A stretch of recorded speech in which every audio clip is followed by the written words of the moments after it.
Chapter 1. Roxy's New Job. Oh, any morning, I was roused from slumber by the most delicious of smells. It had wafted into my nostrils as I slept, filling my heart with warm and wonderful emotions. Wow! Startled by this alluring aroma, I snapped my eyes open and found a goddess in bed next to me, sound asleep. Her cherubic face was inches from my eyes. I could even hear her breathing softly through her charming little nose. Ooh! I slowly emerged from beneath the blanket and then rose to my knees as quietly as I could. Putting my hands together, I offered her a brief gesture of supplication. There was a holy personage in my bed. It was only natural that I show her deference. Wait a minute. Could this mean? With shaking hands, I reached out to pull back the blanket from atop the goddess. It was just as I'd hoped. Astonishing as it may seem, her entire body had manifested next to me. Oh, her figure was slender and deceptively youthful in appearance, lacking curves in certain places where they might usually be expected. It was too dark to see clearly. Was that I saw on her chest a divine symbol, perhaps? An auspicious mark, meant to represent her third eye? No, probably not. Still, it was something no less holy. Gulp. Would it be permissible for me to touch her? Surely I had the heavens' implicit blessing. The goddess had come to me, after all. I was the chosen one, the Messiah, and surely a Messiah is allowed to touch his God. But was it permissible for me to do so while her spirit was roving elsewhere? There was a risk that I would burden my soul with sin and bar myself from the gates of nirvana. The moment I reached out my hand, she might flood the room with brilliant light, shout, "Begone, foul Mara," and purify me into nothingness. What a cruel dilemma. I couldn't help it if my little apostle was feeling particularly fervent this morning. S cold.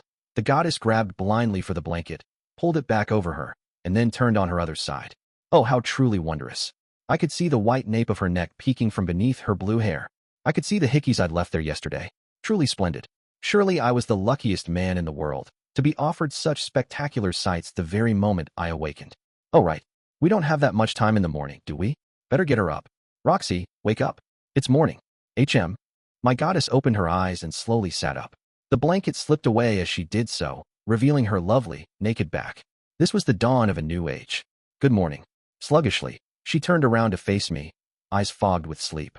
She had 2 auspicious marks on her chest, and a cute little belly button down below them.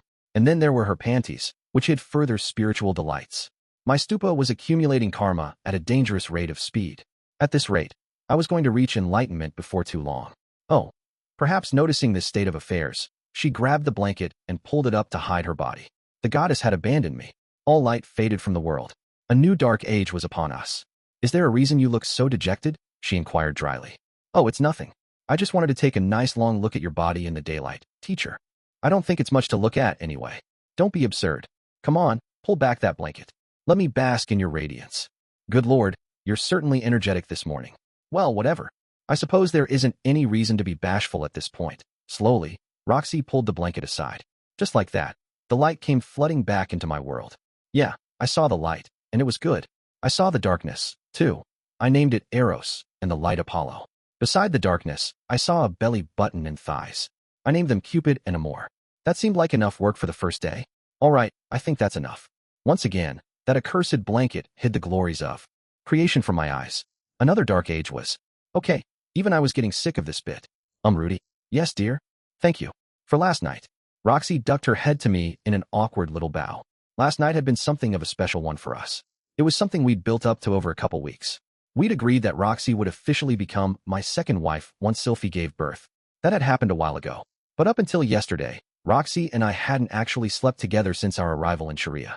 Part of it was that everyone was busy adjusting to Lucy's arrival, but I could tell Roxy was also anxious about our new arrangement. That was understandable, but I wanted to do something about it. And so, I put in some special effort to relieve her. I treated Roxy like a princess last night. My jaw was still a bit sore this morning. I put it through a real workout. It was all worth it, though. She'd most definitely been satisfied. To be honest, I didn't even know there were techniques like those. Her eyes darting away from mine, Roxy blushed a little. Heh. Well, it's a wide world out there, you know. I'd used every trick I knew. Over the years, I developed a routine that always left Sylphie breathless from too much moaning. I wanted to overwhelm Roxy with pleasure, too, and I figured my techniques would be the quickest way to accomplish that. It hadn't gone exactly as expected, though. Mostly because Roxy kept asking me questions at every step of the process. Usually something like, what should I be doing now? It seemed she was just the studious type, even in bed. I'd indulged her with brief explanations and tips, followed by extensive hands-on demonstrations. Teach me more of the details next time, all right? You could always just lie back and let me do my thing, Roxy. I'll make sure you enjoy yourself. No, thank you. I want to develop my own skills. To be honest, this wasn't what I'd pictured when I was planning things out beforehand. But it wasn't half bad, in its own way. Sylphie had her approach to sex, and Roxy had a different one. I found both of them very satisfying, so I wasn't about to complain. Ugh, I'm going to be late for work. Her face still slightly flushed, Roxy turned her face away from me and clambered down out of the bed. I stayed right where I was, seated formally on the bed, and bathed in the radiance of her butt as she walked across the room. What is it? Oh, nothing. Nothing at all.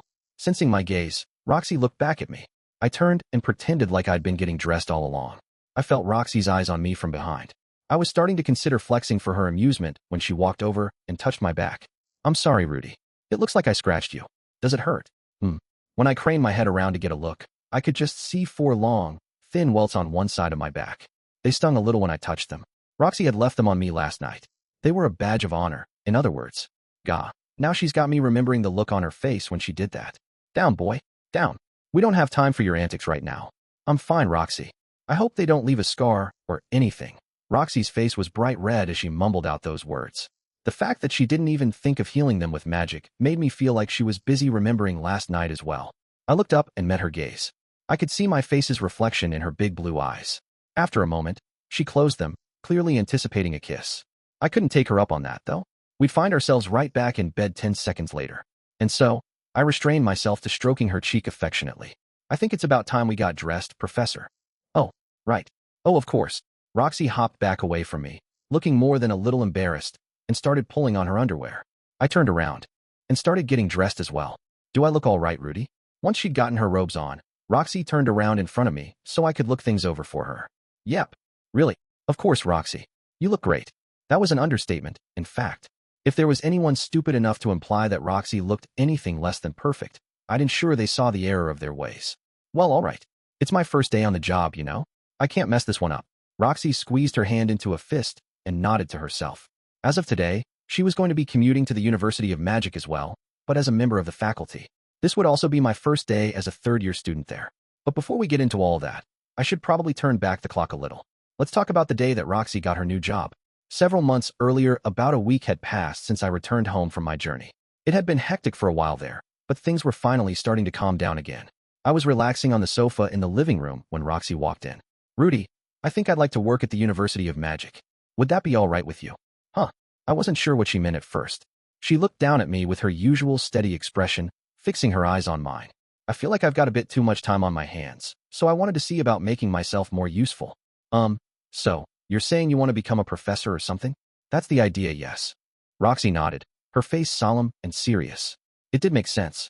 She'd seemed a little bit restless since our arrival here. Roxy wasn't exactly the domestic housekeeper type. She'd spent most of her life as a solo adventurer on the road, so she could handle almost any job when she needed to, but when it came to housework, she wasn't nearly as efficient as Aisha, Sylphie, or Lilia. Also, we had 2 dedicated maids living in the house already, so there wasn't much for her to do. She was taking the place of my left hand sometimes, though. I wasn't used to being one-handed yet, and it did make some things really inconvenient. It was a help having Roxy around to assist me with getting dressed and eating my meals. Still, it wasn't like I absolutely needed her around all day. I could bumble by on my own when I had to. In any case, Roxy wanted to be a professor, did she? She was an amazing teacher, of course. I knew personally what a blessing it could be to learn magic from her. Given her talents and wisdom, it would be criminal of me to keep her around as nothing more than a replacement for my missing hand. Keeping her all to myself did have a certain appeal, but for the sake of everyone else in the world, she should be out there enriching our society with her presence. I'm sure it sounds a little arrogant to you, since I'm nothing special as a mage, but I've always enjoyed teaching people what I know. What? That's not what I was thinking at all. I was actually kind of offended, in a way. No matter how many parallel universes might exist, you'd never find one where I thought Roxy was arrogant. I was fated to respect her deeply in every possible world line. It was the choice of Steins Gate. You should go for it, Roxy. Absolutely. You'll be a great professor. Oh, well, that's nice to hear, and a little embarrassing, I guess. Now that the matter was settled, there was no point dilly-dallying around. Okay then, why don't we go talk to Vice Principal Genius right now? Roxy started in surprise. Genius? Wait, Professor Genius is the Vice Principal now. That's right. Do you know him? For some reason, Roxy hesitated for a moment with something like a grimace on her face. He was my master, actually. Oh, Is Genius a Saint-tier water mage, then? I thought fire magic was his specialty. Maybe I'm misremembering. Then again, it wasn't that unusual for a mage to study more than one element in depth. Presumably Genius was a water mage as well, and had just neglected to mention it to me. I'm afraid I said some very harsh things the last time I saw him. I regret that now, but I was young and hot-headed. Don't worry about it, Roxy. The past is the past. From what she told me, Roxy's master in magic was a pompous, prideful fool of a man. But the Genius I knew was a diligent and polite guy who spent most of his time pushing paper around. He'd probably changed a lot himself over the years. What if he holds it against me, though? I'll make sure he puts it all behind him, whether he wants to or not. I already owed Genius a good deal for his help over the years, but for Roxy's sake, I wouldn't hesitate to add to the debt I owed him. Well, okay then. Hopefully it won't come to that. With that settled, the two of us headed out for the University of Magic. We found Genius buried under a mountain of paperwork, as always. Well, my goodness. At the sight of Roxy, he offered us a smile that looked more like a grimace. Awkward smiles were basically his default expression, but this one was definitely more awkward than usual. Sorry to interrupt, Vice Principal Genius. Could we have a bit of your time? Of course, Rudeus. Why don't we step into the other room? Still, despite the fact that he was obviously busy, Genius readily agreed to speak with us. The man always had a lot on his plate, but he'd never shooed me away when I needed help. He wasn't a bad guy at heart. Take a seat, please. After heading over into the reception room, Roxy and I settled down on a sofa across from Genius. When was the last time I'd been in here? After my duel with Batagati, maybe? It had definitely been a while. First of all, it's nice to see you again, Roxy. It's been too long, Master Genius. Didn't you say I wasn't worthy of that title? Roxy let her gaze fall to the ground. I'm sorry about all that. I was young and arrogant, I suppose. The conversation had begun tentatively. They clearly both thought one wrong word might lead to an explosion of anger. I think that goes for both of us. I was far too proud myself. Once they apologized to each other, though, they both visibly relaxed. They'd thought of each other as obstacles for a long time, but at some point they'd probably developed a kind of mutual respect. And only now, years after the fact, were they able to admit that to themselves. I had no way of knowing what they'd argued about in the past, but after all this time, it seemed like it was water under the bridge. A decade or two is enough to change most people. After a few seconds, Genius raised his head and cleared his throat. In any case, what can I do for you two today?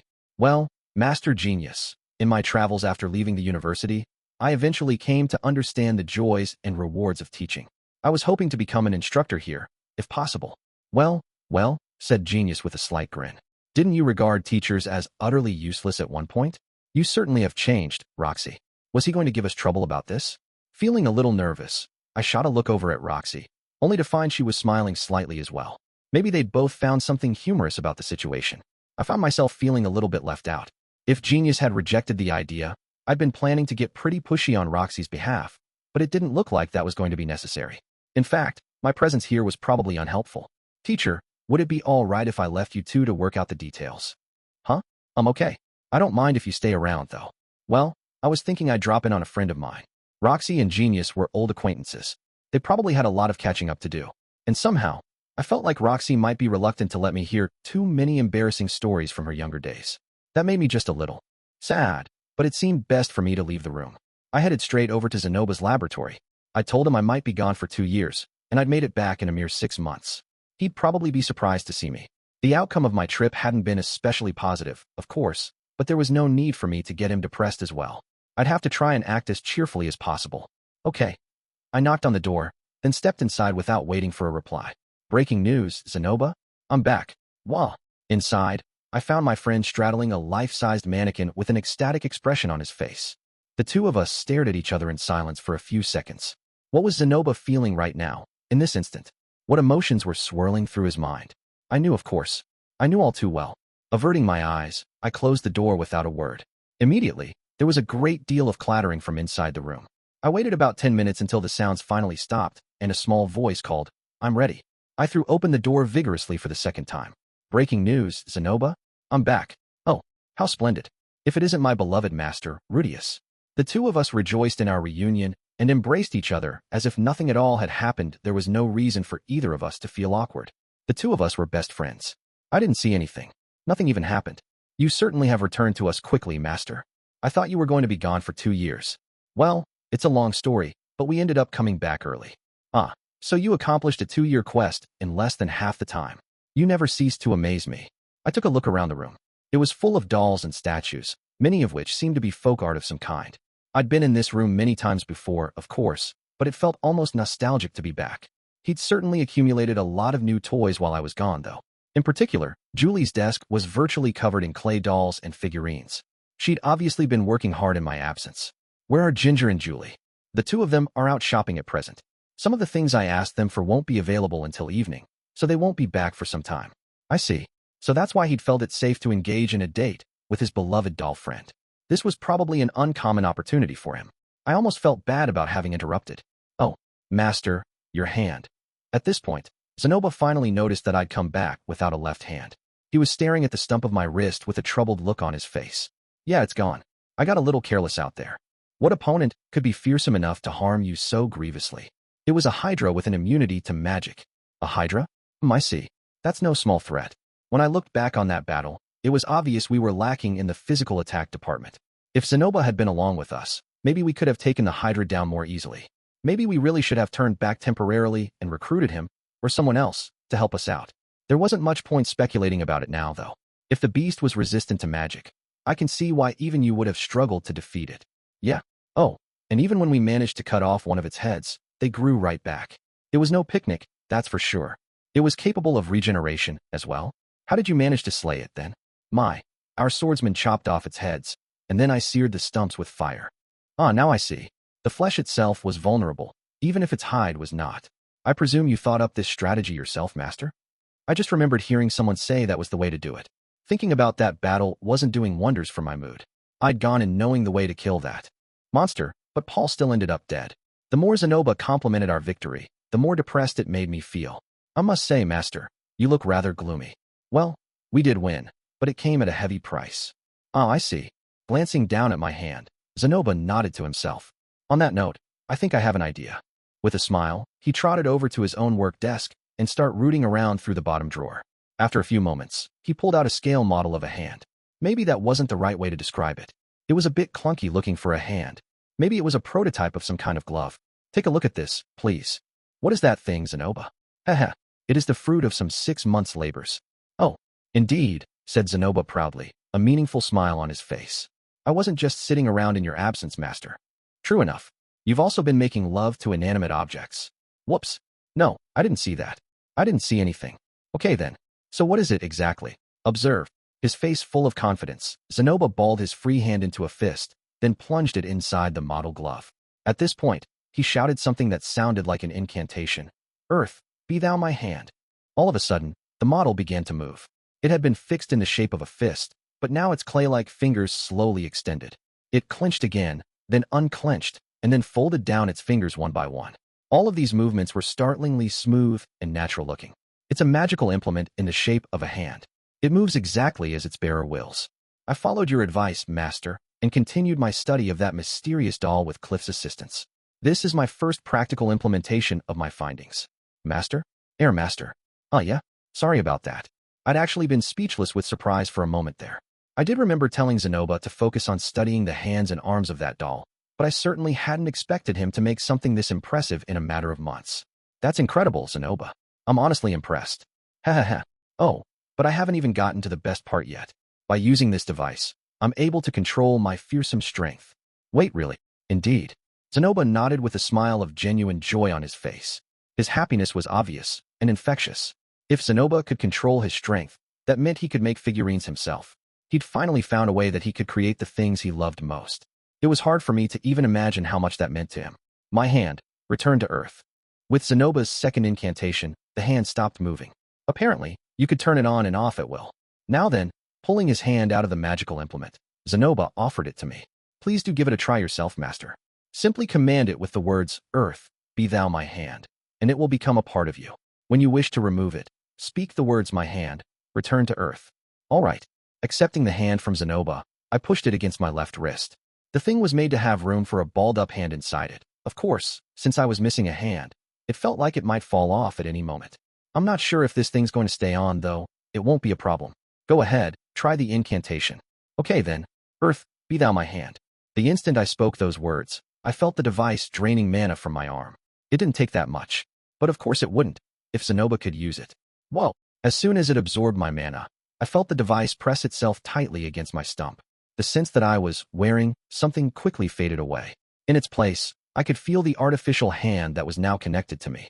What do you think? Gingerly, I tried moving my left hand. I opened and closed it, stretched out each finger starting from the thumb, and folded them down starting from the pinky. The crude-looking clay responded as if it was just another part of my body. It's moving. It's really moving. But there's more to it than that. Try touching something, why don't you? Right? I reached out to take a small wood sculpture from the nearby table. It was a carving of a horse, about the size of my fist. My artificial fingertips could feel its weight and texture. The sensation was a little dull and indistinct, almost as if I were wearing a thick pair of cotton gloves, but it was definitely there. You can even feel things through this? That's incredible. But of course, one could hardly hope to make a figurine without a sense of touch. True enough, you needed to be pretty precise with the amount of force you used when you were carving something. Since Zenoba made this with his own goals in mind, this sense of touch would have been an essential feature. Just to see what might happen, I tried casting a small spell through my new fingers. A tiny ball of water appeared in front of them. It seemed like magic wasn't going to be a problem, either. Had Zenoba really created this thing in only half a year? That couldn't have been easy. His passion for figurines must have kept him incredibly motivated. I wasn't entirely sure if you'd be able to use it without a hand, but it seems there aren't any major problems, said Zenoba with a satisfied smile. Yeah, it moves just fine. I can feel the fingers, too, and use magic. If you wish to increase its strength, simply feed it more of your mana. Its power will increase accordingly. Oh really? Of course, if you were to give it all of your mana, I would expect it to fall apart under the strain. It's sturdier than a normal human hand, but do be cautious. Well, let's see. As we spoke, I fed the device a bit more mana. The weight of the sculpture in my hand seemed to disappear entirely. Wow, this is really... Before I could finish my sentence, there was a sharp crack. I'd snapped one of the legs clean off the little horse without even meaning to. Master, how could you? Zenoba stared at me with a reproachful look on his face. Sorry, Zenoba. I'll make it up to you. That was a traditional sculpture from the ancient principality of Giera. I doubt I'll ever find its like again. Well, maybe I can make you something new? It'd just be an earth magic sculpture, but, at this offer, Zenoba's face lit up. Oh, how splendid. I'm sorry, I didn't mean to pressure you. Taking the sculpture from me, he carefully put it away inside his desk. Maybe he was planning to superglue it back together or something. Hopefully it would go well. Zenoba turned back to face me. That hand is yours to keep, Master Rudeus. It's still only a prototype, of course, but I'm sure it's better than nothing. Really? Are you sure? With you and Cliff to help me, I'm sure I can make another of comparable quality in no time at all. That made sense. He was still actively working on his research, after all. It would be nice to make the thing more sensitive. That way, I could use it for recreational fondling. There were countless other possible improvements, of course. This thing had a lot of potential. For example, we could find a way to make it transform into various tools or weapons. How useful would it be to have fingers that turned into drills whenever you needed one?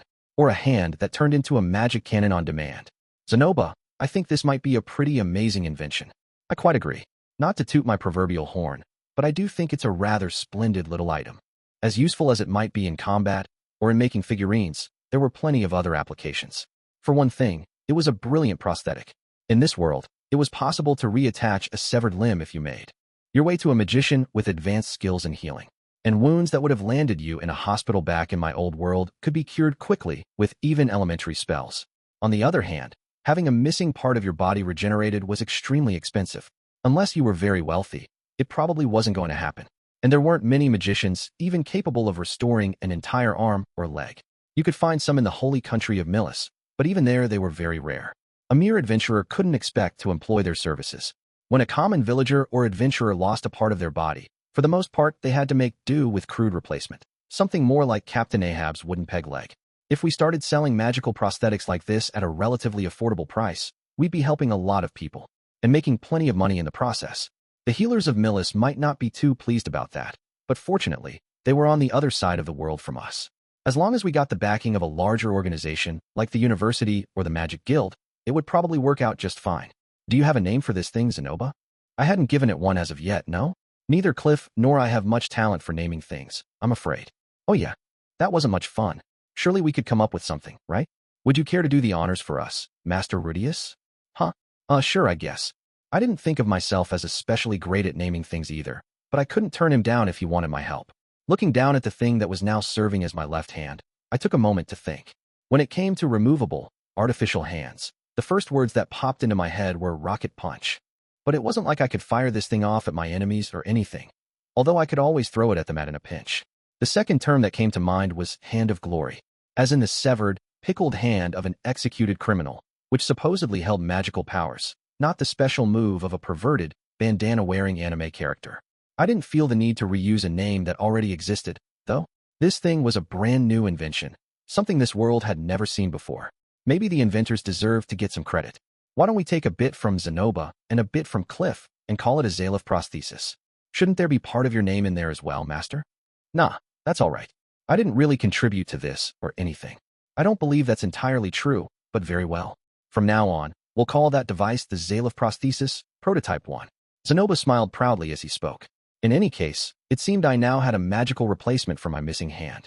It wasn't as precise or as sensitive as my old one, but it moved just fine, and I could at least feel things through it. It could also become very powerful with the addition of a little excess mana. I was going to need some practice to get the hang of using the correct amount of force, though. My goal was to get to the point where I could gently squeeze Roxy and Sylphie's breasts. There's still quite a lot of room for improvement, of course, but we also need to continue our study of the automaton. What should we prioritize, Master Rudeus? Let's see. Apparently, there were some fundamental issues with this prototype. For one thing, its mana consumption wasn't ideal. I could use it indefinitely, but it would suck Zenoba dry after only 2 or 3 hours. The fingers were also a little on the thick side, which wasn't aesthetically pleasing. And of course, its sense of touch wasn't perfect yet. If we managed to resolve all those problems, it would be an even more amazing invention. That said, this prosthetic wasn't the main focus of our research. It was just a byproduct of it. Well, let's not lose our focus here. Our goal was to make an automaton of our own, with our own hands. This prosthetic would definitely command a high price, and it made for a very convenient tool. We could probably put it on the market at some point, but I didn't want it taking up all of our research time. We're trying to make a fully automated doll here, right? We can't let ourselves forget that. Very true. For the moment, let's put improving the prosthetic on the back burner and get back to studying that automaton. Of course, I rather expected you might say as much, Master. Zenoba and I seemed to be in agreement, fortunately. We could always work on the prosthetic on the side. The two of us kept talking for a while afterwards. For the most part, our conversation focused on the various dolls and figurines I'd seen on the Greyrat continent. When I told him about their glass sculptures, Zenoba's eyes lit up with excitement. Anyway, how's Julie been doing while I was gone? Quite well. Just the other day, she finished a figurine of a certain gentleman. I believe she wanted to show it to you, Master Rudeus. Had she finished the Rudeus figurine already? I didn't want to see that as soon as possible, but that's good to hear. But if she's not going to be back until evening, I guess I might not be able to see her today. Do you have some other business to attend to? My master's interviewing for a job at the moment.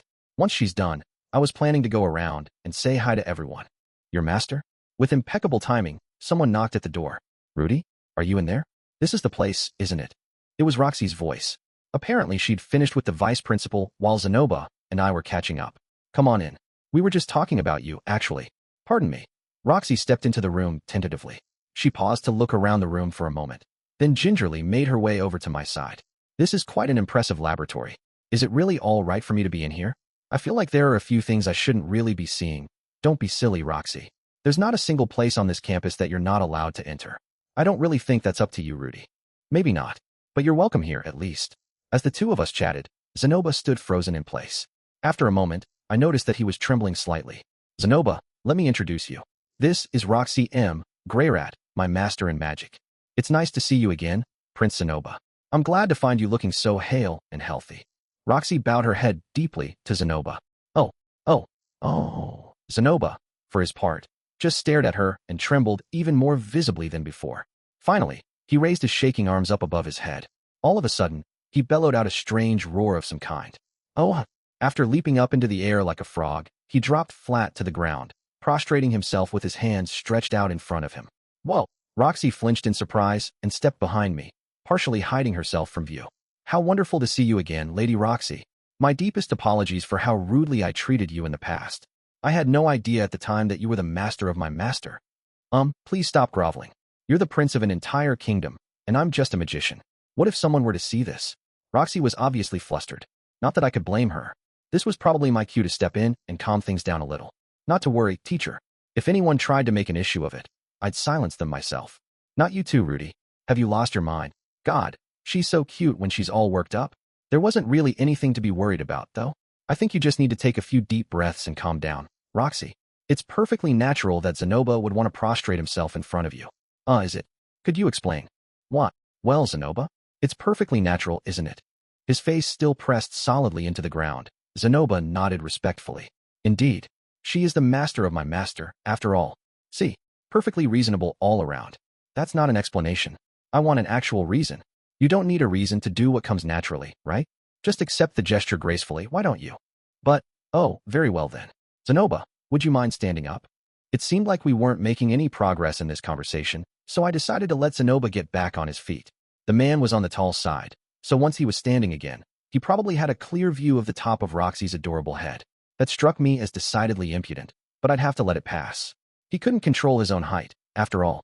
In any case, Miss Roxy, how was your interview? Asked Zenoba politely. Do you think you'll be hired as a professor? Yes. Master Genius, the vice principal, that is, seemed to think my skills as a magician were adequate. Well, of course they are, I interjected. You're the woman who taught me magic, after all. You did most of your learning on your own, Rudy. I'm not sure how much that says about my potential as an educator. Apparently, Roxy would be starting her new job as an instructor here as soon as the next term got underway. This clearly called for a celebration. It wasn't the only thing we had to celebrate, either. We'd be getting married soon, my sisters were going to be turning 10 before too long, and we had another member of the family on the way. It might be easiest to consolidate them all into one big party or something. Apart from everything else, Paul's letter had suggested having a celebration once everyone made it back here. There wasn't any rush, though. We all had a lot on our plates right now. It would be better to wait until things were a little less crazy. Oh, I almost forgot. I was planning to go around and say hi to everyone else, too. Quite reasonable, Master. I'm sure they'll be overjoyed to see you back so soon. Zenoba smiled so brightly that I couldn't help grinning as well. More than anything else, I was excited to finally introduce Roxy to the others. All right then, Zenoba. Thanks again for the prosthetic. I'll come back soon. Please do stop by when you have the time, Master. Julie will be glad to see you. Of course. One last thing. If your new hand starts giving you any trouble, it might be faster for you to show it to Cliff directly, rather than coming to me. Got it. With that, the two of us left Zenoba's rooms behind. As we walked down the chilly corridors of the university, a creaking sound echoed off the walls. It was coming from my new prosthesis. I was actively experimenting with how much magic I could safely feed it. Every time I opened and closed the hand, it emitted an audible squeak. I suppose it wasn't reasonable to expect a prototype to be designed with silent operation in mind. Is that prosthesis a magical implement, Rudy? Asked Roxy, looking down at the clay-colored hand. That's right. It's apparently the product of some serious research and development on Zenoba's part. It's very impressive work, I have to say. It seems to be capable of very precise movements. Yeah, it's really something. Given how well it works, I think I'll be able to get by just fine from now on, even without having you around all the time. Oh, all right. I suppose so. For some reason, Roxy's face took on a slightly downcast expression. I'm sorry, Rudy. I suppose I wasn't taking your situation into account. I was so eager to become a teacher, I didn't even think about the trouble it might cause you. What? You mean with my missing hand? It's not that big a deal, really. Having Roxy around had been a big help, but it wasn't like I'd asked her to take on a role as my personal assistant. Obviously, I wanted her to put her own plans first. For one thing, there were plenty of other people in my life who were willing to help me out when necessary. Not that I was actually going to say that, since it would sound like I was calling Roxy replaceable. In any case, I'm certainly glad you have a left hand again. Yep, now I can touch you twice as often. I reached out and stroked Roxy's shoulders gently with my artificial hand. I could feel her warmth and the softness of her body, even through her robe. Apparently, this thing was sensitive to temperature, as well. It really was well made. I kept caressing Roxy for a lengthy period of time, but she accepted it without complaint. Anyway, I want to introduce you to everyone. Mind coming with me for a while? Oh, of course. Roxy nodded, looking a little nervous. For the rest of the afternoon, I went around the campus introducing Roxy to my friends and acquaintances. We managed to see Linnea, Persina, Ariel, Luke, and Nanahoshi. I'd been planning to visit Cliff as well, but I heard passionate moans from inside his laboratory when we approached, and decided to come back some other time. The reactions we got were widely varied. Linnea and Persina responded in a particularly amusing way. The moment they got a whiff of Roxy's scent, they both twitched to attention with looks of fear on their faces. As they stood there meekly with their tails between their legs, I introduced Roxy as my beloved teacher. They promptly bowed their heads to her. I guess beast folk are quick to recognize people they really shouldn't mess with. Their instincts were right on the money this time. Ariel and Luke, on the other hand, were surprisingly oblivious. When I showed up to say hello, the first words out of Ariel's mouth were, "I see you remembered to stop by after your trip, at least." She didn't seem genuinely upset, but she did explain that she could have offered me assistance if I'd come to see her before leaving. Considering that my inadequate preparations had ended up costing me dearly, hearing that left me a little shamefaced. I ended up apologizing for my oversight. Putting that aside, though, when I got around to introducing Roxy, the two of them stared at her in blank surprise, then turned to look at each other. They were obviously surprised that such a young magician would be taking on a role in the faculty here. Still, Ariel was a princess, with all the diplomatic skills that implied. She greeted Roxy very politely, without any hint of confusion in her voice. The woman's self-control was impressive. We found Nanahoshi looking somewhat the worse for wear. She might have caught a cold or something, since she was coughing like crazy. When she saw my face, she smiled in relief and muttered, "Now we can get the research back on track." When I introduced Roxy and explained that she would be teaching at the university from now on, her response was a disinterested, "I see." This struck me as a little too curt, so I took the time to elaborate on Roxy's many virtues and talents. Sadly, Nanahoshi just grimaced and called me a cradle robber. I suppose it was too much to expect that an ordinary high school girl could grasp Roxy's greatness. By this point, it was getting around to evening, and we'd stopped by everyone I wanted to visit. Just as I was about to suggest we head home, though, Roxy spoke up with a slightly disgruntled expression on her face. "Rudy?" "Yes, Roxy. I'm very happy that you're taking the time to introduce me to your friends, but I feel like you're being a bit excessive in your praise of me." "Really? It wasn't intentional, I assure you." "Are you serious?" "Well, as far as I'm concerned, no words I could offer would possibly be sufficient to really capture how wonderful you are. I thought I was selling you a little short, if anything." Frowning, Roxy jabbed a finger up at me. "Okay, there you go again. Are you teasing me or something, Rudy? Don't be ridiculous. My respect and admiration for you is as real as it gets. Oh, for crying out loud. You know, whenever you start calling me teacher, I can't help feeling like you're just messing with me." Roxy paused to let out a long sigh. I honestly thought my opinion of her was perfectly justified, but it seemed she found it somewhat overblown. Putting all that aside, though, you introduced me to quite a few of your friends and told them I was your teacher. But you didn't once mention that I was your wife. Oh, just like that, I realized how badly I'd screwed this up. This might not even be something I could fix at this point. Roxy was perfectly right. She wasn't Roxy Migurdia anymore. She was Roxy Greyrat now. I'd introduced her that way to everyone, of course, and she'd repeated it when she made her greetings. I guess a part of me had assumed that was enough, that it was perfectly obvious we were married. At the very least, I was confident someone as sharp as Ariel would have figured it out. Still, that was no excuse. Roxy had every right to be furious. I suppose I'd wanted to emphasize her greatness more than anything else, and a part of me still thought she was far too good to be married to the likes of me. But she'd clearly wanted me to introduce her as my wife. This was an unforgivable blunder on my part. Roxy was my second wife, yes, but that didn't make her any less my wife. We'd be spending the rest of our lives together, maybe even having children. I'm so sorry, Roxy, sweetheart, but you know how much I love you, right? How can I make it up to you? Want me to go introduce myself to your parents? And no, I don't think that's necessary. It's a long trip, after all. We'll get to it eventually. Eventually? Hopefully Rowan and Rokari were doing well over on the Demon Continent. Now that I was married to Roxy, they were my in-laws. I owed them for the assistance they'd given me many years ago, too. I kind of wanted to make the time to go and see them. If we plotted a route through a couple of the teleportation circles, we might be able to make it there in 2 months or so, but all right then. We'll have to make the time one of these days. There was no need to rush things. Once everything settled down, maybe we could take the entire family out to say hello to them. Pushing the thought to the back of my mind, I headed home with my new wife at my side. Legends of the University Number 1. The boss can fire his hand like a rocket. Chapter 2, Year 3. The first day of my 3rd year in the university had arrived. When I woke up and came down into the living room, I found Sylphiette already there, breastfeeding Lucy. "Oh, good morning, Rudy." "Morning, Sylphiette." Lucy was still only a few months old, but she seemed to be strong and healthy so far. Sylphiette was doing well, too. The only difference was I felt like she'd grown more feminine somehow. Maybe it was the way she'd let her hair grow out, or the whole new mother aura, or just the fact that she'd gotten a little older. Whatever the case might be, she was blossoming into a Hollywood-style beauty. She could sit silently on the sofa, doing nothing in particular, and it still felt like she was posing for a portrait. Sometimes I would even hesitate to speak to her. I was so awestruck. Still, when I did get her attention, she was the same Sylphiette I knew and loved, eager for attention and affection. That was always reassuring. "Lucy's full of energy again today," she said, smiling up at me. I looked down at our baby, who was currently sucking furiously away at my wife's breast. She was going at it just as vigorously I did in bed. Like father, like daughter. Lucy was a healthy baby, but she was a little bit on the quiet side. She didn't cry much at all. For a while, I was anxious that she might be sick or have some sort of physical problem. Whenever I raised the subject, though, Sylphie just smiled and called me a worrywart.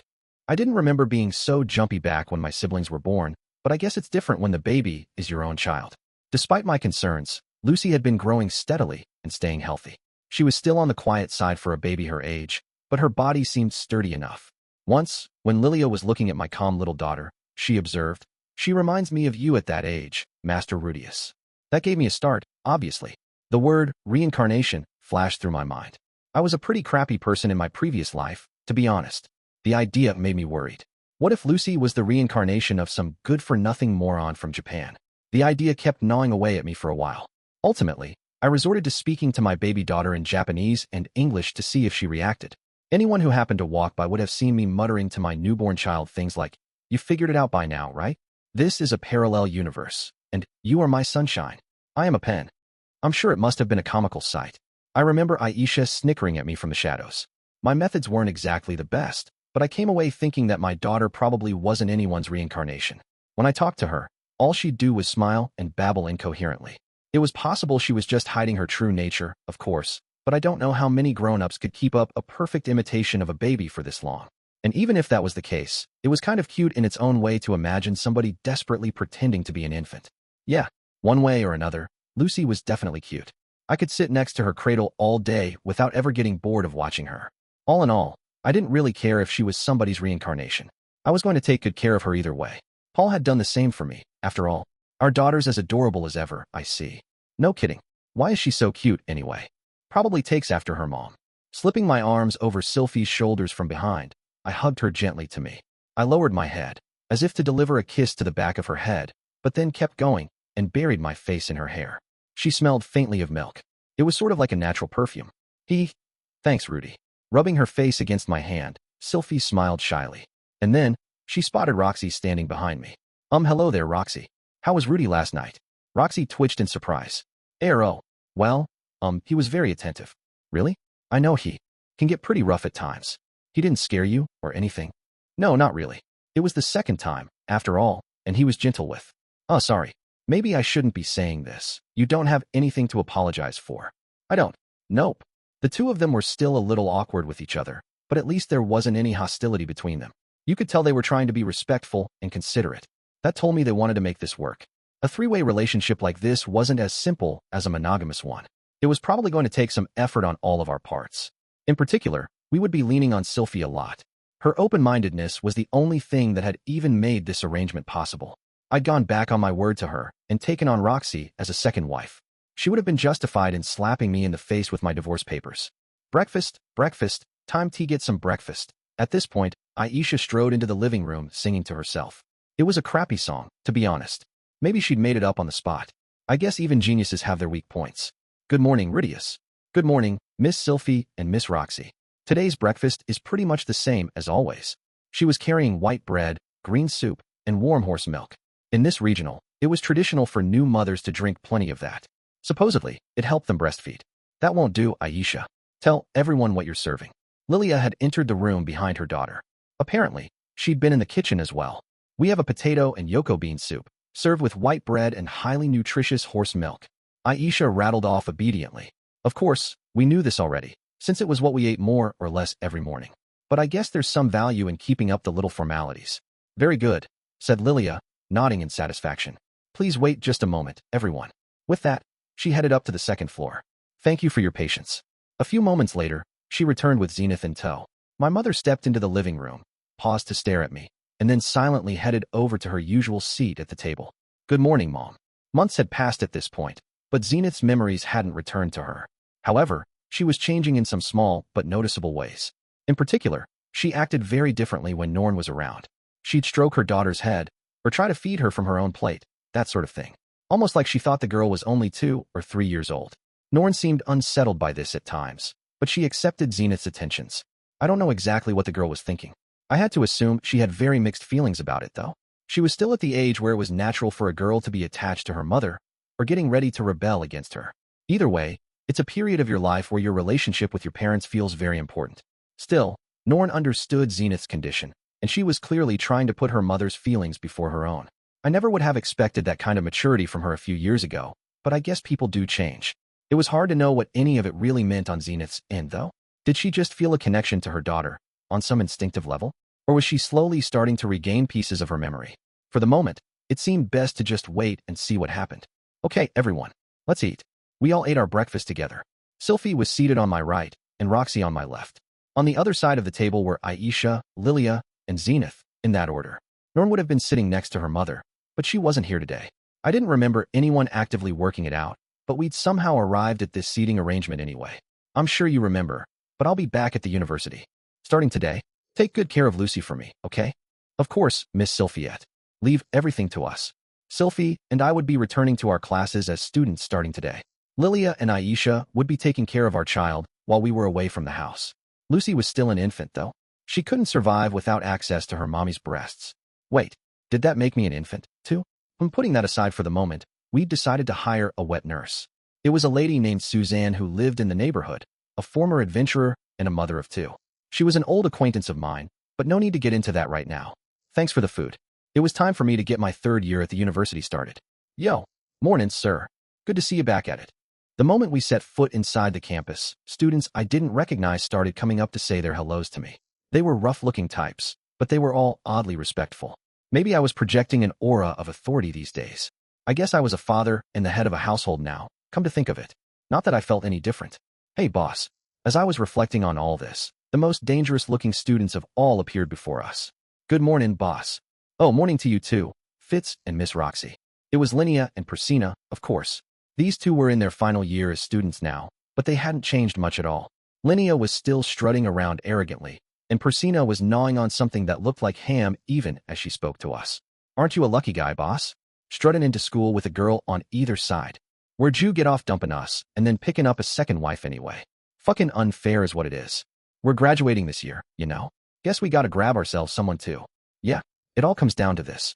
Gotta get us a man before we head home. They seemed genuinely worked up. It felt they were envious of me, not my wives, mind you, but me. Deep down, the two of them clearly wanted to be leading a pack of their own. It was that Decepticon mindset at work again. Good luck, you two, offered Sylphie with a pleasant smile. It was the teasing response of a woman who had some confidence in her own position. I was a little surprised, honestly. Then again, Sylphie had known these two for longer than me. I guess it made sense that she'd be comfortable dealing with them. Roxy, on the other hand, seemed to have taken their words at face value. She dipped her head to them with an apologetic expression. I'm sorry about this. I suppose I cut my place in line, didn't I? Maya, huh? Linnea and Persina were, naturally, taken aback by this. Nah, that's okay. We didn't really mean it that way, you know? Yeah, we're just mad at our lack of fucking sex appeal. We're not dissing you, Miss Roxy. All of a sudden, the two of them were apologizing frantically to Roxy. She was more than worthy of such deference, of course, but it was still almost creepy how desperate they were. I'd sort of been expecting these two to say something like, we're way sexier than that little shrimp. Mew. Or, you fucking married a demon, to be honest. Not that I would have tolerated such disrespect. After their apologies were over, the two of them sympathetically patted Sylphie on the shoulders. This must be tough for you too, right? Hang in there, Fitz. Won't be easy keeping up with her, but I know you can do it. Sylphie blinked, looking a little nonplussed. Huh. Better get your second going ASAP. Yeah, gotta maintain that lead. What? Sylphie paused for a moment to think, then murmured, oh, her face taking on a slightly awkward expression. Rudy's still showing me plenty of love, you know? Linnea and Persina reacted to this by sniffling loudly in exaggerated sympathy. Ah, the poor sweet kid. I'm tearing up here. Come on, Fitz. A quiet type like you is obviously gonna fade into the background once boss picks up number 3 and 4, right? This is so sad. Wow. Listen to these jerks go. I wasn't planning on adding any more wives to my family, as it happened. And even if I did, I wasn't going to start neglecting Sylphie for any reason. She'd put her body on the line to help me out. I was never, ever going to forget that. Not that I'd repaid her too well so far. What with the Roxy thing and all. Huh? That's not true. Right, Rudy. I couldn't make out Sylphie's expression underneath her sunglasses, but her voice sounded anxious. I needed to step up and give her some reassurance. Of course it isn't. I leaned over and pulled her into a big hug. Rubbing her back affectionately, I took a deep breath and prepared to express my feelings. It was probably best to make things clear here and now, with lots of witnesses around. I love you, Sylphie. This forceful declaration earned a round of applause from a number of random bystanders. Sylphie blushed furiously and wriggled around inside my arms. Rudy, come on. This isn't the place or the time. Oh, really? You're the one who asked me for reassurance. Well, If you want to make a big gesture, you ought to do the same for Roxy too. Fair enough. I glanced over at Roxy. That's not really necessary. I'm all right. She was looking up at me with something like expectation in her eyes. Without any further hesitation, I embraced Roxy with my left arm, keeping Sylphie pressed against me with my right. Ah, what bliss. I had a wife on both sides now. I love both of you. This time, I got a chorus of boos from some of the onlooking students. They were probably members of the Millish Church or something. Whatever. Your laws don't apply to me. I am the law. In any case, all the public attention was getting to be a bit much for Sylphie. Her face was as red as a tomato. Oh, good grief. I'm going to meet up with Princess Ariel now, all right. Sure. See you at lunchtime, Sylphie. It's fits when we're at the university, remember? Oh, right. That whole bit had slipped my mind entirely. I hadn't attended classes here in nearly a year, so I guess I'd just forgotten. To be honest, though, it didn't feel like there was that much of a point in her continuing the charade. She was just too pretty these days to be convincing as a boy. Well, whatever. She was cute either way, and it was her call how she wanted to present herself. I suppose I'll be heading to the faculty offices myself, then, said Roxy after we watched Sylphie trot away. Right. Good luck on your first day, Roxy. Oh, that reminds me. You should really call me Professor Roxy while we're on school grounds. True. We had to keep our personal and professional lives separate. Fine with me, of course. But more importantly, Roxy really was a professor today, wasn't she? That was kind of spicy. I found myself thinking back to last night. I wonder how late they let you borrow the keys for the pea storage shed. At this point, I abruptly remembered something that felt important. Professor Roxy? Yes, Rudeus, said Roxy, looking up at me with a calm, professional smile. This is the first day of the new term, right? Doesn't the faculty have an early meeting or anything? Gah. All the color had drained from her face. That probably wasn't a good sign. Sorry, but I need to go. Now. Excuse me. Within seconds, she'd rushed off toward the faculty offices and disappeared into the crowd. I guess we hadn't thought through our timing. A faculty member wasn't going to be operating on the same schedule as a mere student, of course. Well, okay then. Let's get going too, guys. Meow. We're with ya, boss.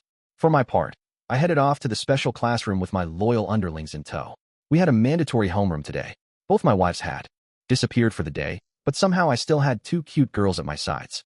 Maybe my popular days had come at last. Not that I was going to lay a hand on Linnea or Persina or anything. It's tough being a man sometimes. Oh yeah, that reminds me. There's a rumor going around about you, boss. Linnea turned to face me, her ears pricking straight up. I could see the curiosity sparkling in her eyes. Really? Yep. They're saying you fought a really epic battle. So epic you lost your left hand. Come to think of it, all I'd told these two was that I'd made it back from my journey, and that Roxy would be teaching at the university. Zenoba was the only friend I'd gone into any of the details with at this point. Had he spread the word around then? Or maybe it was Cliff. He'd probably heard the whole story from Alinalize, after all. That's our boss for you, Mew. Flies off to the demon continent to fight one of the 7 great powers, and sacrifices his own hand to win. Wah, what? Where did the 7 great powers thing come from? Your opponent had to scuttle away in shame. Am I right? Way to go. Wait. Slow down for a second, Linnea. This was just bizarre. How the hell had the rumor gotten this twisted around? I really didn't appreciate it. What if it circulated enough that everyone started actually believing I'd beaten down one of the 7 great powers? What if one of the powers heard that rumor? What if it was number 2 on that list? A guy by the name of Orsted? Well, that was TH's story I just came up with now anyway. Don't worry. I'll make sure Ta spread it all aroo, Maya. Before Linnea could finish her sentence, I'd grabbed her by the tail and given it a ferocious yank. She lashed out at me with her claws extended, but I evaded her swipes using my demon eye. After a few failed attempts, she pressed her hands against her, but glared up at me with tears in her eyes. What was that for? Don't yank on a lady's tail. I glared right back at her. Don't spread any exaggerated rumors around. You got that? I'll pull that thing right off you. She got it. I'm sorry. These two had a history of rumor mongering. They'd spread word of my problems in bed all around campus, which I could forgive them for, since it was true at the time, after all. But this was a different case entirely. It could cause me real problems. I might even end up dead. That was the kind of rumor you needed to nip in the bud. At this point, Persina butted into the conversation. We heard about what happened from Zenoba. You fought a Hydra that was immune to magic, right? He was saying he should have been there. Thought he could have kept you from getting hurt. That's right, Mew. But we were just impressed you managed to even beat that thing. So I was figuring we could make sure everyone knows how badass you are. Thanks, but no thanks. I'd definitely gotten a bit stronger over the years. But when it really mattered, I still came up painfully short. I didn't want people getting an inflated opinion of me. I didn't deserve it. But you know, boss, even if we don't say nothing, people are already making stuff up. Everyone can see you got an artificial hand now. She's right, Mew. It won't make much of a difference if we throw our story out there, too. I was apparently a semi-notorious figure around campus, so it was probably inevitable that people would speculate. Still, I wanted to keep the 7 great powers out of this. That was dangerous territory. I still had a very vivid memory of the day Orsted nearly killed me. What other rumors have you heard going around? There's a whole bunch. Let me see. Linnea proceeded to rattle off a range of stories. Some people were saying I'd battled a supered warrior to the death, others that I'd faced down a horde of 100 monsters alone. Still others claimed that I'd successfully cast a forbidden ancient spell, but lost my hand in the process. None of them sounded particularly credible, so I had to assume they'd disappear before too long. Come to think of it, the 7 great powers were probably used to having people invent nonsensical stories about them, too. They were incredibly famous for their prowess in battle. Maybe they wouldn't pay any mind to some silly story bouncing around a university, even if they somehow caught wind of it. Well, alright. Sorry about the tale.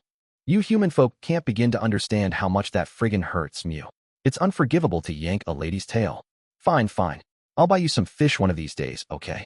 Hee hee sweet. I should try complaining more often. Make mine meat instead. The 3 of us headed off down the hallway once again. Our homeroom was the same as ever. The other 5 sat in a loose group centered around my desk. Zenoba was playing with his figurines, his loyal assistant Julie at his side. Linnea was busy filing her claws, Persina was chomping on some meat, and Cliff was earnestly studying some thick book. There was also Ginger, who was standing quietly in the back of the room, although she wasn't really a student. It had been a long time since I was in this classroom, but everything felt immediately familiar. It was hard to imagine we'd be losing 2 of our number in just a year. Assuming Linnea and Persina managed to graduate, of course. By the way, Rudeus, Cliff looked up from his book and shot me a look. Is there a reason you didn't stop by to say hello to me, along with all the others? I could understand the grumpiness. I hadn't gotten around to going to see him. Sorry about that, Cliff. I did stop by your place right after I got back, but it sounded like you and Elise were otherwise occupied. I see. I suppose I was with her that evening, yes. All right, never mind then. My apologies. Cliff backed down quickly enough, fortunately. But even so, I was starting to get the sense that people in this spectrum of society were really particular about these sorts of formalities. Ariel had been disgruntled about the way I left without a word, too. Back when I was an adventurer, everyone was a lot more casual about this stuff. However, your first child's been born, yes? You could have gotten in touch about that, at least. I'm still in training, but I could have offered her the blessing, at least. Yeah, I guess. All right. You don't belong to the Millis Church, so I suppose that's not necessary. Still, it almost feels like you've been avoiding me. I'm sure you're busy with your child, but couldn't you have found the time to drop by my laboratory at least once? He had a point. Maybe I had been avoiding him. There was a reason for that, though. A reason named Roxy. I had 2 wives now, and Cliff was a devout member of the Millis Church. He probably wasn't going to react too favorably to the news. Is there some reason you didn't want to see me, maybe?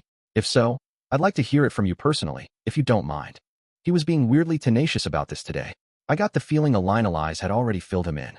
Knowing her, she'd probably worked him over a little, too.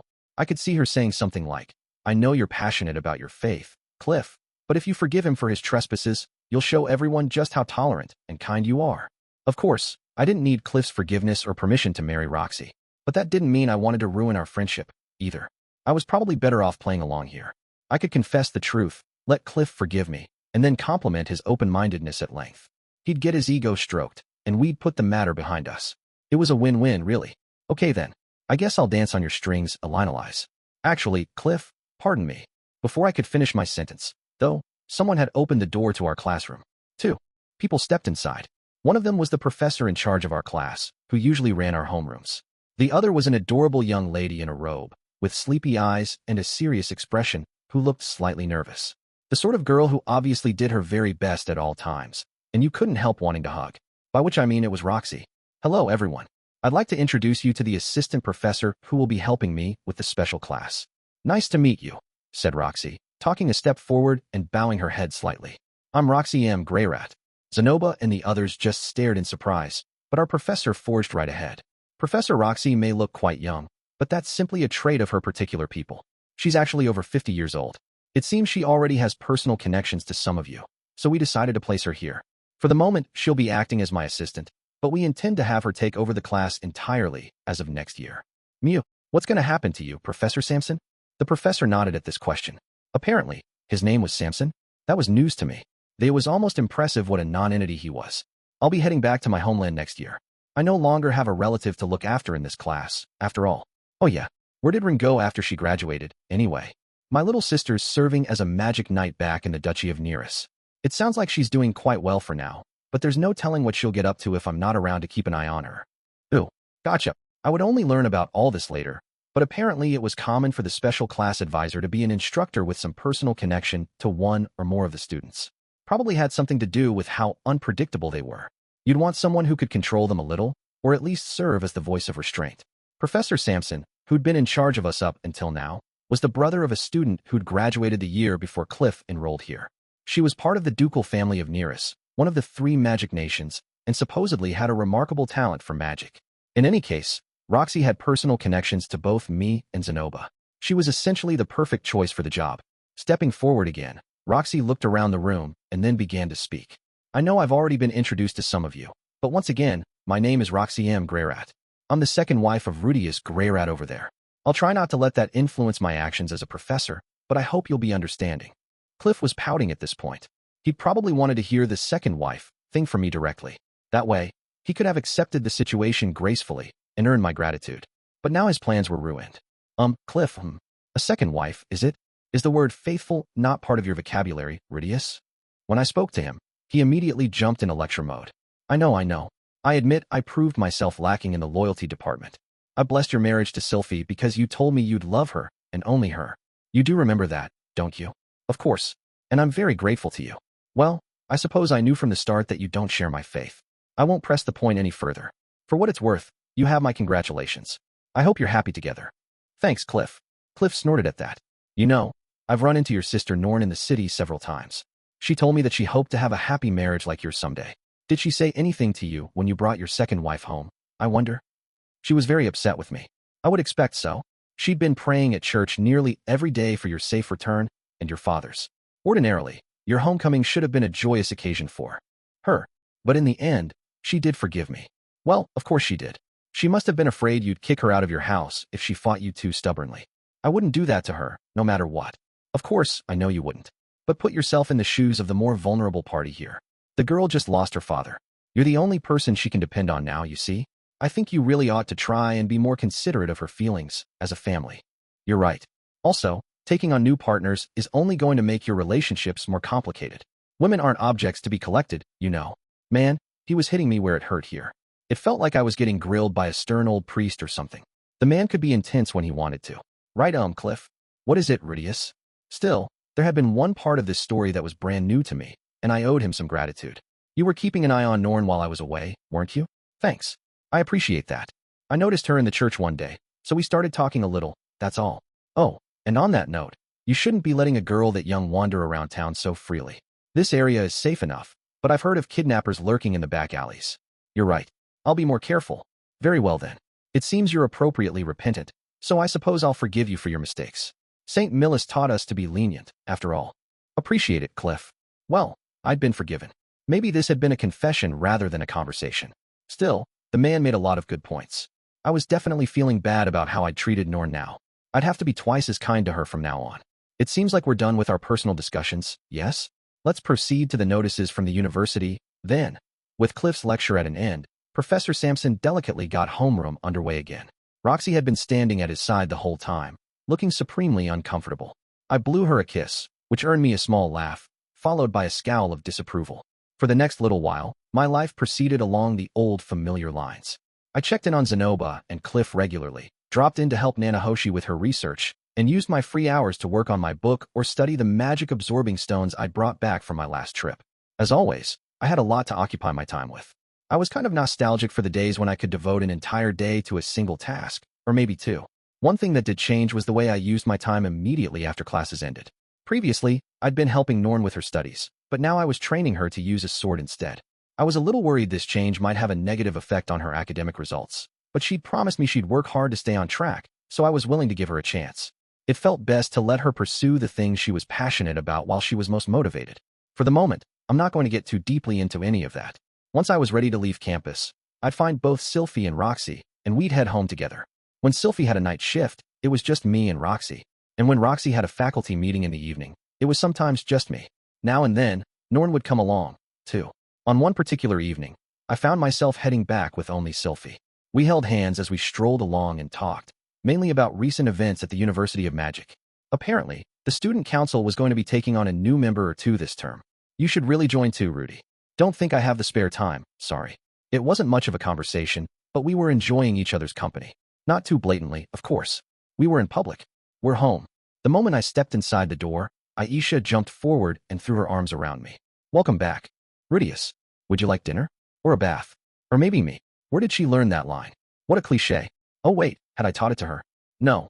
I remembered teaching it to Sylphiette, but not my own little sister. Declaring you.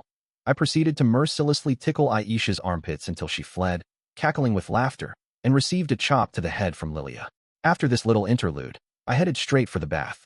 Aisha had included it on her list of options, but it wasn't ready and waiting for me or anything. They were still working on dinner, too. In other words, you was the only actual option available. Oh well, whatever. Fortunately, Aisha always cleaned the bath for us during the day, so all I had to do was get the water running.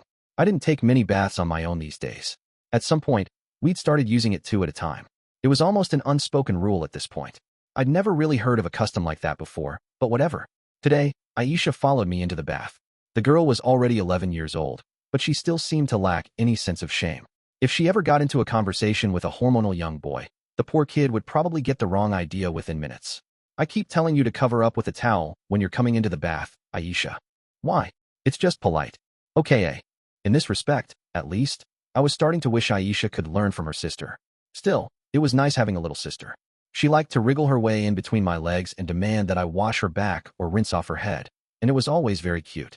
Good thing she was my sister, and also just a scrawny little kid, or I might have ended up with another wife on my hands. If Sylphiette or Roxy ever tried the same stunt, I was confident I'd lose my self-control within seconds. Not that I'd really need to control myself in that situation. Anyway, I settled in to enjoy some pleasant family bonding time with my sister. The two of us washed each other off, while Aisha told me about the events of the day. These were mostly trivial little things.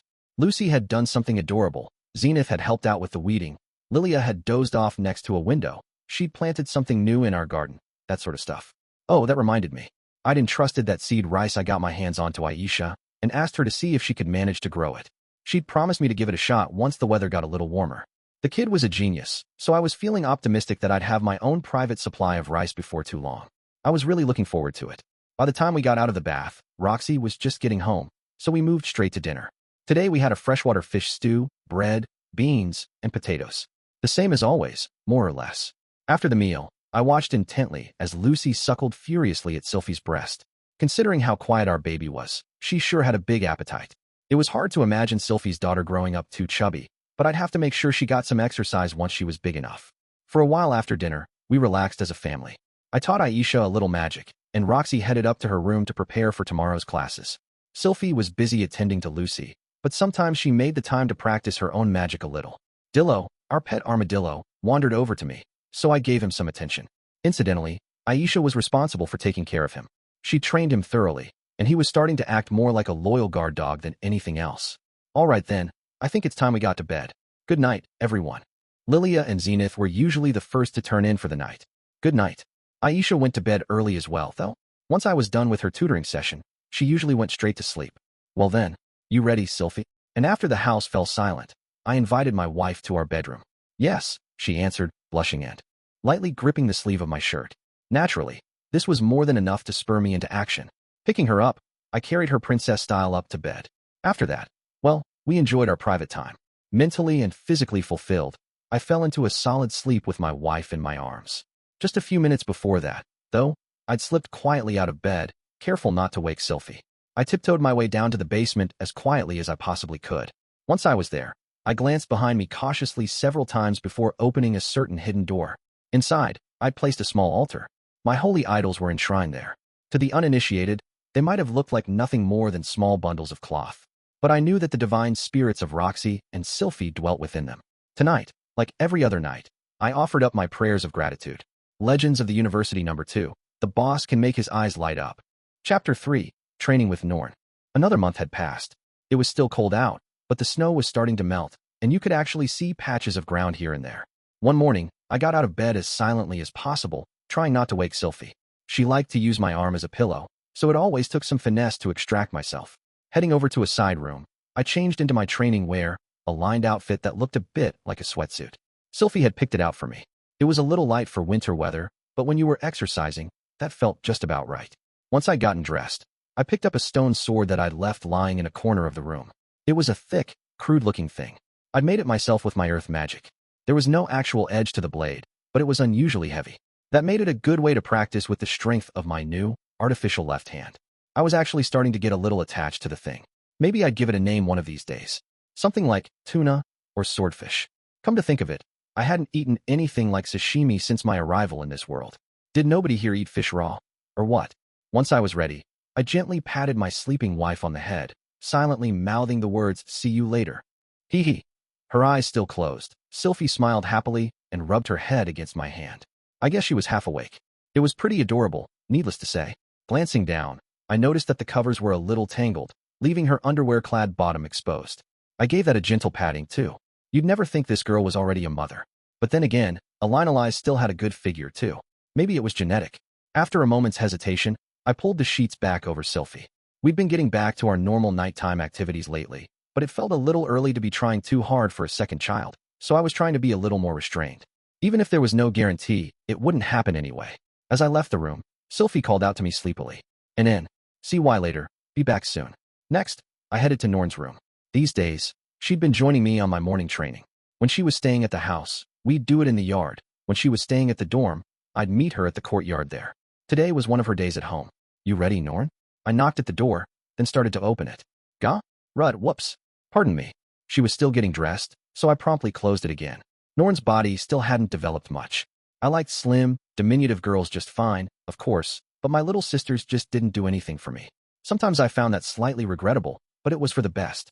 It was nice that I could be affectionate with them without feeling dirty about it. Still, the thought that Norn would probably get married someday did inspire a vaguely uneasy feeling in the pit of my stomach. Maybe this was what a father felt watching his daughter grow up. It wasn't so bad. I'd have to take Paul's place and berate her first boyfriend for her. I'm not giving Norn to a bum like you. Get lost. Honestly, what's the point of knocking if you don't wait for me to say something?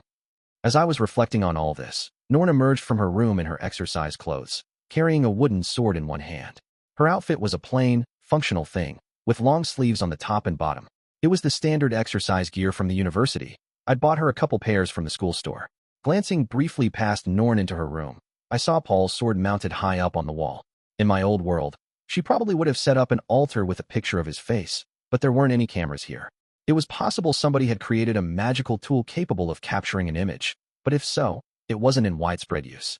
Without photographs, people tended to use mementos to remember those they'd lost. "Norn, would you mind if I came into your room for a second?" "Huh? That's fine, I guess." I stepped inside. The bedroom smelled a bit like its occupant, the way they do first thing in the morning. If I dived into her bed and pressed my face against her wrinkled sheets, I could have filled my lungs with the scent of Norn. Not that I was going to. Standing right in front of Paul's sword, I put my hands together. "Dad, Norn and I are going to be training again this morning. Keep an eye on us so we don't get hurt too badly, will you?" Once I was done with my little prayer, I bowed my head slightly. How would Paul have responded to this, anyway? Maybe something like, "You'll never improve without a few injuries, you know." Or maybe just, "You better not let Norn get hurt, damn it." Glancing over, I found Norn kneeling next to me with her hands together in the Millis style. I had a good view of the cute little whirl of hair on top of her head. It didn't matter what Paul would have said, really. He wasn't here anymore. I had to play his role now. I had a responsibility to take care of Norn to the best of my abilities. She didn't have anyone else to turn to, after all.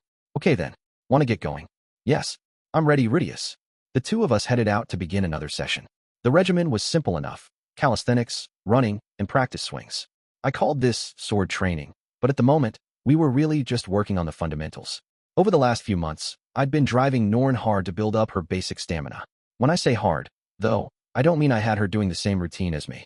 That would have been way too much for her to handle. I'd started her off at 1/5 of my training regimen. Norn was only 11 years old, and she hadn't been too physically active prior to this, so there was only so much I could reasonably expect her to endure. While she did her practice swings in the yard, I finished up my own upper body exercises. 25-26.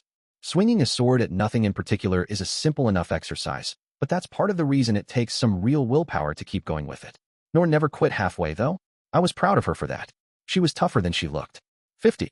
Okay, that's good. Nice work. Haha. Thanks, Rudeus. Let's wash ourselves off and head back then. After training, the two of us headed into the bath together. Norn had an unfortunate tendency to trip and fall during our running sessions, which sometimes left her with scrapes or bruises on her knees. I made a habit of looking her over and cleaning them up with healing magic afterward, sort of like kissing it to make it better, except it actually worked. Incidentally, Norn strongly objected to letting me see her naked, so she took these baths in her underwear and with a thin shirt on. I guess she was getting to that sensitive age. It was a pity she hadn't split that sense of modesty with Aisha. Of course, I always wore underwear in, too, to make Norn more comfortable. Still, sometimes I wondered how she'd react if I told her that some guys out there got more excited seeing a woman in a wet, semi-transparent shirt. It might be fun to see, but I was keeping the thought to myself. I didn't want her to banish me from bathing with her entirely. A big brother's got to maintain his dignity, too. As I was reflecting on this, Norn shot me a look and pouted slightly. It was just running and practice swings again today. When are you going to teach me how to use my sword? I already am. I'm not talking about just swinging it. I mean, you know, the stances, the techniques. So far, I've been instructing Norn on how to run and swing her sword. Running would build her stamina, and practice swings would build her strength. Until she'd worked on both of those for a while, there was really no point in her learning techniques. That was how I'd figured it, at least. Let's see. The girl had been at it for months now, though. She'd probably made some progress. I gave Norn a looking over. She had the slender body of a growing kid, but compared to when we were just getting started, the muscles in her arms and legs were somewhat more defined. It was hard to say that she was in shape at this point, but a little exertion probably wasn't going to cause her any injuries. Maybe it was about time I got around to teaching her the most basic stances. I guess you're right. We'll get started for real after school today, okay? Oh, really? All right. Having rinsed off our sweat, the two of us left the bathroom together. That evening, I met Norn at the University of Magic's third external training field, an exercise ground located near the edge of campus. I'd already changed into my training wear. My sister was in her exercise gear as well, and she already had her wooden sword in her hand. Her face was deadly serious. We didn't have the area to ourselves. There were a few robed students training nearby, and others who looked to be out for a walk. We'd also attracted a few spectators, who were obviously curious as to why we were wearing our training clothes at this hour. It didn't matter if we had a crowd, though. Norn, we're going to start your real training as a swordswoman today. Yes, sir. The girl's face was shining with energy and enthusiasm. It was obvious how eager she was to learn real techniques. It had only been a few months since we started, but I guess the repetitive nature of our basic training had been wearing her down a little. Still, swinging a sword around in battle wasn't a game. You've got to get the fundamentals down first. Just so you know, I'm planning to be tough on you. All right, Norn said, nodding seriously. If we keep at it, you might end up getting upset with me. You might even start thinking I hate you. That's how harsh I'm going to be. All right. To be honest, I don't want to make you hate me. But a half-hearted instructor gets his students hurt. If I took it easy on you in training, and then you ended up getting killed in your first real fight, I'd never be able to face our dad in heaven. Norn had no real talent with the sword. Certainly not compared to Eris at the same age, at least. I wouldn't say she was any worse than the average 11-year-old, but strength can only be measured in relative terms. When you're fighting someone one-on-one, the stronger combatant wins, and the weaker one dies. Losing isn't a valid option. For Norn to become capable of overcoming any actual threats, she'd need to put in a lot of effort. I needed to train her hard, and she needed to learn a few tricks, too. At some point, this might start making you miserable. You might get frustrated with your lack of progress. You might see someone with more talent quickly pass you by. There's going to come a day when you feel like quitting. I do know how that feels, for the record, and I couldn't really blame you, or anyone else, for giving up in the face of adversity. Norn scowled a little at that. Not surprising, really. From her perspective, it probably looked like I was supremely talented at anything I tried. And in this body, I really was very capable at all sorts of things. But even so, I'd lost many battles. More than once, I'd nearly died. In a sense, Paul had died because I wasn't strong enough. I wanted more than anything to keep Norn safe from that sort of danger. That said, I don't want you to give up on the sword, no matter what. If you do, I'll never teach it to you again, and I'll never let you use Dad's sword. As long as you keep at it, though, I won't give up on you either. Kind of a cheesy speech, I know. Was I even showing that kind of determination myself, come to think of it? Well, I'd given up on getting much better with the sword, but I had kept up with my training every morning. I wanted to believe I wasn't a total hypocrite. Do you understand, Norn? Yes, sir. I understand completely. Norn's response was quick and forceful. She was looking up at me with flushed cheeks and determination in her eyes. I found myself wondering if I'd looked something like this to Paul, back when I was little. Maybe Norn would end up following a similar path, leaving me behind and finding some other master to train her. Once I got her up to the beginner level, I could always send for Ghislaine or something, assuming I found out where the woman was. There was also that Sword Sanctum place off to the west. If I offered enough money, maybe I could lure a Sword Saint away to teach her for a while. Glad to hear it. We'll start off with some running then. Huh, aren't we training with the sword tonight? Yeah, of course. You're running with your sword in your hands this time. You have to carry it around everywhere on the battlefield, after all. I'm waiting for a reply. Sir. Yes, sir. Today, our regimen would consist of running, a review of the 3 basic forms, and a brief sparring session. My intention was to give her a very hard time. She needed to understand this could be painful and scary stuff. I don't think pain's an essential part of the learning process or anything, but I felt like it was best for her to realize up front how tough this could be. There was a chance I'd make her cry. There was a chance she'd hate my guts after tonight. But even so, I needed to turn my heart to stone. Swordplay wasn't the kind of thing you pursued as a fun hobby. That was a surefire way to end up dead the first time you faced an actual threat. All right, Norn. Follow me. Yes, sir. Still feeling a bit anxious despite myself, I set off at a run. Okay, that's good enough for today. Thank you, sir. As the setting sun shone down on us, Norn collapsed to the ground, gasping for air. I want you to practice the 3 basic forms I taught you today when you have the time. In the morning, at lunchtime, whenever. Even when I'm not around. Why, yes, sir. For our first real training session, it had gone decently. Once our running was over, I'd launched directly into reviewing the basic forms or movements. After that, I'd thrown her right into a sparring match against me, using wooden swords. I'd corrected her stance and foot movements as we went. It probably wasn't nearly as complex as the kind of training you'd get from a kendo instructor back in Japan, but this world didn't have many rules for its swordsmen to learn. Really, when you got down to it, learning how to fight with a sword is mostly about getting in a lot of practice. Paul had started smacking me around fairly early in our sessions, and Ghislaine had spent a great deal of time sparring with Eris, too. I felt like I had the right general idea. Norn seemed to be very reluctant to actually take a swing at someone with a wooden sword, so I started off by letting her swing at me freely to help her get over that. I didn't even defend myself, apart from moving my body so that she didn't hurt me. She grimaced every time she felt her sword strike home, but I tried very hard to keep a calm, composed look on my face. I wanted her to believe that I could take her blows just fine. I think it worked. Probably. Since she'd spent the last several months doing lots of practice swings, her strikes had a decent amount of force behind them. I'd probably have some nasty bruises. After that, we got to the actual sparring. I smacked Norn around with my sword for a while, then called an end to the session. I took it easy on her, of course, but her arms and legs would definitely be turning black and blue before too long. In other words, I'd done harm to my sweet little sister. A part of me was already wondering if I'd made the right choice here. Still, Norn kept swinging back at me to the bitter end. She didn't surrender or complain, much less break down in tears. As long as she had this level of motivation, basically any kind of training would be productive. What do you think, Norn? That hurt, didn't it? Yes. Was it too much to take? Do you want to quit? No. I want to train tomorrow, too.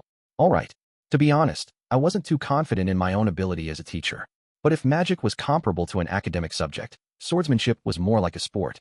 There wasn't really one correct answer, and if you wanted to improve, you had to just keep at it. Come here, Norn. I'll heal you up. I was intending to sit Norn down on the ground and use my magic to ease her pain. If she had any bruises under her clothes, I'd have to ask Sylphiette to do the honors later. Then again, Norn was going to be coming home to stay with us tonight, so maybe I could do it if we took another bath together. I approached my sister and took off her jacket to get a better look at her arms. But then, I sensed that we were being watched. Turning around, I saw a group of male students staring at us, illuminated by the setting sun. How long have those guys been there? From the start, maybe?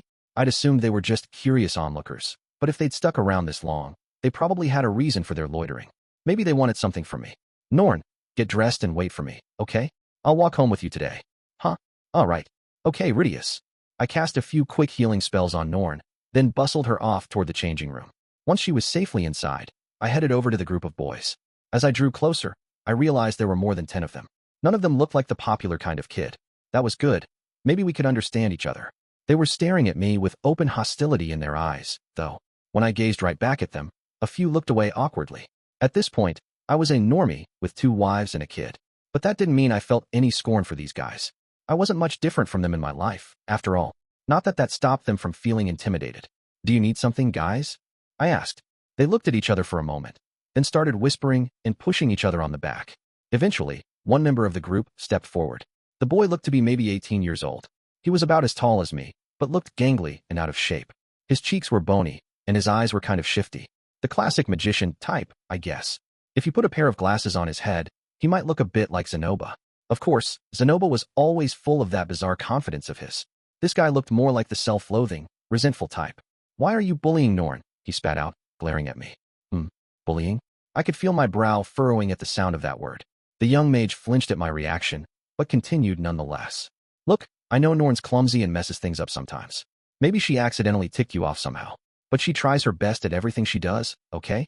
Did you really have to take it out on her like that? From behind him, the group muttered words of agreement. In the first place, Norn's never even held a sword before. She didn't even know how to defend herself. I don't know what she did, but making her fight you was just too harsh. The group concurred again, a little more loudly this time. From the sounds of things, they seemed to believe that I'd forced that sword into Norn's hands, then beat her up for my own enjoyment under the pretense of training her. It was basically the opposite of the truth, but you could understand why they'd reached that conclusion. I wasn't a very skilled instructor for one thing. In any case, I needed to clear up this misunderstanding. Well, you see, I know you're the strongest mage in this entire school. But if you're going to mistreat Norn like that, we're still going to fight you for her. Sake. The guy was really working up a head of steam now. There was real determination in his voice. But the chorus of approval from his friends was a lot quieter this time. In fact, I heard someone mutter, "I don't think I agreed to that," from the back. It's sad, but guys like us aren't particularly tough in groups, either. Alright, before I explain myself, there was one thing I needed to understand. Okay, can I ask who you people are exactly? Huh? His voice cracking, the young mage looked back to his friends for guidance. After a moment, he turned to face me again with an awkward look on his face. What do you mean exactly? I'm asking how you know my little sister. Are you her friends or something? No, we just noticed her last year, when she was a freshman. She always, does her best at everything. So, we're kind of rooting for her, I guess. The guy was stammering now, but once he got these words out, his friends started chiming in as well. I noticed her on campus about 6 months ago. I'm in the same year as Norn. We had practical lessons together, and she kept messing up her fire spell over and over, but I saw her getting all teary-eyed while this instructor scolded her during magic training, and they spoke clumsily and never seemed to actually finish their sentences. But I still got the general idea. These guys had seen Norn in her classes or training sessions. They'd seen her tearing up as she failed repeatedly, but kept struggling nonetheless, and it had warmed their hearts. At some point, they'd banded together to try and offer her a little subtle support from the sidelines. In other words, Norn had a fan club.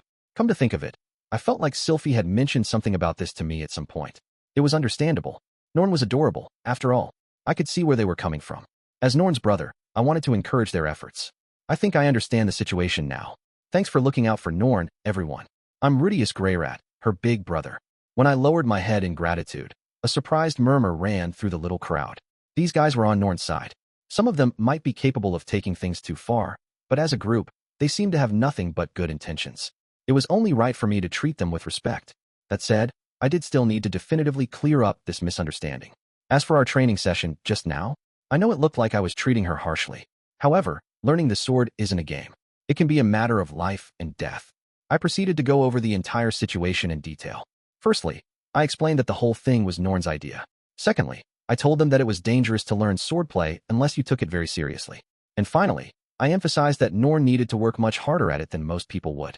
The fan club was a little taken aback at first, but after a while, they seemed to understand where I was coming from.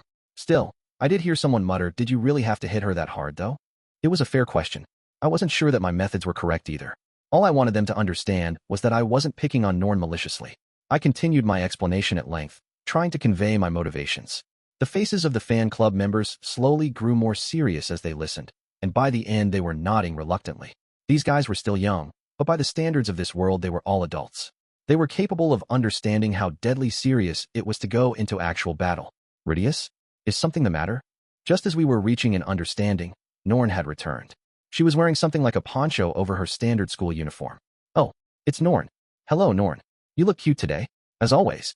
Nice job out there, Norn. The instant my sister arrived, everyone in her fan club got remarkably creepy. Still, I could understand how they felt. She was adorable in that outfit. So adorable, I found myself picturing her carrying around a leaf umbrella. Oh, hello there, everyone. Thank you. Norn flinched in surprise at the sudden barrage of encouragement, then bowed her head respectfully. I noticed she wasn't getting too close to them, though. I guess she was picking up on the weird vibes here, too. Rudeus, I think I forgot something in my room. I'll go grab it now, so just wait for me at the school gates, okay? Just like that, Norn turned and rushed off toward the dorms. Before she got too far, though, she tripped and fell. Norn was a little slow getting up, and once she was back on her feet, she looked back at me for just a moment. Her eyes were glistening. I suppressed a sigh. Maybe you shouldn't be running right after you exercised, kid. Once we got back home, I'd have to give her a massage to help control the muscle pain. She'd need a nice long relaxing bath, too. She is so adorable. Don't run so fast, Norn. You're wearing a skirt, remember? I thought the school uniform was a stupid idea at first, but I think I understand the appeal now. She's an awful slow runner, though. Yeah, if a kidnapper tried to snatch her, she might not get away. If Norn went on the slave market, I'd buy her in a minute. Haha. Ooh, imagine living with Norn. Yeah, I'd buy Norn too. Then I'd take her back home and make her a nice, big meal.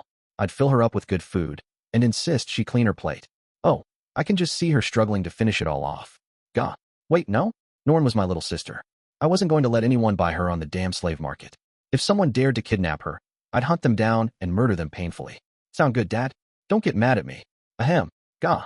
I'd cleared my throat loudly, prompting the members of the fan club to snap out of their disturbing fantasies. Guys, I need you to not talk about enslaving my little sister, thanks. Sorry. It's all right. I know she's adorable. You can have your little daydreams, at least. As long as you keep a safe distance from her. Oh, really? Everyone seemed to relax a little at that. Yeah, but if you lay so much as a finger on her, you're going to seriously regret it. Eek. It never hurt to be clear about these things.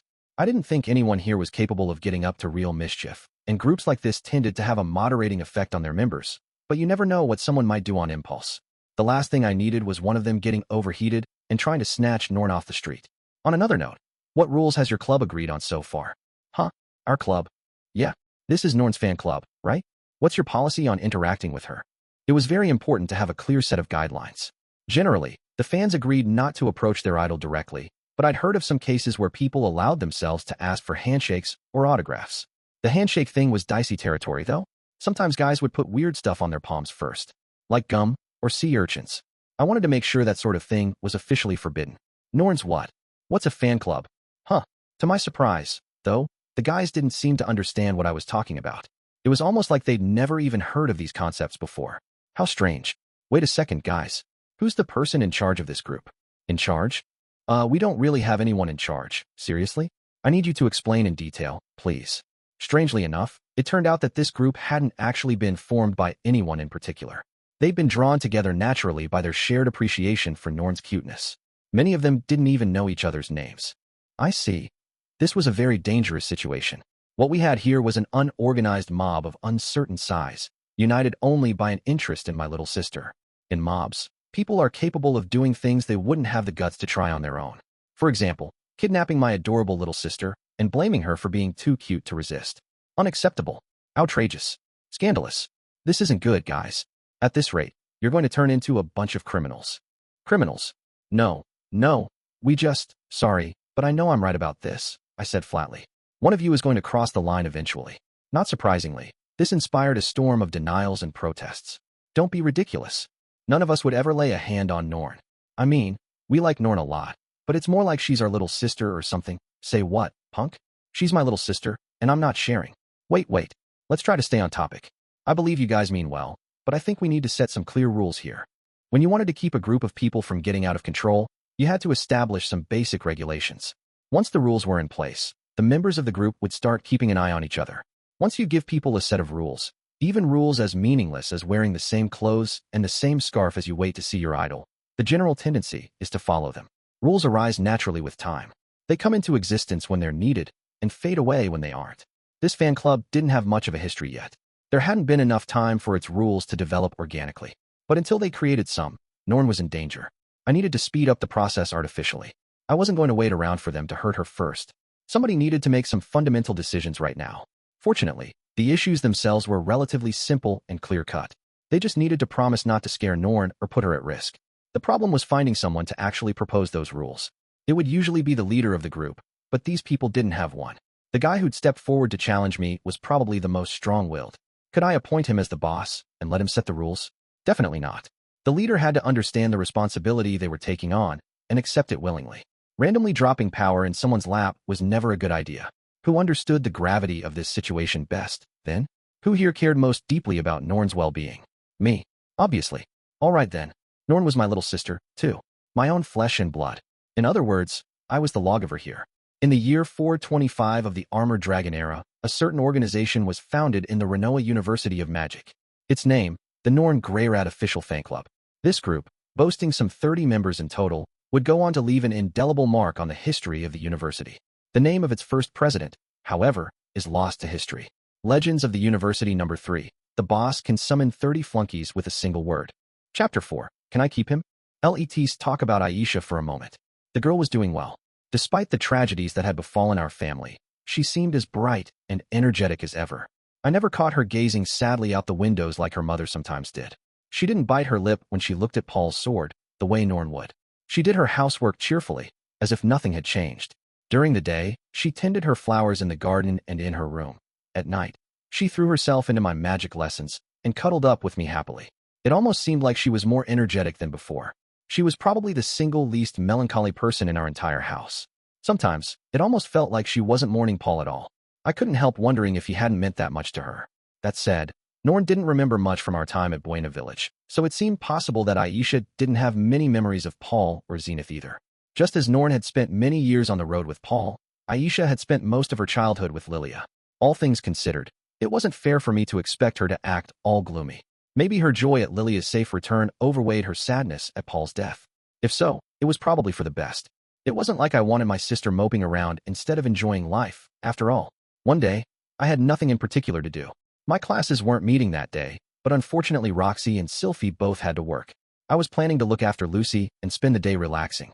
I felt a little guilty about lazing around the place while both my wives were hard at work. But grown-ups need to get their rest in when they can, right?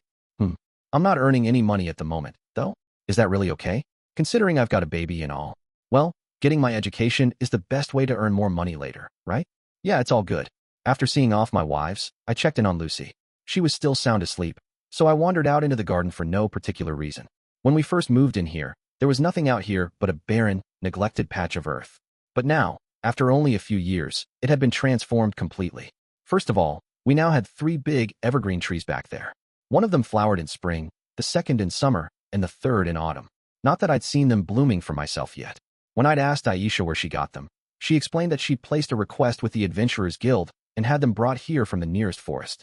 Transporting full-grown trees sounded like a real hassle, so I asked her how much it had cost. She said Zenoba had helped out, so she only had to cover the cost of a few bodyguards. In one corner of the garden, there was a section of soil separated from the rest by brick dividers. This was where Aisha had planted the rice seeds I'd brought back with me. None of us knew how to make a proper rice paddy, so we were trying to grow the rice on dry soil. So far, the first crop seemed to be sprouting nicely. It was hard to say whether we'd get anything edible out of it in the end, though. Aisha was squatting down by that small field at the moment. To my surprise, Zenith was sitting next to her. "What are you two doing?" I called. "Oh, hi, Rudeus," said Aisha, looking back at me. "We're weeding the rice." For a second I thought she was joking, but then I walked over and realized it was true. Aisha was pulling weeds out from between the stalks of rice, and Zenith was quietly helping out as well. Now that I thought about it, I had some vague memories of Zenith pulling weeds back in Buena Village. Maybe it was just a standard part of growing plants, even in a cold climate like this. Miss Zenith wanted to help out too. Something about the Miss Zenith thing didn't sit quite right with me. Aisha, you can call Mother Zenith Mom if you want, you know? Nah, Mother Lilia said I can't. She always says I have to call her Miss Zenith or Madam. So it was another one of Lilia's commandments. She was sure strict about this stuff. Then again, I felt like Aisha didn't really think of Zenith as a mother anyway. For the record, Zenith had treated her just like one of her own children back when she was a baby, but Aisha obviously couldn't remember that. Well, whatever. It wasn't that big a deal either way. How long has Mother Zenith been helping you out like this? For a while now, actually. Mother Lilia tried to stop her at first, but she always comes over to help when I start messing around in the garden. She's better at it than I am. Zenith had put a lot of effort into maintaining our garden back in Buena Village, too. Maybe that had something to do with this. I wasn't going to discourage it either way. You never knew what might help her regain her memories.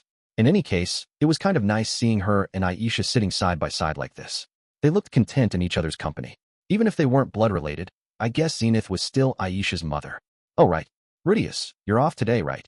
As I watched them working, Aisha turned back to look at me. Her cheek was smudged with mud. Yeah, I'll be at home all day. Great. There's something I want to show you. Can you come by my room later? Sure thing, I said, bending down to wipe her face. Aisha smiled dopily as I cleaned her off. Zenith looked on from beside her, staring at us both intently. There's something I want to show you. Can you come by my room later? A very suggestive line, I'm sure you'll agree. Aisha was a very precocious kid. There was a possibility she'd lift up her skirt and try to show me her private parts or something. Well, maybe not, on second thought. We already took baths together on a regular basis. She didn't have anything under there I wasn't already familiar with. Still, the kid was so shameless that I was starting to get a little worried about her future. Maybe I should be giving her some basic sex ed lessons at this point. Wait, didn't she say Lilia had gone over all that with her? Okay, but what if she taught her a bunch of nonsense? I should really step up to the plate here. Frowning slightly as I considered the proper course of action, I stepped inside Aisha's room. She'd told me to stop by later, but she hadn't specified a time. It shouldn't be a problem if I waited for her here, then.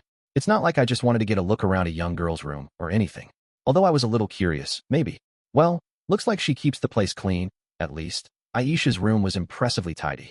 Everything was put away in its proper place, and I couldn't see a single speck of dust anywhere. Her bed was neatly made, too. Here and there, I noticed a few slightly girly touches. The stuffed toy on her bed was particularly conspicuous. It was a little guy, maybe 20 centimeters in height, with light brown hair, a robe, and a staff. He was supposed to be a magician, presumably.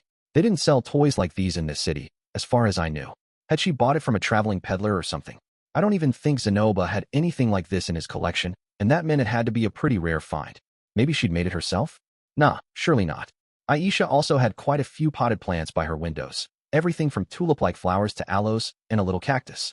There were maybe 10 of them lined up together in pots of various sizes. Compared to Norn's room, the place looked a bit more like what you'd expect from a young girl's room. Wandering over to the corner, I opened up Aisha's closet and took a peek. There were 3 full maid outfits inside. All of them were obviously well used, and had some conspicuous patches here and there. They looked more like the clothes of a veteran made than those of an 11-year-old kid. Aisha had been growing fast lately, so she'd presumably grow out of these entirely before too long. Unless Lilia could modify them somehow. Glancing around again, I noticed a single cute, girly outfit hanging on the far side of the closet. It had lots of frills and everything. Maybe she was saving it for a special occasion? Hopefully this wasn't what she'd been wanting to show me. I'd have to pretend I hadn't already seen it. Closing the closet, I pulled open the drawer underneath it. One side of it was packed with neatly folded panties. For any boy with a crush on her, this would have been a real treasure trove. Next to her underwear were a number of shirts, and now that I got a closer look, a few bras, too. My little sister was well developed for her age, and already capable of equipping chest armor. Still, she was probably the equivalent of an A-cup at the moment. The wise old hermit had already classified her as a rare gem in the making, but it was early days yet. As I was contemplating my sister's clothes, a small thump from behind made my heart skip a beat. Activating my demon eye of foresight, I channeled mana into both my hands and spun around, making sure to close the drawer behind me. "Who's there?" I called, pointing my fingers toward the door. There was nothing there. No one I could see. Aisha and Zenith would still be occupied with the garden at the moment, and Lilia should be busy making lunch. Was it our pet armadillo then? No, he'd tagged along with Roxy when she headed to the university. He was probably taking a siesta in some stable over there. Matsuke's, the horse I'd bought before leaving for Greyrat, was housed in a stable in the city. Sometimes I'd head over there to check up on him, but I doubted he could make it all the way over here on his own. That just left Lucy, and she wasn't even crawling yet. Was it someone totally unexpected then? A burglar? A pervert looking to steal an innocent young girl's first bra? Lowering myself cautiously into a crouch, I glanced all around the room. I wasn't seeing anyone, and there weren't any good hiding places, either. Still, something felt odd. My sharply honed intuition was telling me I wasn't alone in here. Could it be an invisible enemy? Maybe someone with a magical implement that provided perfect camouflage? In that case, the effect would have to wear off sooner or later. I guess we'll just have to see who blinks first, then, I muttered quietly. Hopefully it wasn't just the house creaking or anything. I'd feel like a real idiot. No, there's definitely something off. I can feel it. Look closer, Rudeus. What's changed in here? What's out of place? The stuffed toy? No, it's not that. The door's still closed. The bed's still made. The ceiling's spotless as always. That leaves the potted plants. Yeah, are there more of them than before? I don't think so, but I feel like I'm getting warmer here. As I stared at the plants, trying to find something out of the ordinary, the sun emerged from behind a cloud. A ray of light poured through Aisha's window. Thump, thump, gah. The plant in the single smallest pot reacted instantly. It was wriggling around in there, trying to get more of itself in the sunbeam, twisting its leaves toward the window. With its every movement, the pot thumped slightly against the wooden windowsill. This was obviously what I'd heard a few moments ago, as well. What the heck is this thing? I gave the plant a cautious poke, and it jerked in something like surprise. After a moment, though, it leaned over to rub itself against my finger and began to slowly twine a shoot around it. A little taken aback, I pulled my finger away. The plant promptly went right back to bathing in the sun. A moving plant. How very bizarre. Hopefully, it wasn't going to start dancing around the room and burst into song or anything. In all seriousness, though, I had some idea what this thing might be. I'd seen its kind many times before, after all. This thing was a treant. The creatures known as treants could be found all over the world. They were one of the most common and well-known categories of monster. You might compare them to the slimes from Dragon Quest, in that sense. I'd done a lot of traveling for my age, with journeys across the Demon Continent, the Millis Continent, the Central Continent, and the Begarit Continent. I hadn't gotten a chance to visit the Divine Continent yet, unfortunately, but that was still 4 out of the major 5. On every one of the continents I'd seen so far, there were treants of some kind. You'd find them in basically any forest, and they weren't uncommon in the plains and deserts, either. Most of them were largely made of wood, but not all of them looked like walking trees. The stone treants resembled big, lumpy potatoes. The cactus treants looked like spiky green plants. And there were many other species, too. I'd heard of elder treants capable of using water magic, for example. Still, I'd never seen a treant this small before. The thing was about 15 centimeters in height. Maybe 20, if you counted its roots. It had 4 large leaves and 2 tender-like shoots. I didn't see any flowers or fruits yet. It looked like a very young sapling, maybe. Accordingly, I decided to refer to it as a baby treant. Not that it really mattered. I just needed some way to refer to it.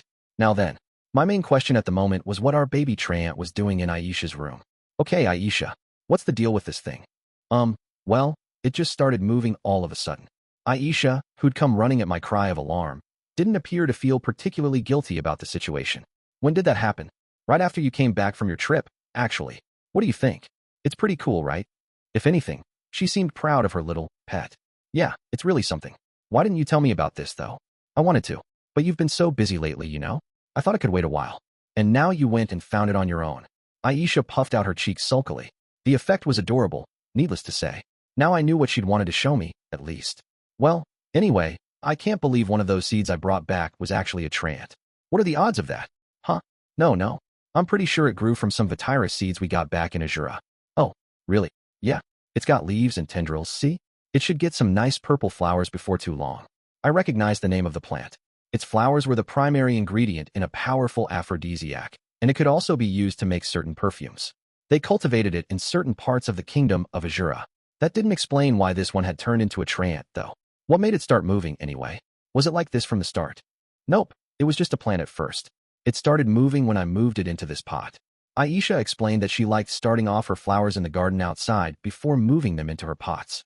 Once they grew big enough, she put them back into the yard. She was still experimenting at the moment, which was why the pots and the plants inside them were also different. The pot itself was a perfectly ordinary thing that we'd purchased together at a general goods store a while ago. I found it very unlikely that it was a magic item or otherwise enchanted. You didn't do anything weird to it, did you? Nope. I treated it just like all the others. I'm using the soil you make for me. It seems to have more nutrients than the earth around here does. That probably ruled out the soil, then. I always made her perfectly ordinary dirt with my magic. It wasn't something I put a lot of effort into. Maybe I threw a touch of affection for my little sister in there, but that didn't seem relevant. Oh wait, sometimes I gave it leftover water from the bath, I guess. Leftover bath water. I wasn't around at the time, so it would have been infused with Sylphiette and Aisha's sweat, maybe a bit of Nanahoshi's, too. Intriguing. I could see how that might lead a plant to grow some gropey tentacles. Okay, Rudeus, stop being an idiot. What could have caused this to happen then? She'd planted a normal seed and cultivated it normally, but somehow it had turned into a monster. Was that a thing that just happened sometimes? It felt more likely that a treant seed had been accidentally mixed in with the normal one somehow. Treants were natural mimics. Maybe it was just pretending to be a normal Vityrus plant at first to stay inconspicuous. It felt like a coherent theory, at least. Well, in any case, I guess we should kill the thing, I muttered to myself. Maybe I could just burn it or something. What? Shrieked Aisha. Why? I spent all this time raising the little guy? Why would you burn him? I was a bit taken aback by how fiercely she objected. But then again, she'd brought me here to show off her treant. I guess it made sense that she wouldn't be too happy about getting rid of it. Aisha, you know what this thing is, right? It's a treant. That's a kind of monster. But look how little it is. It's adorable. Yeah, for the moment. But once it gets bigger, it might start attacking people. It's dangerous. I'll train him. I'll make sure he doesn't hurt anyone. She was clinging to my waist desperately now, and there were tears in her eyes. I was sorely tempted to just say, oh, all right. I'm not cleaning up after it for you, though. Still, this wasn't a stray kitten we were talking about here. It was a monster. Come on, Rudeus. Can I keep it? Please. The puppy dog eyes aren't going to work on me. We need to get rid of it. But he's a good boy, really. He's nice to everyone else, and he does whatever I tell him to. Now you're just making stuff up, Aisha. How is a treant going to do what you tell it? It doesn't even have ears. Look, trotting over to the baby treant, Aisha reached out a hand toward it. The little creature reacted by slowly slipping one of its tendrils around her slender index finger. Without extracting herself from its grip, she gently rubbed the underside of its leaves with her fingertips, and the baby treant twisted its body in something that looked like pleasure. It was kind of a bizarre sight. The thing looked exactly like a plant, but it was reacting like an animal. Okay, let go, said Aisha. The treant immediately uncoiled its tendril from around her finger, letting it rest in the palm of her hand. Which one's the pinky finger? After a moment's hesitation, the tendril slipped around her pinky. Middle finger. The tendril released her pinky and took hold of her middle finger. Don't let go, but grab my thumb too. Still wrapped around the middle finger, the tendril reached out further, obediently stretching toward Aisha's thumb. It wasn't long enough to grab it, but it just barely managed to touch her fingertip. Okay, let go. She kept playing with the treant this way for a while longer, then turned back to face me. See? He listens to what I tell him, right? Yeah, it looks that way. To my surprise, it was clearly possible to communicate with this thing. And from the looks of things, it was very attached to my little sister. I needed to rethink things a little here. Treants were monsters. That was just a fact. In my experience, they disguised themselves as trees or other plants, then launched vicious surprise attacks on any travelers who came by. Still, I knew there were some species of monsters out there that could be domesticated. Creatures like Dillo, our family pet, and the lizard I rode around on the demon continent weren't usually thought of as monsters. People usually just called them beasts. But there was nothing that inherently separated them from monsters, other than their temperament. This baby treant seemed tame enough, so maybe I didn't have to classify it as a monster. It honestly wasn't that threatening, either. Dillo could surely do a lot more damage than this thing if he wanted to. That said, Dillo had been domesticated by a professional beast trainer. Look, I'm a little worried this thing might try to strangle you in your sleep, honestly. I think it should be fine, Rudeus. Even full-grown Vityrus plants only get about twice this big. Okay, but if he hurts anyone, ever, I'll do what you say? I promise. What if he gets seriously injured the first time he attacks, though? Gore. Aisha puffed out her cheeks sulkily at this, but then seemed to reconsider her strategy. Opening her eyes real wide, she laced her hands together in front of her chest and looked up at me with her most sweet and innocent expression. Please, Rudeus, can't you give me a chance? Where the heck did she learn to plead like that? Not subtle, kid. I was tempted to pursue the point, but right now there were more pressing matters at hand. Okay, let's see. I was positive I'd never heard of anyone domesticating a treant before. I didn't know much about their behavior, either, so it was hard to say what the best way to train one was. Most importantly, they were dangerous monsters, albeit fairly weak ones. If we messed this up even slightly, things might turn ugly very fast. Then again, if it really was going to max out at 30 centimeters in height, there wasn't that much it could do to hurt us. Aisha had raised this thing herself from a seed, so it was accustomed to having people around. That made it less likely it would attack one of us, assuming it was like an ordinary animal in that respect. Clearly irritated by my indecisiveness, Aisha began to pout. All right then, if that's how you're going to be, maybe I should play my trump card. Your trump card? Why don't I tell Sylphiette and Roxy about your little secret? What are you talking about? Was I keeping any terrible secrets from the two of them? Nothing really came to mind. But then, smirking haughtily, Aisha dropped the bomb on me. I'm talking about your secret room in the basement. Gah. Everyone has a part of themselves they want to keep private. In my case, it was that little altar downstairs. That room was a sacred place that I visited only in the night, offering my prayers as my family slumbered. My goddesses were now physically present in my house, true, but that didn't make the ritual any less meaningful for me. Faith has value in and of itself, you know? The act of prayer calms us and centers us, helping us live each day to the fullest. I've been keeping up this routine for years now. It was a part of my life. But what would happen if my altar was discovered? What would Sylphie think? What would Roxy say? I wanted to think that Lilia would understand, at least. Aisha had evidently been keeping quiet about it. But what about Norn? I had the feeling she'd react with open disgust. The ultimate outcome would likely be the destruction of my altar. And with it, I would lose a crucial part of my daily routine.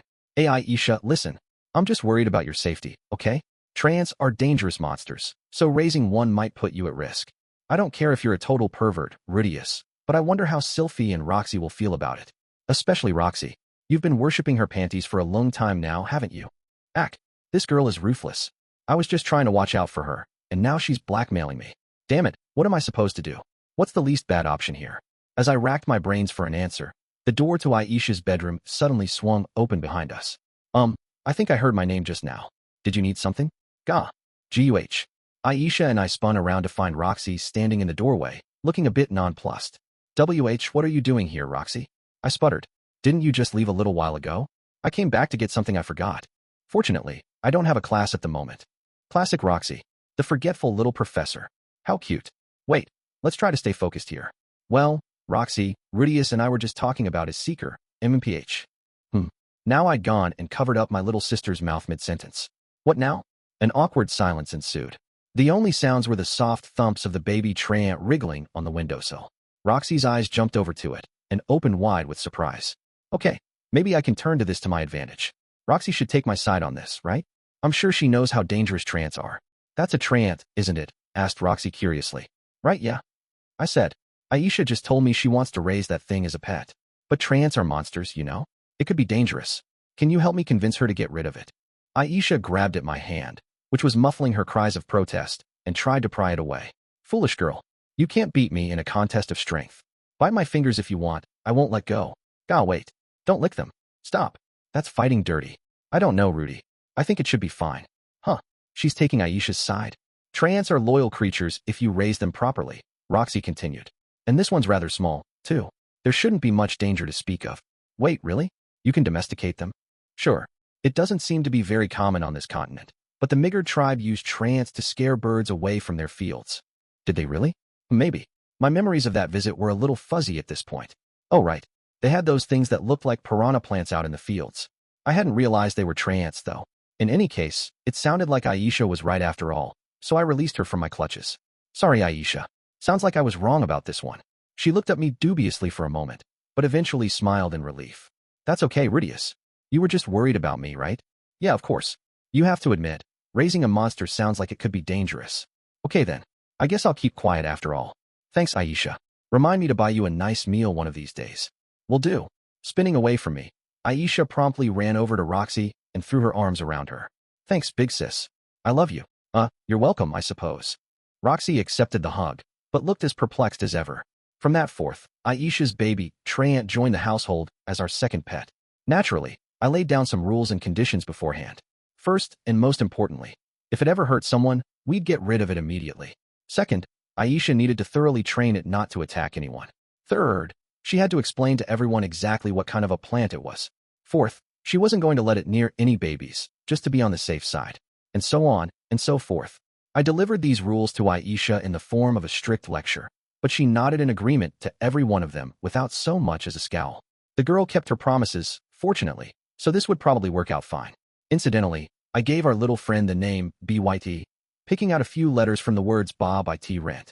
Hopefully he would develop into a trustworthy and helpful member of our family. I was already picturing him planted out in Aisha's fields, defending my precious rice crops from predators.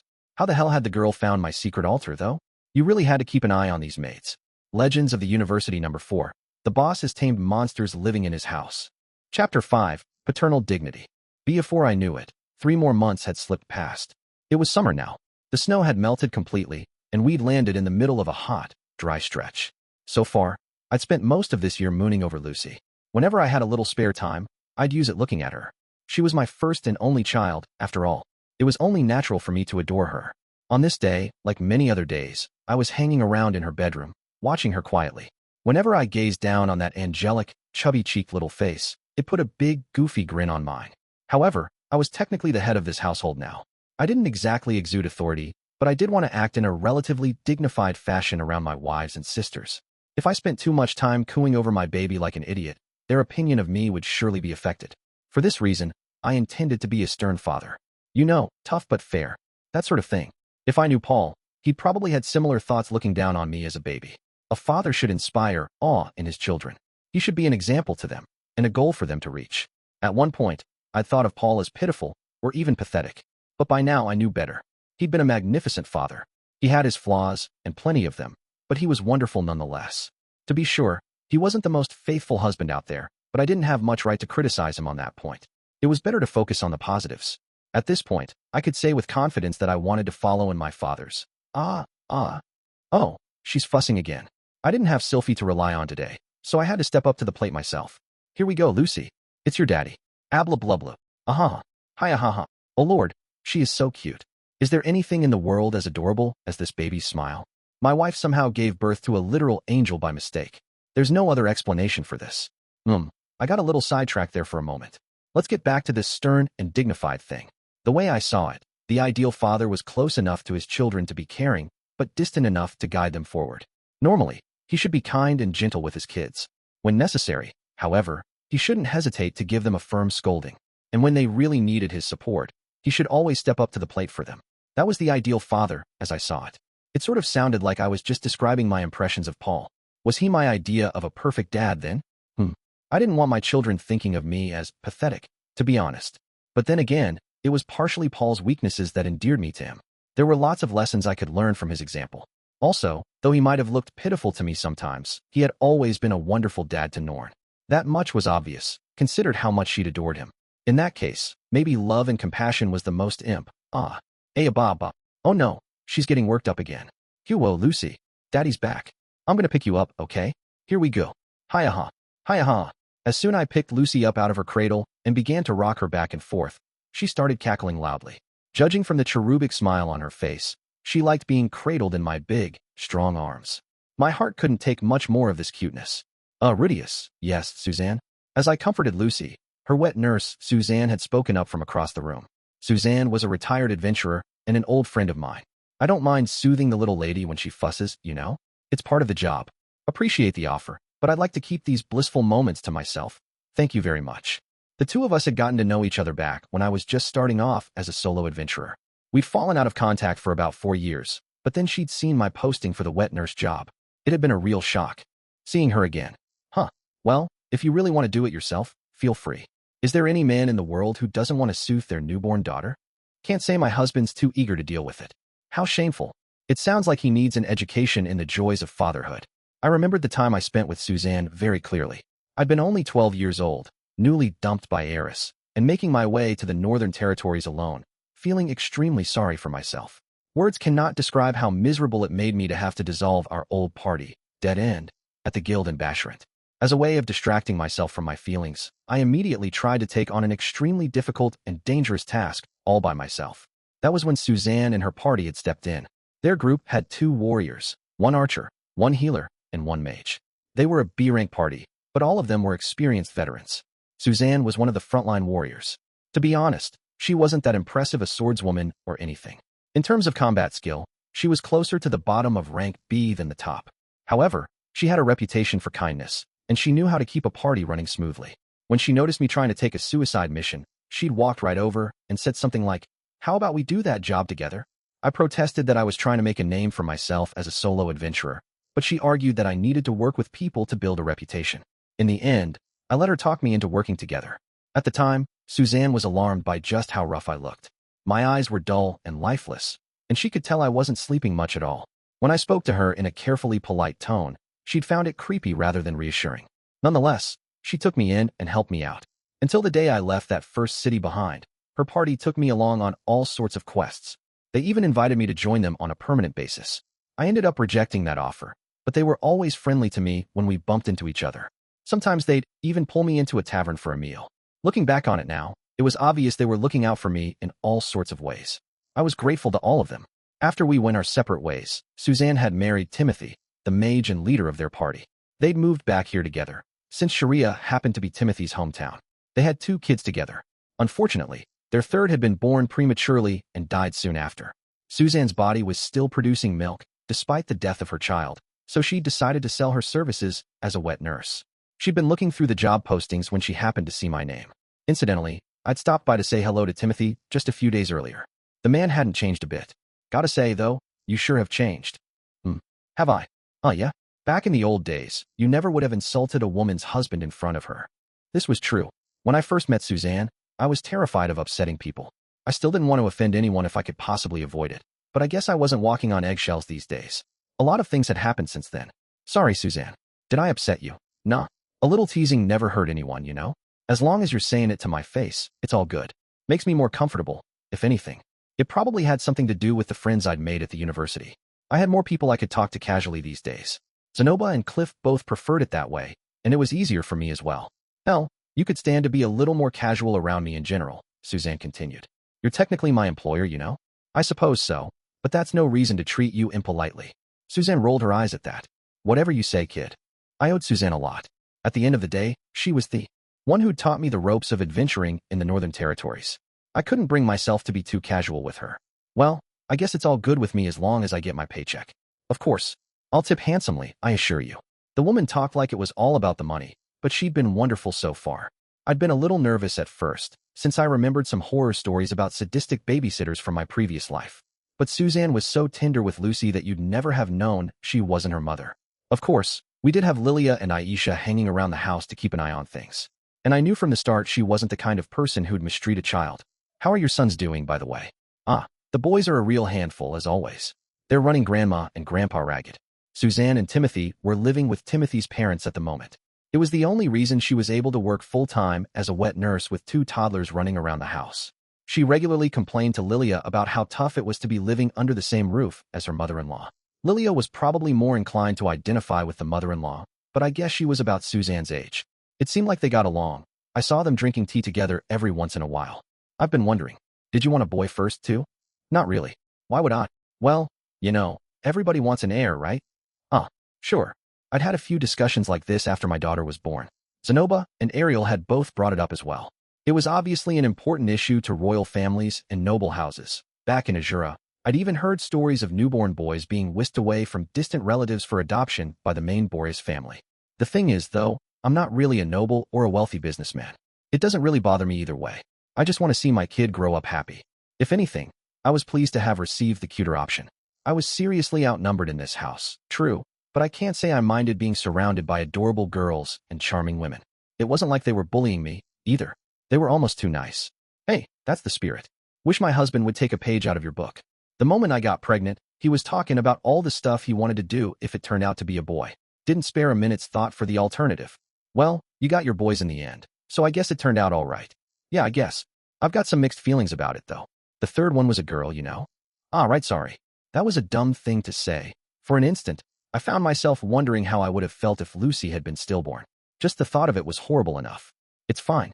We'll just try again. Suzanne seemed almost nonchalant about it, though. Was losing a baby really something you could shrug off like that? At the very least, I knew I would have taken it hard. It wasn't easy for Sylphiette to get pregnant, so there was no telling how long it would take for us to get another shot. And more importantly, Sylphiette would have been devastated. It was easy to picture her crying her eyes out and apologizing to me for losing our child. Gah, just thinking about this was making my stomach hurt. There wasn't any point in dwelling on it, right? Lucy had come out fine, and Sylphiette was okay too. Enough time had passed that I felt relatively confident it wasn't just a dream. Rather than thinking about how things could have gone wrong, I should be enjoying my good fortune. So anyway, I'm assuming you guys dissolved your party at some point, right? Yeah, not long after you left town. When you're as mediocre as we were, it gets pretty tough when you lose a core party member, you know? Patrice said he was going back to Azura to become a soldier, and we sort of fell apart on the spot. Do you know? What happened to Sarah? You curious? Yeah, a little. Sarah was the name of an archer who'd belonged to Suzanne's party. It was rare for an adventurer to rely on a bow and arrows, but she had a real talent for landing timely, accurate shots in battle, which made her quite effective at her role. We were relatively close in age, and she'd been openly hostile to me at first, but over time, we'd gotten increasingly friendly. In the end, our budding relationship imploded thanks to my performance issues, but I was still a bit interested in how she was doing now. Well, she's still out there making a living as an adventurer. You don't see many archers around, since it's a lot easier to learn how to fling a fireball, but she's got the skills and experience now. She'll be just fine anywhere she goes. Okay. If there's anything you left unsaid, you should probably go find her sooner rather than later. Never know when an adventurer might get themselves killed. I don't think that's really necessary. Our little fling was in the past now. Finding her to talk about it wasn't going to do me any good. It was hard to imagine that Sarah would enjoy remembering that whole mess, either. Well, if you say so. Suddenly, Suzanne's eyes flicked away from me and toward the door. When I turned around, I saw Zenith standing there quietly. Lilia was lurking just behind her. Mom. Zenith made no reply, of course, but Lilia nodded. Pardon the intrusion, Master Rudeus. Her eyes a bit unfocused, Zenith slowly stepped forward, then sat down next to me, positioning herself so she could get a good look at Lucy's face. Don't worry, Mom. Lucy's doing just fine today. This got no reaction whatsoever. Zenith just stared at the baby so intently, she seemed to have forgotten anyone else was even in the room. After her arrival at my house, I felt like she'd become noticeably more active. When Norn was around, she tried to feed her at the dinner table. When she spotted Aisha, they'd go out to the garden and pull weeds together. And when I was watching Lucy, she'd stop by like this to check in on us. There were subtle differences in how she reacted to Roxy and Sylphiette, too. Her facial expression never seemed to change, and she still hadn't spoken a word. But she was moving. She was changing. Maybe she was inching her way back to something like a recovery. Kayaha. GAA. Zenith had reached out her hands. Smiling from ear to ear, Lucy grabbed at them playfully. Little Lucy sure does love her grandma, doesn't she? At first, I'd been nervous about this. Zenith's symptoms were comparable to something like dementia. I'd worried she might harm Lucy for no reason at all, without even meaning to. By this point, though, it was obvious that we had nothing to worry about. All she ever did was watch Lucy quietly. I'd never gotten a hint of a negative emotion from her. If anything, she seemed like a normal woman gazing peacefully down at her grandchild. I felt a bit guilty for having doubted her in the first place.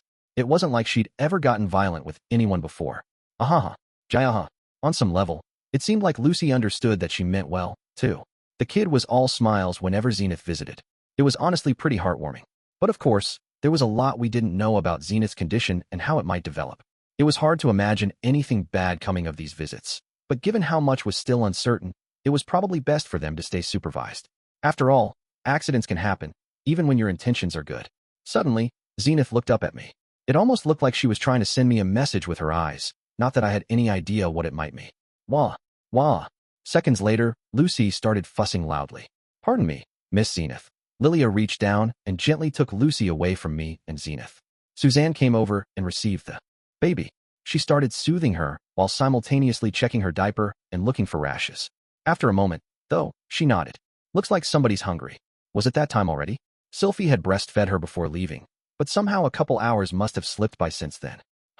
Well then, I guess I'll step out of the room. I don't mind if you want to watch, you know. It was kind of Suzanne to offer, but I declined politely. We were old friends and all, but that didn't make it okay for me to see the breasts of a married woman. She was just as well endowed as Zenith or Lilia, too. They actually seemed a little bigger than before. Maybe it was all the milk in there? If I got a glimpse of those things, the wise old hermit inside me might be roused from his slumber. That in itself might not be such a big deal. But what if Lilia, say, were to mention it to the others? Sylphie and Roxy might be disheartened. It was an undeniable fact that they were more on the flat-chested side of the spectrum, but I didn't choose women based on their bodies. I didn't want them feeling self-conscious about it. In any case, was it just me, or had Zenith noticed that Lucy was ready to be fed? Maybe you pick up a sixth sense for that kind of thing after raising 3 children of your own. I walked out into the hallway and glanced through the nearest window. Unfortunately, it was a gray and rainy day. It was hard to guess exactly what the time might be, but since Lucy had gotten hungry, it was probably close to noon. Somehow, I'd managed to spend my entire morning hanging out with the baby. But it was time well spent, in my opinion. Nothing was more important than spending time with your kid.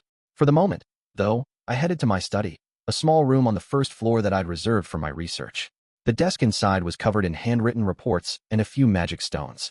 I hadn't spent the last 6 months playing with my daughter and my sisters to the exclusion of anything else. I'd also been studying the prizes I brought back from the Greyrat continent. It was these stones that had lent the Hydra its ability to shrug off my spells, forcing us into dangerous close-range combat. They absorbed any magic that came in contact with them. At a glance, they looked like ordinary light green scales. If not for their transparency, they wouldn't even have been identifiable as stones. I'd managed to learn a few basic facts about these from the library at the University of Magic. First of all, they were usually referred to as stones of absorption. Manatite hydras produced them naturally within their bodies. Since that species of monster had gone extinct thousands of years ago during the continental sundering, they were now incredibly rare and valuable. Many dragons produced magical stones or crystals inside their bodies. This was just one particularly unusual case in point. The stone in my staff, for example, had been retrieved from a draconic species of sea serpent. The effects of these stones varied widely, but many of them had direct magical applications of some sort. Some could increase your magical capacity, or reduce the amount of mana it took to cast spells. Others made your spells twice as powerful without increasing their mana cost. It wasn't that surprising that there was one capable of absorbing magic entirely. The tricky part was figuring out how exactly these stones were doing that. When you just left them sitting on a desk like this, the stones of absorption didn't actively suck the mana out of everything around them. Clearly, something had to happen first. After a bit of experimentation, I soon realized that the stones had a front and a back. It was very hard to tell one side from the other, but they definitely existed. When I placed my hand on the back of a stone and fed it some mana, the front side would begin absorbing magic while emitting a high-pitched whine. In other words, these things didn't work automatically. You had to turn them on and off yourself. It was a little bit like the suction pads on the tentacles of an octopus. It seemed that the Hydra we fought had been activating its magic-absorbing armor as it saw the spells fly, rendering my attacks useless at the last second. I had a hard time imagining many people could react as quickly, but wild animals can often have much better dynamic vision and reflexes than any human being. Experimenting further, I also realized that the stone didn't exactly absorb magic in the way I'd been expecting. When I held it in my right hand and cast a spell at it with the other, the spell would disappear, but I didn't regain the mana that I'd spent. In fact, I was pretty sure it was costing me some mana, the same amount I'd used to cast the original spell. It would take more focused experiments to be sure what this meant, but I did have a working hypothesis. Basically, I suspected that the stone was converting the mana I fed it into ways that could instantly disintegrate anything else made of mana. The results were similar to the spell Disturb Magic, but I felt like these stones were even more thorough at obliterating the spells they interacted with. There were still many things this theory alone couldn't explain, of course. For example, figurines I'd created with magic were completely unaffected by the stones, even at point-blank range. Earthen figurines were immune to the waves, but the projectile from my stone cannon wasn't. I had no idea why that would be the case. Maybe the mana in the figurines had stabilized over time, making them immune to disruption? There wasn't much point going down these rabbit holes, though. I didn't even have a good grasp of what mana really was. Rather than groping around for a comprehensive explanation, I wanted to focus on how I could use these things, and how I could counteract them in the future. With that thought in mind, I carried out another experiment. I had the feeling that I could use these stones to destroy some things Disturb Magic couldn't. Magic circles, for example. Cliff had helped me out with this experiment. As I'd hoped, I managed to destroy both the barrier spell and the magic circle he'd used to cast it. The design on his original scroll was unaffected, but as long as the spell was in active use, the stones of absorption could erase the circle itself. However, they weren't able to affect a magic circle on the inside of a magical implement. Maybe it was because that circle was carved into the implement itself, rather than drawn on its surface. That would make sense. Thinking back on our battle with the Hydra, I realized that it never deactivated the magic circle in its lair despite thrashing around all over the place. In any case, the most important takeaway was that these scales couldn't destroy everything of a magical nature. That said, they were probably more than effective enough to deal with most threats I might encounter. With one of these in my back pocket, I could break myself out the next time I blundered into a trap and landed on the inside of a barrier spell. Ideally, I would avoid blundering into traps in the first place, but it never hurt to have an insurance policy. At the moment, I was thinking about incorporating one of the stones into my prosthetic hand somewhere, maybe in the palm. It might be tricky to use that hand for both activating the stone and casting magic, but hopefully I'd get the hang of it with some practice. Hello, brother dear. You have a guest. I'd been tinkering around in my study for some time when Aisha popped her head in to announce that we had visitors. Her face was calm and composed. She'd snapped into professional maid mode. Who is it? Prince Sonoba. He's waiting for you in the living room. Wonder if he needs something? Not that I'd mind if he just came over on a whim, of course. Maybe he just wanted some company. Got it. Thanks, Aisha. I pushed myself up off my seat casually. Sonoba had been making progress on his own research into the automaton recently. My Zalef prosthesis had been a product of those efforts. And as it turned out, the automaton's legs and feet worked similarly to the hands and arms. I'd helped make the prototype this time. Sonoba drew up the plans. I created the model section by section with my magic, and Cliff inscribed it with the necessary magic circles. It was a slow, delicate process. We'd spent nearly a month making a single leg. Someday, we'd hopefully be selling them alongside our artificial hands. But we were a long way from mass-producing these things. Anyway, now that we'd gotten a good grasp of the limbs, Sonoba was finally starting to investigate the automaton's body. This involved locating the fine seams between its sections, and then carefully cutting them apart to study the innards. Right at the center of its chest, he'd found a magic stone. It was a pretty red crystalline thing of unusual size. After studying it, however, he realized that it wasn't actually just a single stone. It was a combination of numerous smaller ones, each covered in tiny magic circles. This was clearly the automaton's core. If we managed to decipher all the patterns etched onto it, we would theoretically be capable of making the same thing ourselves. And then, once we took our research to even greater heights, the Robo-Maid dream would finally become a reality. Unfortunately, Sonoba was struggling in the face of this new challenge.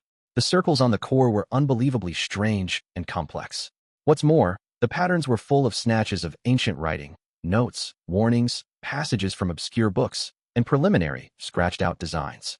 Basically, it was clear that the creator of the automaton had still been perfecting the design for the core even as they built it. It seemed that the masterpiece we'd found was in fact a failure or prototype. There was no telling what its creator had actually been going for.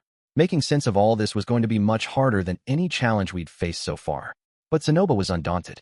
He seemed, if anything, even more determined than before to carry out his life's mission. For whatever it was worth, he had my moral support. "Hey, Zenoba. Sorry to keep you waiting." When I walked into the living room, Zenoba jumped up from the sofa where he'd been sipping tea a moment earlier. "Ah, Master Rudeus. My apologies for intruding on you like this." Julie and Ginger, who were standing in the corner of the room, followed his example and lowered their heads silently. "So, what can I do for you today?" "I was simply in the neighborhood, so I thought I'd drop by and say hello." "Huh, so it really was just a social call. Got it. Well, make yourself at home." This was unusual behavior for Zenoba, but I wasn't going to turn him away or anything. As I settled down onto a chair, Julie trotted over to my side. "Look, Grandmaster Rudeus. I finished another one." She held out a figurine for my examination. It was her latest attempt at a Rudeus figure that I had her reproducing as an assignment. "Nice work," I said, studying it from multiple angles. "You're improving quickly. Keep churning them out for me." "All right." "Okay," Julie said with a cheerful bow. While I was off journeying across the Greyrat continent, Julie had finished her original Rudeus figurine. I'd been genuinely surprised by how good it looked. It was clear she'd used my own version as a model, but in all honesty, hers was just better. For one thing, the stance was perfect. Even a total amateur was going to realize they were looking at a total badass. When I showed it to Norn, she couldn't help murmuring, "I want one," under her breath, so I gave the original to her as a present. She had it on a shelf in her dorm room at the moment. Recognizing Julie's success for what it was, I tasked her with producing as many copies of the figurine as she could. It still took her quite a while to make a single one, but that wasn't really a big deal. The job was a good way to work on stretching her mana capacity, and hopefully we'd have a nice pile of them ready to go by the time we were ready to sell Norn's book. Yesterday, I saw Miss Norn at school. "Oh yeah? You bumped into each other? Did she say anything?" "She thanked me. So I thanked her too." "Ah, that's nice. Good for you, Julie." I reached out and patted Julie on the head affectionately. She stiffened up a little at my touch, but didn't flinch away. As it happened, Norn had recently finished her book about Rudeus. Even after she started learning the sword from me, she'd kept up with her writing. The book was short, and the prose was a bit clumsy and awkward. It only covered one part of Rudeus' life, too. The story of those cursed spears, beginning with Rudeus' loyal service to his lord and ending with his revenge. But despite all its flaws, she'd managed to capture Rudeus' personality perfectly. His pride, his grief, and his boldness came across with startling clarity. With a bit of careful editing, I was confident we could sell it as a children's book. In order to test that theory, I'd read the draft to Julie, who absolutely loved it. She'd made me read it 3 times in a row, and probably would have kept going if Ginger hadn't intervened.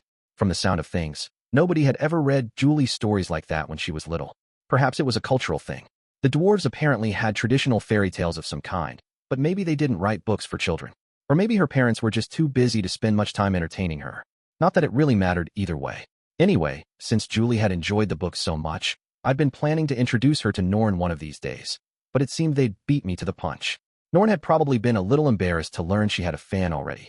It was nice to hear they'd gotten off on the right foot, though.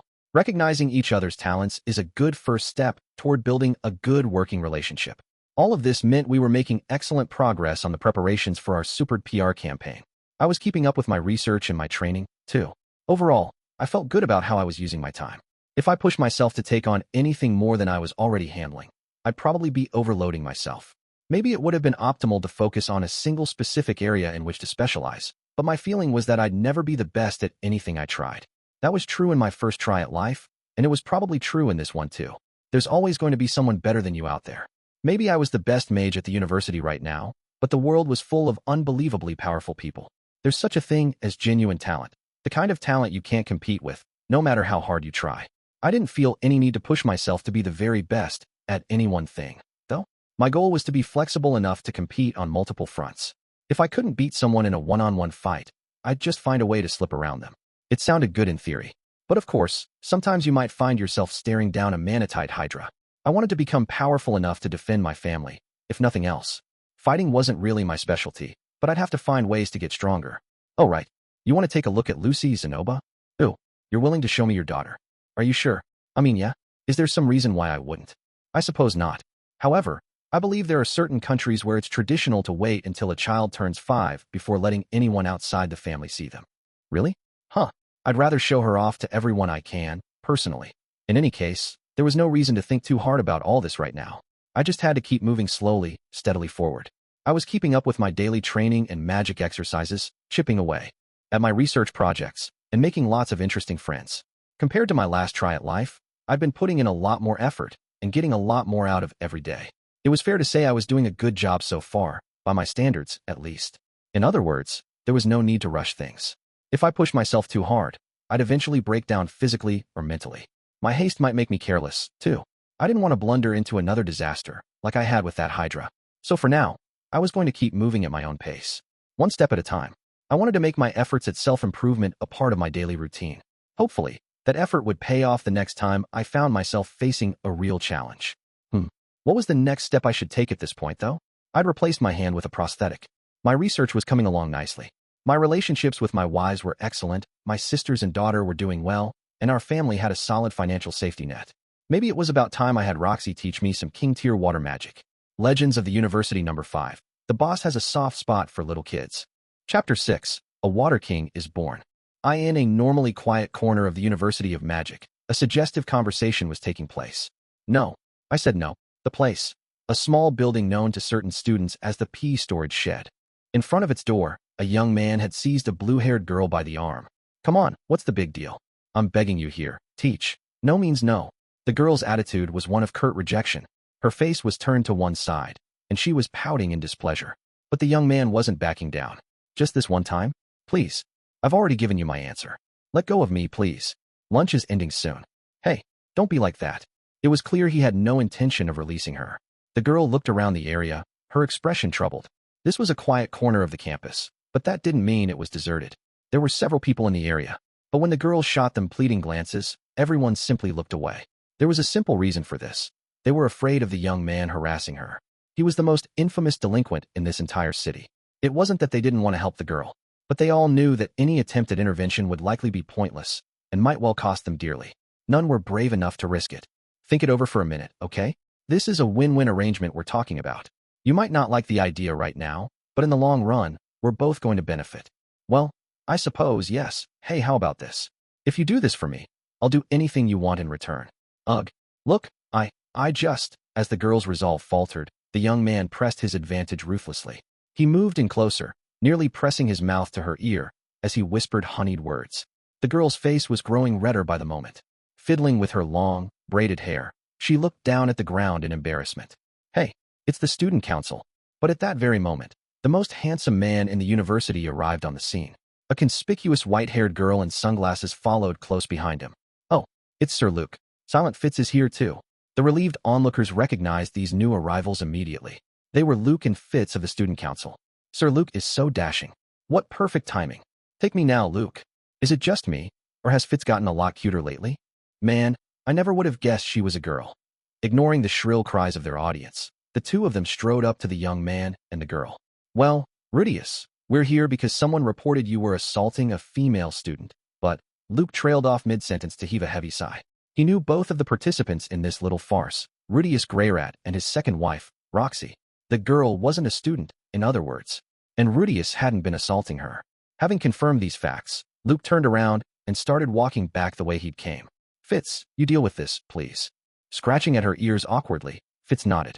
Right. As the young knight left the scene, Roxy let out a long sigh of her own. A female student? Really? You can't blame them. Teacher, said Rudeus, nodding indulgently. Most of the students aren't aware that you're a professor yet. At this point, he looked over at Silent Fitz for support, and found her looking displeased, puffing her cheeks out slightly. What's the matter, Sylphie? Look, Rudy, I know Roxy is your wife, but that doesn't mean you can force her to do something she doesn't want to. Sometimes a girl just isn't in the mood, you know? Huh? All right. Absolutely, said Rudeus, looking a bit nonplussed. Honestly, Fitz muttered. Maybe she's better at this stuff, but you could try asking me instead. Wait. Hold on. Could this be? Suddenly, Rudeus' eyes lit up. Stepping quickly over to Fitz, he poked at her cheek. With his finger, she responded by turning her head the other way and puffing out her cheeks even further. It is. You're jealous, Sylphie. With this exclamation, he threw his arms around Fitz and squeezed her tightly. Fitz didn't seem entirely displeased, but she didn't stop scowling either. I wouldn't say I'm jealous, really. More like disappointed. Don't worry, honey. I won't leave you out. We'll do this together. Wah, are you serious? You mean all three of us? Rudeus brought his mouth to Fitz's ear and murmured his reply. Yeah, that's right. We can have Roxy teach both of us at once. Ah, Roxy's going to teach us. Well, of course she is. She's the expert, after all. Fitz glanced over at Roxy, who turned her face to the side sulkily. I still didn't say I'm willing yet, you know. Come on, don't say that. Sylphie wants to learn, too. Isn't that right, Sylphie? I don't know. It sounds kind of embarrassing. Still wrapped up in Rudeus' arms, Fitz squirmed around uncertainly. The sunglasses she'd once worn as a disguise hid her eyes from view, but it was obvious they were shining with emotion. But I guess I'll do it for you, Rudy. Oh, Sylphie. Overcome with affection, Rudeus buried his face in Fitz's hair. Its pleasant scent and softness left him even more excited, and his hug grew more intense by the second. Fitz, for her part, was entranced by this powerful embrace, and soon stopped resisting it entirely. Roxy looked on with envy in her eyes. This was exactly what Rudeus needed. It was time to press the attack once more. Why don't you want to teach me, Roxy? Don't you like me anymore? This time, he took a deeply wounded tone. It was enough to make Roxy flinch. Of course I still like you, Rudy. I love you very much. Then why are you being like this? Well, if I teach you this, I won't have anything left that I'm better at than you. What? Don't be ridiculous, Roxy. You're on a higher plane of existence than me. Roxy sighed at this. Okay, look, I've been meaning to say this for a while, but I think your opinion of me is a little overblown. I'm a petty person, really, the sort of woman who gets upset about her students surpassing her. That's not a problem, I assure you. You're perfect just the way you are, pettiness and all. Anyway, I spent months of my life learning this, you know? You and Sylphie are more talented than I ever was, so you'll probably master it much more quickly. At this point, Fitz finally realized that she'd misunderstood the situation, and her dreamy smile gave way to a confused expression. Sorry, Rudy. What exactly are we talking about here? Oh, right. I was asking Roxy to teach me a king-tier water spell. Are you familiar with the concept of a romantic bike ride? Allow me to elaborate. I'm referring specifically to a youthful couple sharing a single bicycle. Most typically, a boy will be pedaling up in front, with a girl seated behind him. She sits sideways on the luggage rack, perhaps with her arms wrapped tightly around his waist, perhaps keeping a slight distance instead. The boy might be doing the steering and pedaling, but in many cases, the bike itself belongs to the girl. The natural habitat for an event of this kind is a riverbank in the early evening. The warm red glow of the setting sun conveniently disguises any mild blushing that might be going on. At the moment, I found myself in a very comparable situation. The sun was still high in the sky, but the nape of Sylphie's neck was sitting right in front of me. By moving my nose forward, I could easily fill my nostrils with the sweet scent of her skin. I also had my arms around her waist, with my hands crossed right around her navel. My upper body was pressed closely against hers. I could feel the beating of her heart through my chest. It was truly splendid. Just as a side note, I should mention that I was keeping my lower body a bit separated from hers, for reasons that don't need to be stated. She was my wife and all, but I still needed to treat her with respect. Also, I'd seen several news stories about car crashes caused by a passenger groping their driver. We were on a horse at the moment, which wasn't quite the same thing, but it still wasn't a good idea to distract the person holding the reins. Matsuke's really is a good horse, said a voice from just beyond Sylphie. He's calm and does what he's told, but he's also very strong. I leaned to look over Sylphie's shoulder, and the back of a blue-haired girl came into view. It was Roxy. She was sitting just in front of Sylphie. Yep, you don't see a horse like this every day, that's for sure. The three of us had squeezed onto the back of a single horse. Matsuke's, the most neglected of our household's pets, didn't seem to mind this excessive burden one bit. He was trotting along as if we weren't even there. Didn't Ginger pick her out for you, Rudy? Asked Sylphie. She's got a good eye for horses. Do you know a lot about horses yourself, Sylphie? Said Roxy. Huh? I wouldn't go that far, but I did get to see some of the best horses in the Kingdom of Azura a couple times. Like the one the captain of the Royal Knights rides. I see. I'm sure that must be a splendid animal. At this, Matsuke's whinnied as if to object. Oh, I'm sorry, Matsuke's, said Roxy hurriedly. You're quite splendid too. After all, you're the one and only steed of the Greyrat family. Did certain animals understand human languages in this world? Or maybe Roxy was just a horse whisperer. Probably not. Pets start responding to your voice when you talk to them enough. That's all. Aisha was always chattering at BYT and Dillo too. In any case, I have to admit, it's a bit embarrassing riding in front at my age. Every time we met someone coming the opposite direction, Roxy would blush and pull her hat down over her face. I suppose sitting in front of the person holding the reins was comparable to riding in the baby seat in a car. I wouldn't have minded following you two on Dillo or something, you know. Nice try, Roxy, Sylphie said with a smile. I bet you were planning to run off the instant we took our eyes off you.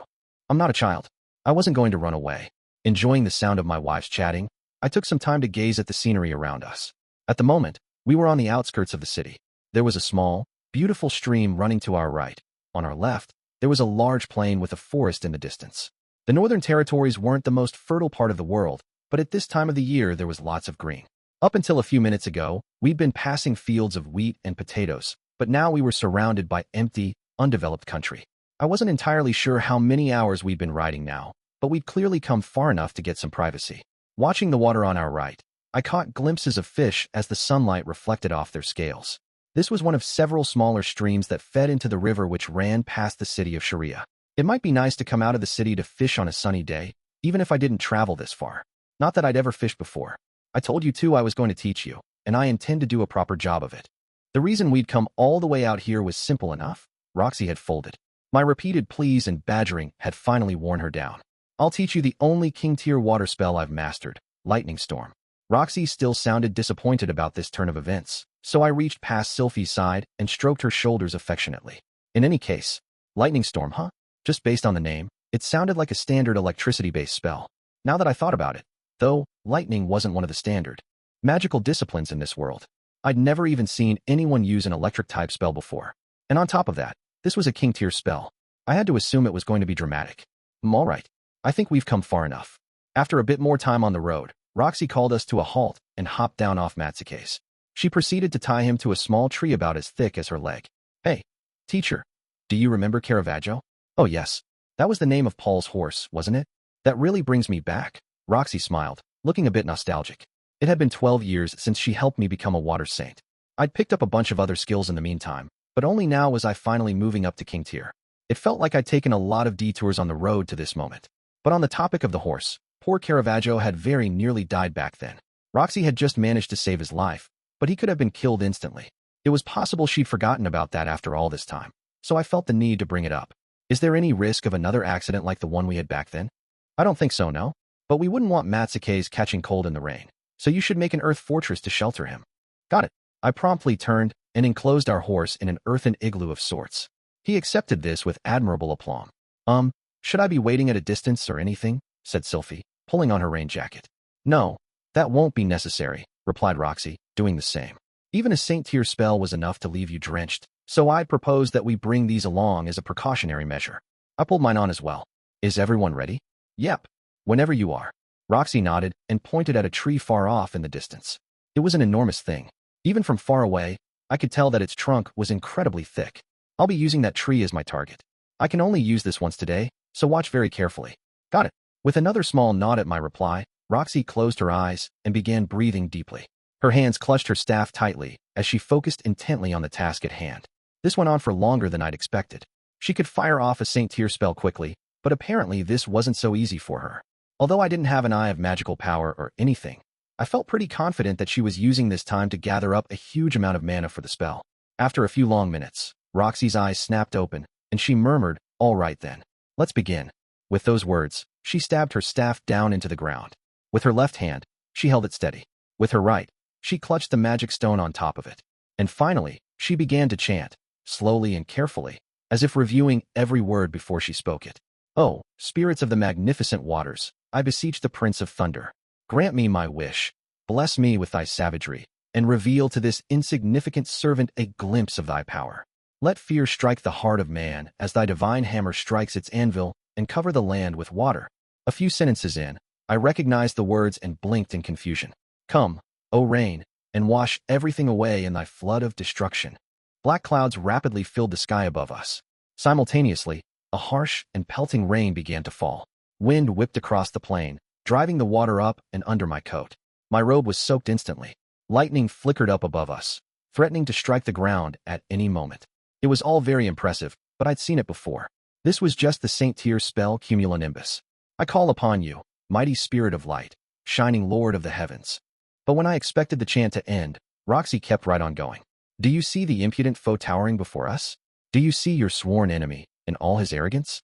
I would be the holy blade that strikes him down. Let your radiant power teach him that the Emperor yet reigns supreme. With every word that left her mouth, the sky above us was compressed. The black clouds that had stretched across the horizon collapsed in on themselves, forming a circle that drew smaller and denser by the second. Crackling electricity arced all around the dark mass. And finally, when the ring of cloud had shrunk to a mere dip in the sky, lightning, a pillar of pure light, fell to the earth. It was a bolt of lightning, yes, but it was nothing like any I had seen before. The sound wave reached us a split second later. The roar was deafening, even at this range. Sylphie clapped her hands over her ears and grimaced. I, on the other hand, was too busy staring slack-jawed out into the distance. I couldn't find anything to say, not a single word. After a few moments, I managed to swallow. At some point, I'd clutched my hands into fists. They were trembling. Once the roar had swept past us, nothing remained. The massive jet-black clouds were gone. The sheets of torrential rain were gone. The blinding pillar of lighting was gone. And that massive tree was gone, too. There was simply nothing left. The sky above us was clear and blue. The earth around us was wet, but that was the only hint remaining of what had just transpired. When I strained my eyes, I could just barely make out a black clump of carbonized wood where the tree had once stood. Ugh! Releasing her grip on her staff, Roxy staggered to one side. I hurried to catch her before she could fall. Are you all right? Oh, I'm glad I pulled that off. With my mana capacity, I can only use it once, even with my staff. Did you get a good look at the spell, Rudy? Absolutely, teacher. I hadn't been able to tear my eyes away from that for a single second. I remembered every word of the incantation, too. Do you think you're ready to try it? I'll give it a shot. After handing Roxy off to Sylphie, I turned away, held out my own staff, and tightened my grip on its shaft. Aqua Hirtia had been with me since the day I turned 10, supporting me through all the turbulence of my life. I felt confident I could cast this spell without its help, but I wanted to use it anyway. Trying to remember what I'd just seen as precisely as possible, I looked up at the sky and began to chant. Oh, spirits of the magnificent waters, I beseech the Prince of Thunder. Grant me my wish. Bless me with thy savagery, and reveal to this insignificant servant a glimpse of thy power. Let fear strike the heart of man as thy divine hammer strikes its anvil, and cover the land with water. Come, O rain, and wash everything away in thy flood of destruction. A huge amount of mana poured from my hands into the staff, then shot up to the heavens. As the storm clouds gathered, I felt the magic raging all around me, ready to be harnessed and unleashed. If I had chanted the word cumulonimbus next, the spell would have completed itself. I wasn't going to do that, though, and I thought I understood why. If I gave the spell a coherent form, it would probably be impossible to achieve that compression of the clouds. I needed to move on to the next stage without stabilizing the spell. I call upon you, mighty spirit of light, shining lord of the heavens. Do you see the impudent foe towering before us? Do you see your sworn enemy in all his arrogance? I would be the holy blade that strikes him down. Let your radiant power teach him that the emperor yet reigns supreme. With every phrase I spoke, the magic in the air raged more and more intensely. I had no choice but to pour more mana into the spell to keep it from spinning out of control entirely. I was forcing the clouds to compress, squeezing them together with all my might. This spell demanded power. Raw, brute power. That was the only thing that made it possible. I'd never cast anything that demanded such ferocious force before. No, that wasn't entirely true. Something about this was familiar to me. It wasn't so different from what I felt when I was pushing my stone cannon to the very limit of its potential. The moment I realized that, the spell suddenly felt much easier to control. Lightning. When I spoke the final word, I could sense something like an empty hole open up underneath my compressed ball of mana. I pushed everything down through it, all at once. KRAKOM. Once again, a great pillar of lightning hit the earth, and its roar swept past us. I hadn't used any particular target, but the spell had struck the ground exactly where I wanted it to. Once again, there was nothing left in its wake. There were no black clouds above us, only clear blue sky. But the ground was a bit more sodden than before, and our coats were dripping with water. The afterimage of the lightning was still flashing before my eyes. My ears were still ringing from its roar. I pulled it off. Sylphie was the first to speak. All she managed, though, was a startled, "Oh wow." Just like that, I was a king-tier water mage. That was a little frustrating. On our way back home, Sylphie's expression was slightly downcast. After my successful attempt, she'd given the spell a shot as well. Roxy started her off with cumulonimbus. She failed the first time, but pulled it off on her second try. Unfortunately, she hadn't managed to cast lightning. Her first attempt had failed, and it had also drained her dry. Compressing the mana was the hardest part of the spell by far. I'd probably only succeeded because I had experience doing something similar. Still, Sylphie was a quick learner. I had a feeling she'd figure it out if she gave it a couple more tries. Don't feel bad, Sylphie, said Roxy with a smile. I still mess it up once every 5 times or so. In a way, I was a little glad Sylphie had failed this time. If both of us had pulled it off on our first try, Roxy might have taken a hit to her pride. This was interesting, though. Based on what I saw today, Sylphie seemed to have a larger mana capacity than Roxy did. And Roxy's wasn't small at all, from what I understood. Well, somebody succeeded on their very first try. You're incredible, Rudy. Yes, that was certainly impressive. I have to admit I was expecting it to happen, but it was a bit depressing that you pulled it off that easily. I couldn't find anything to say to the two of them. Sure, I'd started using magic around the age of 2, and I put some effort into expanding my mana capacity.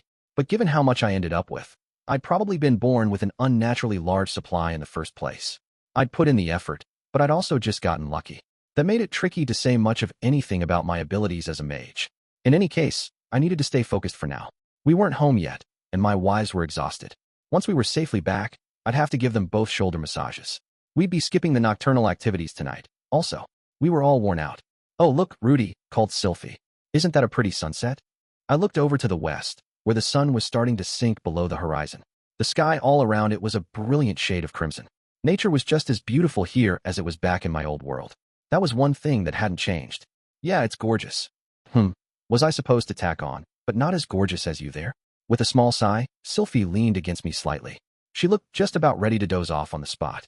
We would probably be making it home before it got dark out, but I'd have to stay alert until we reached the city limits. These two couldn't use magic right now, so if any monsters popped out, I needed to deal with them. "You know, sometimes I find myself wondering if this is all a dream," murmured Roxy as she gazed at the sunset. Sylphie tilted her head quizzically. "A dream? That's right. Maybe I'm still trapped in that labyrinth, and this is a happy little delusion I'm seeing right before I die." I kept my eyes scanning the area around us for threats, half listening to the conversation. Sylphie and Roxy were speaking slowly, fatigue evident in their voices. "I'm a lot happier right now than I was 6 months ago. I got married, for one thing, and I was hired as a professor at the university. I suppose I seem like something of an interloper to you, Sylphie, but I'm happy I'm here, riding this horse with both of you." I'd felt Sylphie flinch a little when Roxy spoke the word interloper. Now she shook her head in denial. "You're not an interloper, Roxy, and I'm glad you've been so kind and considerate about all this. I don't think I'd win if you turned it into some sort of competition." Sylphie's voice was so uncertain that I felt the need to interrupt with a hug at this point. She took one hand off the reins to pat my arm. It was her way of saying, "I know. I mean, I just got lucky, really," she continued after a moment. "I got to know Rudy when we were little, and then I ran into him again when he was really desperate for help.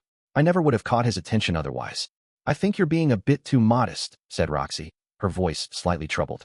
"Well, I probably wouldn't even be here today if I hadn't met Rudy as a kid." "What do you mean?" "He taught me magic when I was young, you know? It's the only thing that kept me alive." Sylphie began to recount the story of her life after the displacement incident. She'd been unlucky enough to emerge high in the sky above the royal palace in Azura. By quickly casting a spell, she'd just barely managed to land safely. But at that moment, her hair lost its original color, possibly a side effect of spending too much mana in her terror.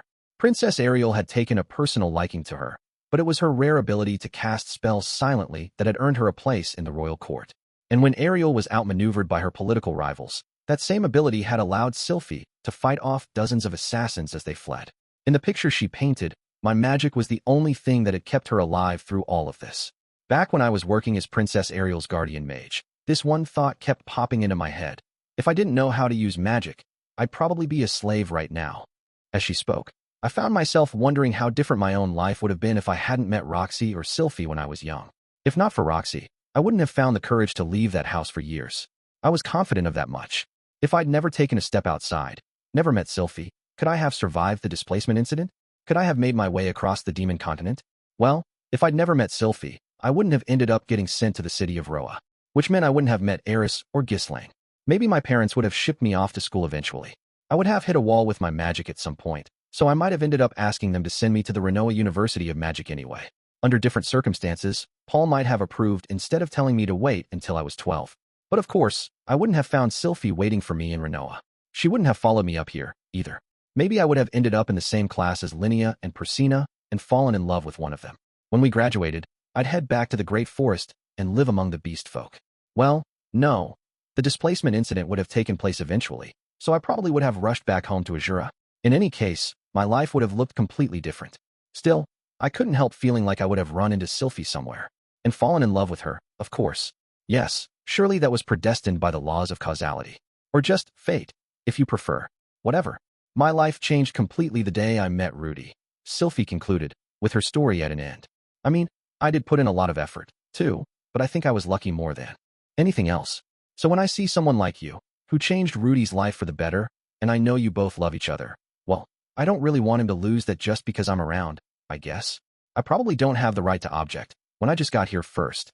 Sorry, I don't know how to put this. That's all right, said Roxy quietly. I understand what you're trying to say, and I'm very happy you have such a high opinion of me. I couldn't see Roxy's face, since she was sitting up in front, but I could see that her shoulders were trembling slightly.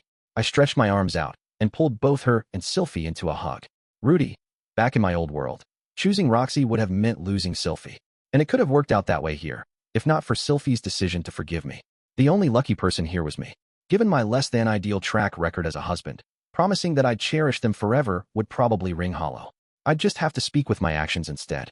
Once we made it home that evening, I took some time to go over what I'd learned from the day's lesson on King-tier magic. Lightning was a tricky spell, but the basic concept was simple. You spread a huge amount of mana all across the sky, then concentrated it in one location and dropped it down on your target. Physically speaking, you created the storm clouds, then fired off a bolt of lightning. Simple as that. In retrospect, cumulonimbus and lightning were essentially two parts of a single spell. Its destructive power was the greatest of any spell I'd seen so far. That was only natural, though. I didn't know of any magic that demanded more raw mana than cumulonimbus, and lightning concentrated all of that energy into a single spot. Up until now, my fully charged stone cannon had been the most lethal spell in my arsenal, but this one might have surpassed it. With this many gigawatts at my fingertips, I could launch myself into the future if I wanted to. But seriously though, although the name of this spell was lightning, the real secret behind its power lay in the mana compression step. I was curious if any king-tier spells in other disciplines might be applications of the same basic technique. In any case, now that I'd gotten through casting the spell once, I'd be able to use it silently in the future. The next time I used it, I was fairly sure I could speed up both the cloud formation and compression phases and drop the bolt of lightning much more quickly than before.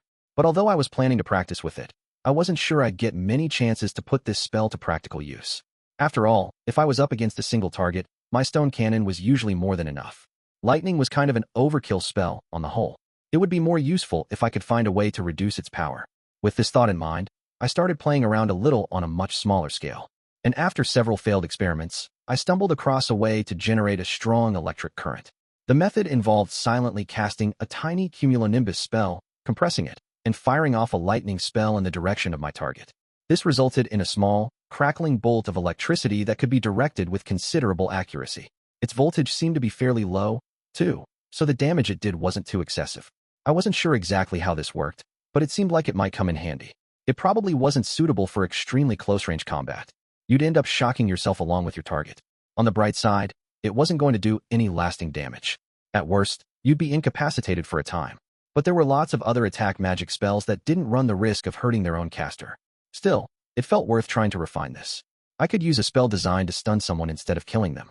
Lightning branches through the air to reach its target, so it would be impossible to avoid, and the shock might even be effective at disabling someone protected by a battle aura.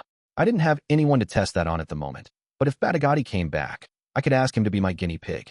If nothing else, it might be a nice surprise to pull out of my sleeve against a more powerful opponent. Incidentally, although this spell was just a tiny form of lightning, I decided to call it electric so I could distinguish between the two. What a productive day this had been. Legends of the University No. 6. The boss has an electric personality. Chapter 7. The Wedding Ceremony. I'd been planning to sleep alone the night I became a Water King. This was mainly because Roxy and Sylphie were both tuckered out, so it didn't feel like the time for romance. I was pleasantly tired myself, but I knew I wouldn't be able to keep my hands to myself if I got into bed with either of them, so I decided we would all sleep in different rooms. When I mentioned this to Aisha, though, she insisted on sleeping with me herself. This sort of thing had happened plenty of times before. I never actively invited her, but when she asked to sleep with me, I never turned her down. There was no real reason to refuse, so I gave her my permission. Of course, this was going to be the strictly platonic kind of sleeping. As Aisha celebrated, though, I noticed that Norn was looking on with something that looked like envy in her eyes. Norn was already supposed to be staying over here tonight. Knowing her, though, there probably wasn't much point in suggesting that she join us. That was my assumption, at least. But when I threw the offer out there just to be polite, Norn actually took me up on it. I ended up sandwiched in between my sisters that night. Aisha was lying on my right, and Norn took my left. Before long, they were snoring away with their heads resting on my arms. Aisha was one thing, but I was a bit perplexed that Norn had gone along with this. Her peaceful little face wasn't giving me any clues, either. Maybe it was her way of telling me that she'd accepted me as a kind of substitute father. I trust you enough to sleep cuddled up against you, or something like that. Maybe. I was pinned in place with my arms outstretched, but I felt profoundly happy in that moment. It was almost if I'd found a part of me that had been missing. Just as a bird needs two wings, perhaps a man needs two sisters on his arms. This thought gave rise to an idea that sent a jolt running down my spine. Man, I want to have a threesome with Sylphie and Roxy. It was the voice of the devil, no doubt, whispering these words into my ear. Some evil snake, its tongue flickering around suggestively, was trying its best to lead me astray. I couldn't let myself continue thinking about this. In theory, it was something I'd been interested in for many years. But in practice, I had no idea how I'd even begin the conversation. They both loved me, but that didn't mean they'd be comfortable with a request like that. I could take no for an answer, of course, but what if even asking them destroyed our relationship? I didn't think that was likely, but I couldn't help worrying about it. It wasn't like I was dissatisfied with our current arrangement. I was spending alternate nights with two very beautiful women, after all. What's more, I was in love with both of them. One had already given me a child. What did I have to complain about? Nothing, that's what. That said, I didn't want to try sleeping with both of them at once. Part of it was that they both approached it so differently. Sylphie was a bit on the submissive side. As a general rule, she did anything I asked her to in bed. When I suggested we try something new, she'd often lower her eyes anxiously, but she never objected. That's not to say she was a dead fish, though. Once we actually got started, she always enjoyed herself. Within a couple minutes, she'd be gasping for air and clinging to me desperately. It was obvious how much she wanted to please me, and it was adorable. Roxy, on the other hand, was something of a technician. She was constantly making use of the things she learned from Alinalize, trying to increase her skills. When I asked her to try something, she'd give some thought to the best way to do it. When I offered to do something myself, she'd make all sorts of suggestions. Given the difference in our sizes, we had some physical challenges to overcome, but she was creative and hardworking enough to find ways around them. And that was just as adorable in its own way. Sylphie was the indulgent type, and Roxy was an experimenter. They were both wonderful. I didn't prefer one over the other. It was possible I'd eventually start enjoying my time with one of them more, but even then, I wasn't planning to neglect the other.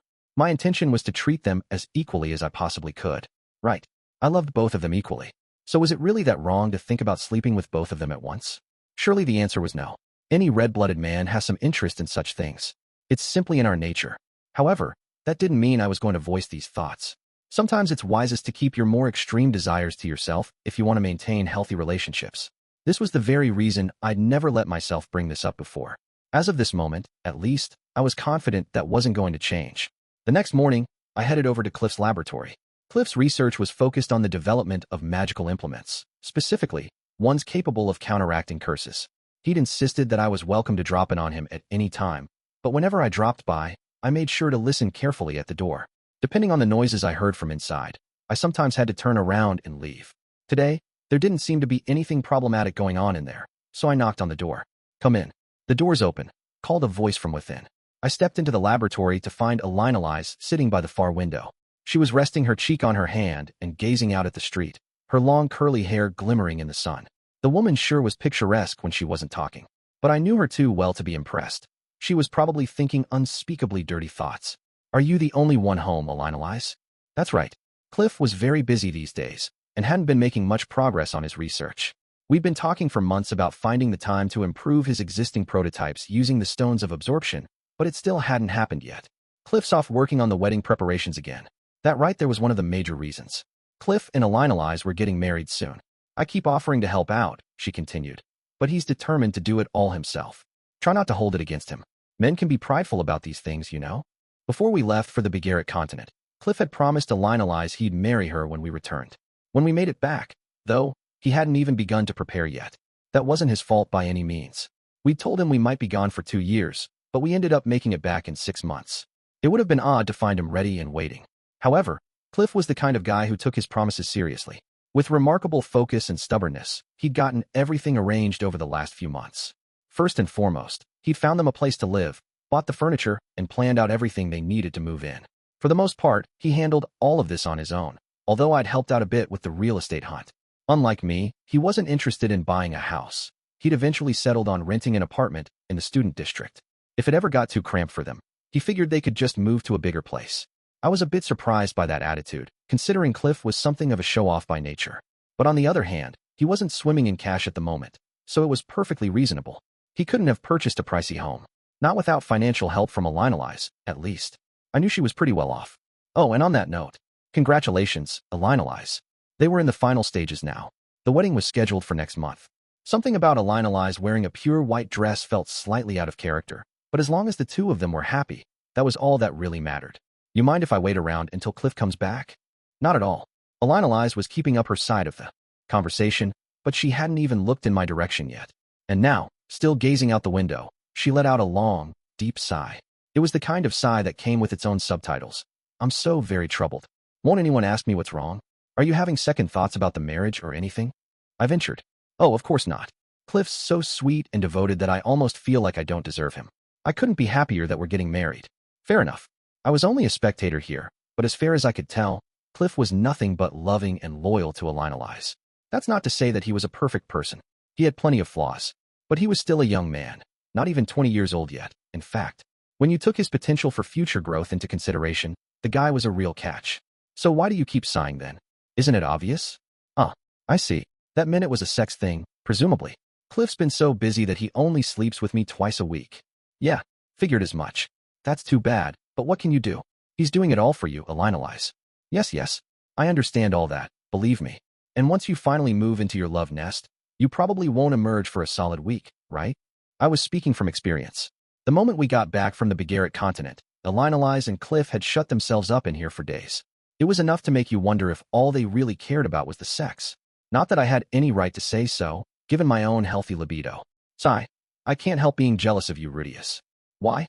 Sometimes I go without for a couple days myself. Yes, but you get to fool around with Sylphiette and Roxy at once, don't you? I'm satisfied with Cliff, of course, but I'm sure you three have a lot of fun together. Wait, what? No, we don't have threesomes or anything. What, really? That's a pity. It's quite a good time, I assure you. Why don't you give it a shot? Oh no, the devil's tempting me again. Don't listen to her, Rudeus. Begone, Mara. Amen. Scandalous. Disgraceful. I'm going to get you banned from the library, Elise. I don't think Sylphiette or Roxy would mind, you know. Easy for you to say, woman. What if I destroy my marriages? I suppose Roxy can be a bit uptight sometimes. She might not react too well if you drop the idea on her all of a sudden. Yeah, that's what I'm saying. Sylphiette tended to go along with anything I proposed. It was hard to know how she felt about things, and sometimes I wondered if she was sacrificing her own desires to please me. But if I told her I wanted to try this, I was confident she'd agree. Things were different with Roxy, though. Despite her no-nonsense personality, she had a surprisingly innocent side to her. For all I knew, the moment I proposed a threesome, she'd start packing her bags to go home to her parents. Now that you mention it, though, Elise murmured, I could speak to them about this. You know, lay the groundwork for you. My God. Of course. It's brilliant. Roxy might not react well if I brought this up out of nowhere, but she was actively learning new bedroom techniques from Elise. Elise could easily start dropping a few lessons about threesomes into the curriculum. And Sylphiette trusted her advice completely, too. This was perfect. Almost too perfect. We'd be wrestling around in bed together in no time, and I wouldn't even have to feel awkward about it. Elise, you're a goddess. Was that a halo I saw above her head? Overcome with emotion, I bowed deeply before my savior. Elise replied in an amused tone of voice. Well, such flattery. I'm not so sure I actually want to help you, though. It's not like I'm getting anything out of the bargain. Guh. She'd brought up the idea, and now she was refusing to help me? What a terrible woman. But I couldn't fight back now. She had me in the palm of her hand, and she knew it. I had all the willpower of a horse with a carrot dangling in front of its nose. Is there anything at all I can do for you, Elise? As I looked up anxiously at her face, Elise grinned wickedly. The woman really was a villain. Even my smiles didn't look this evil. Probably. Well, I seem to remember hearing something about a rare aphrodisiac from the kingdom of Azura. Right? I've still got that. Never got around to using it. Would you mind giving that to me? As a present. She had to be talking about that little bottle of potion I'd received from Luke. To be honest, I'd never felt the need to rely on that stuff. I had more stamina than either of my wives, so I was afraid I might end up harming them if I took it. The idea of making them take it felt a little wrong, too. I'd never figured out a good way to use it. How do you want to use it? To spice up my wedding night. Is that even going to be necessary? It's a special occasion, dear. I'd rather like to have Cliff on me like a wild beast all night long. Sometimes it amazed me how freely Elise embraced her own horniness. I mean, it wasn't like Cliff was constantly walking around in a state of excitement. Delicate question, Elise, but do you ever get worried that you'll drive Cliff away with your, appetite? Not at all. We wouldn't have ended up together in the first place if he couldn't handle it. Ever considered trying to tone things down for his sake? I could try to restrain myself, but I'd explode eventually. I'd rather be consistently honest about my feelings. That was Elise for you, all right. Now that I thought about it. Though, Cliff didn't seem to be forcing himself to keep up with her either. He did his best to please her, but I felt like he knew his own limits. They both loved each other intensely, in their own distinct ways. That seemed like a fun dynamic for a relationship. I kind of envied them. Well, all right then. You've got a deal. I'll bring it over next time I stop by. You're too kind, dear. Oh, I can't wait to see what Cliff's like when he can't control his passion anymore. Elina's eyes began to drool, her eyes glassy with passion. I was starting to feel a bit worried for my friend, but hopefully the two of them would emerge from this even closer than before. A month later, I found myself in the only Millis church in the city of Sharia. It was a majestic, solemn place, not unlike a Christian cathedral. Rows of simple benches filled most of the space. Up in front, the holy symbol of the Millis faith stood in a pool of sunlight pouring through a huge glass window. And in front of that symbol, a priest was offering a litany of praise to God. Saint Millis will always guide you and watch over you. A man and a woman stood facing the priest, wearing pure white clothing. Behind them, 20-odd spectators looked on quietly. Should anyone seek to divide you, his holy shield will protect you. Should anyone seek to harm you, his holy sword will judge them. And should your love prove a lie, his fiery sorrow will pierce the heavens. I was one of those spectators, standing in the very first row, in fact, all dressed up in Azuran-style finery. Sylphiette stood on my right, and Roxy on my left. Both of them wore modest, formal dresses. We hadn't owned any of these clothes beforehand, so we'd gone out and bought them for the occasion. I wasn't sure when we'd need to wear them again, but it couldn't hurt to have them around. Ariel and Luke stood on Sylphiette's other side, wearing what looked to be some very expensive clothes of their own. Behind us was another row of VIPs, including Zenobia, Linnea, and Persina.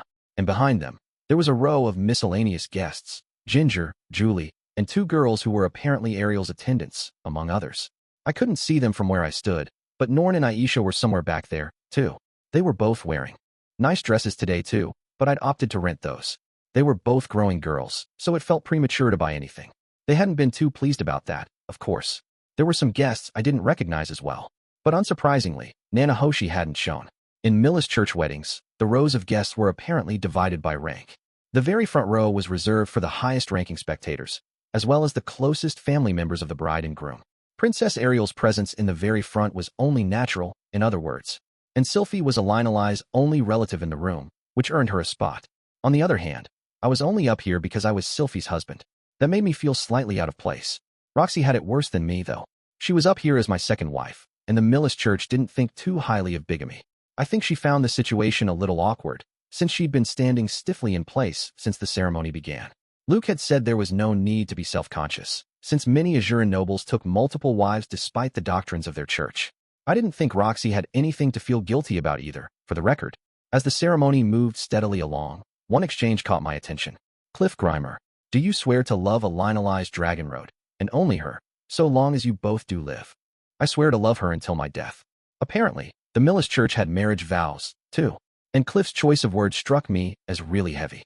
Knowing him, he'd keep his word on this quite literally. Elina's would be the only woman he touched for the rest of his life. I admired that kind of faithfulness, although I apparently wasn't capable of it myself. Elina's Dragon Road. Do you swear to love Cliff Grimer, and only him, so long as you both do live? I swear to love him all my life. I wasn't sure what to think about Elina's vow, though. I knew she'd try to keep her word, but she had her curse to contend with, and there was also the matter of her lifespan.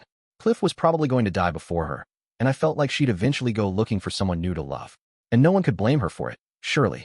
Still, it was kind of bizarre to see her getting married, considering the whole reason she'd enrolled at the university was to sleep around with a bunch of vigorous young men. Life's just full of surprises, isn't it? In that case, the groom may place the necklace of Millis on his bride. Cliff carefully accepted a large, heavily ornamented necklace from the priest. It was a standard ceremonial prop, supposedly made in the image of a necklace St. Millis himself had once worn. Every church had their own copy. Bend over a little, Lise, Cliff whispered under his breath. All right, sorry. Elina's lowered her head slightly, and Cliff got up on tiptoe to place the necklace around her neck. It wasn't the most graceful moment. Poor guy didn't seem to be getting any taller. And now, the bride may give her groom the promissory kiss, said the priest. Of course. Slowly bending over, Elina's kissed Cliff on his forehead, rather than his lips. This part of the ceremony was based on a story from the life of St. Millis. On the day of his departure for the battlefield, Millis had bestowed his necklace on his most beloved. In return, she kissed him on the forehead, praying as she did so for his safe return. Later, when Millis was in grave danger, his most beloved held up her necklace to the heavens. Moved by its beauty and the depths of her love, God then interceded to save Millis. The story was said to be based on real historical events, but it was hard to say how much of it was literally true. God in heaven, hear my plea. Grant these two the gift of everlasting love and happiness. As he spoke these words, the priest's wooden staff let out a brilliant burst of light that illuminated the entire church. The newlyweds were silhouetted against the radiance. With their pure white clothing, it almost looked as if they were melting into it. It was a lovely, dreamlike moment that seemed to last much longer than it did. Even after the light faded away, Elise and Cliff stayed as they were, smiling into each other's faces. They looked truly happy, and it was obvious they were going to stay that way. I almost felt guilty for thinking, so that staff's a magic implement, right? Instead of cooing at the spectacle. Maybe I was getting a little too pragmatic. With the ceremony at an end, the guests filed out of the church while the newlyweds looked on. It was a fairly short event, all things considered.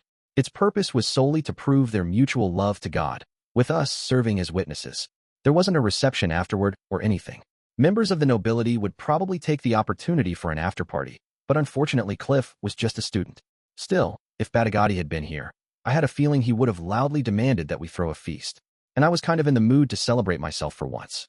It was a happy occasion, after all. That was amazing. The bride looked so beautiful. Aisha and Norn were in high spirits as well. They'd been chattering excitedly about the ceremony ever since we left the church. You'd never have guessed that there was any tension between them. Come to think of it, though, I hadn't seen them fighting lately. If anything, they were getting along nicely. Millis weddings are so romantic, aren't they? Yeah, I want to wear a dress like that. As my two sisters chirped away, I glanced over at them furtively. I could see Norn falling in love with someone and putting on her own pure white dress someday. It wasn't the most pleasant of thoughts. I'd have to give the lucky man a punch to the face as his wedding present. Aisha, though, I wasn't so sure about her. It was difficult to imagine her running off to get married. Maybe she'd spend her whole life as the family maid. I guess girls do dream about that sort of ceremony, huh? I said, turning to Sylphie. Well, sure. I'm not complaining, though, she answered with a smile. Ours was nice in its own way. I liked how intimate it was. Of course, if she wanted her own proper wedding ceremony, we could manage something similar. We weren't members of the Millis church, though, so it would be more of an imitation than anything else. Cliff would probably agree to officiate if I got down on my knees and begged him. I wouldn't hesitate to grovel for Sylphie's sake, either. A good man puts his wife before his dignity. Someone had tugged silently at my left sleeve. I turned to find Roxy looking up at me. She'd put on some makeup for the occasion, which only enhanced her beauty. The blush on her cheeks looked to be purely natural, though. Do you want to have a wedding ceremony of your own, Roxy? The two of us had never gotten around to formally celebrating our marriage. The timing had a lot to do with it. We'd just delivered the news of Paul's death, after all. But in addition to that, the Migurd had no tradition of matrimonial ceremonies. Roxy had told me up front that it wouldn't be necessary. Still, it wouldn't have surprised me if she'd changed her mind after today. No, that won't be necessary. But, try to read between the lines, will you? With that, Roxy closed her eyes and puckered up. I wasn't entirely sure what had prompted this, but I wasn't about to pass up on such a delightful invitation. Taking Roxy by the shoulders, I pulled her close and kissed her on the forehead. Wah, sorry about that. Your forehead's particularly adorable today. Is it? Hee. Roxy seemed a bit confused at first, probably because of where I'd planted my kiss. But once I complimented her, a big goofy smile spread across her face. The woman was truly easy to manipulate, but that was just another part of what made her charming. Okay, I think I've made up my mind. It has to be Roxy tonight. Oh, Rudy, give me one too. Clinging to my right arm, Sylphie pushed her head toward me expectantly. Naturally, I wasn't about to disappoint her. Why would I hesitate to plant a kiss on a beautiful woman's forehead? Hee hee. Despite the fact that she'd initiated the kiss, Sylphie pressed a hand to her forehead and giggled bashfully. Does she have to be so cute all the time? Gah. Now I want to sleep with her tonight. But also Roxy. What about both of them at once? I wasn't sure if Elise had finished laying the groundwork for me yet. It had been a while since I asked her, though, and I'd given her the aphrodisiac some time ago. Maybe it was safe to give this a shot. Rudeus, could you try to control yourself? Said Norn, interrupting my leering session. We're in public. The look on her face clearly conveyed the unspoken part of her message. I just saw a very nice wedding, but your degeneracy is kind of killing the mood. I understood how she felt. It's not much fun watching your brother seducing a woman, let alone two of them at once. Is somebody a whittle jealous? What the gah? Quit it. By ways of an apology, I gave Norn a big hug and planted a kiss on her forehead. Blushing, she pulled herself away and started rubbing furiously at the spot where my lips had touched her. What a splendid sight. Aisha took all of this in with an extremely envious look on her face. It was obvious she wanted to be included, but feared that I might turn her down. Not that she had any reason to be worried, of course. Aisha, With my best attempt at a warm, loving smile, I turned to her and spread my arms wide. Rudeus, her face shining with joy, Aisha leapt toward me. After receiving her forehead kiss, she snuggled against me like a happy cat. Fwaha, come, suffer in my embrace. Still, I couldn't say I approved of her twining her legs around mine like this in public. She was wearing a dress and all, so she was probably exposing her underwear. Aisha, cut it out with your legs. You've got a dress on, remember? I'm assuming you don't want to flash everyone on the street. Okay, got it. Hopping away from me with a satisfied grin, Aisha got right back to trotting down the street. What was I going to do with her? True, she was only 11 years old, which made her a child. But sadly, there are some gentlemen out there who regard anyone over the age of 10 as fair game. I needed her to be more careful. As I set off after my sister, a stray thought popped into my head. In a letter he wrote some time ago, Paul had suggested that we celebrate once our family was reunited. I'd been meaning to do something along those lines, but somehow 6 months had slipped past without it happening. We hadn't held a party for Aisha and Norn on their 5th or 10th birthdays, either. I felt guilty about that, especially since I'd been treated to a big bash at their age. It's always nice to have someone celebrate for you, right? Yeah, okay. Let's have us a party. Legends of the University No. 7. The Boss is a Big Shot. Chapter 8. A Lucky Man. O&E Day. About 2 weeks after Cliff's marriage to Elise, I headed out into town with both Sylphie and Roxy. Our goal for the day was to purchase birthday presents for Norn and Aisha. I decided to make their party a surprise, which meant we needed to make all the preparations as stealthily as possible. There was another reason why I dragged both my wives along on this trip, but we'll get to that later. We were in the middle of the harvest season by now, and the city was bustling with activity. Horse-drawn carriages were rumbling along the streets in all directions, and the vendors selling fruits and vegetables were all smiles. The food was cheaper at this time of year, but also fresher and tastier. The Harvest Festival was coming up soon, too, as evidenced by the big wooden stage that had gone up in the middle of the city's central square. This wasn't the most elaborate of events. It involved campfires in the streets, big pots of stew with all sorts of ingredients, and a lot of cheap booze. People would gather around the fires to eat, drink, and express their gratitude for the earth's blessings. There weren't any other major events that I knew of. No singing or dancing, even.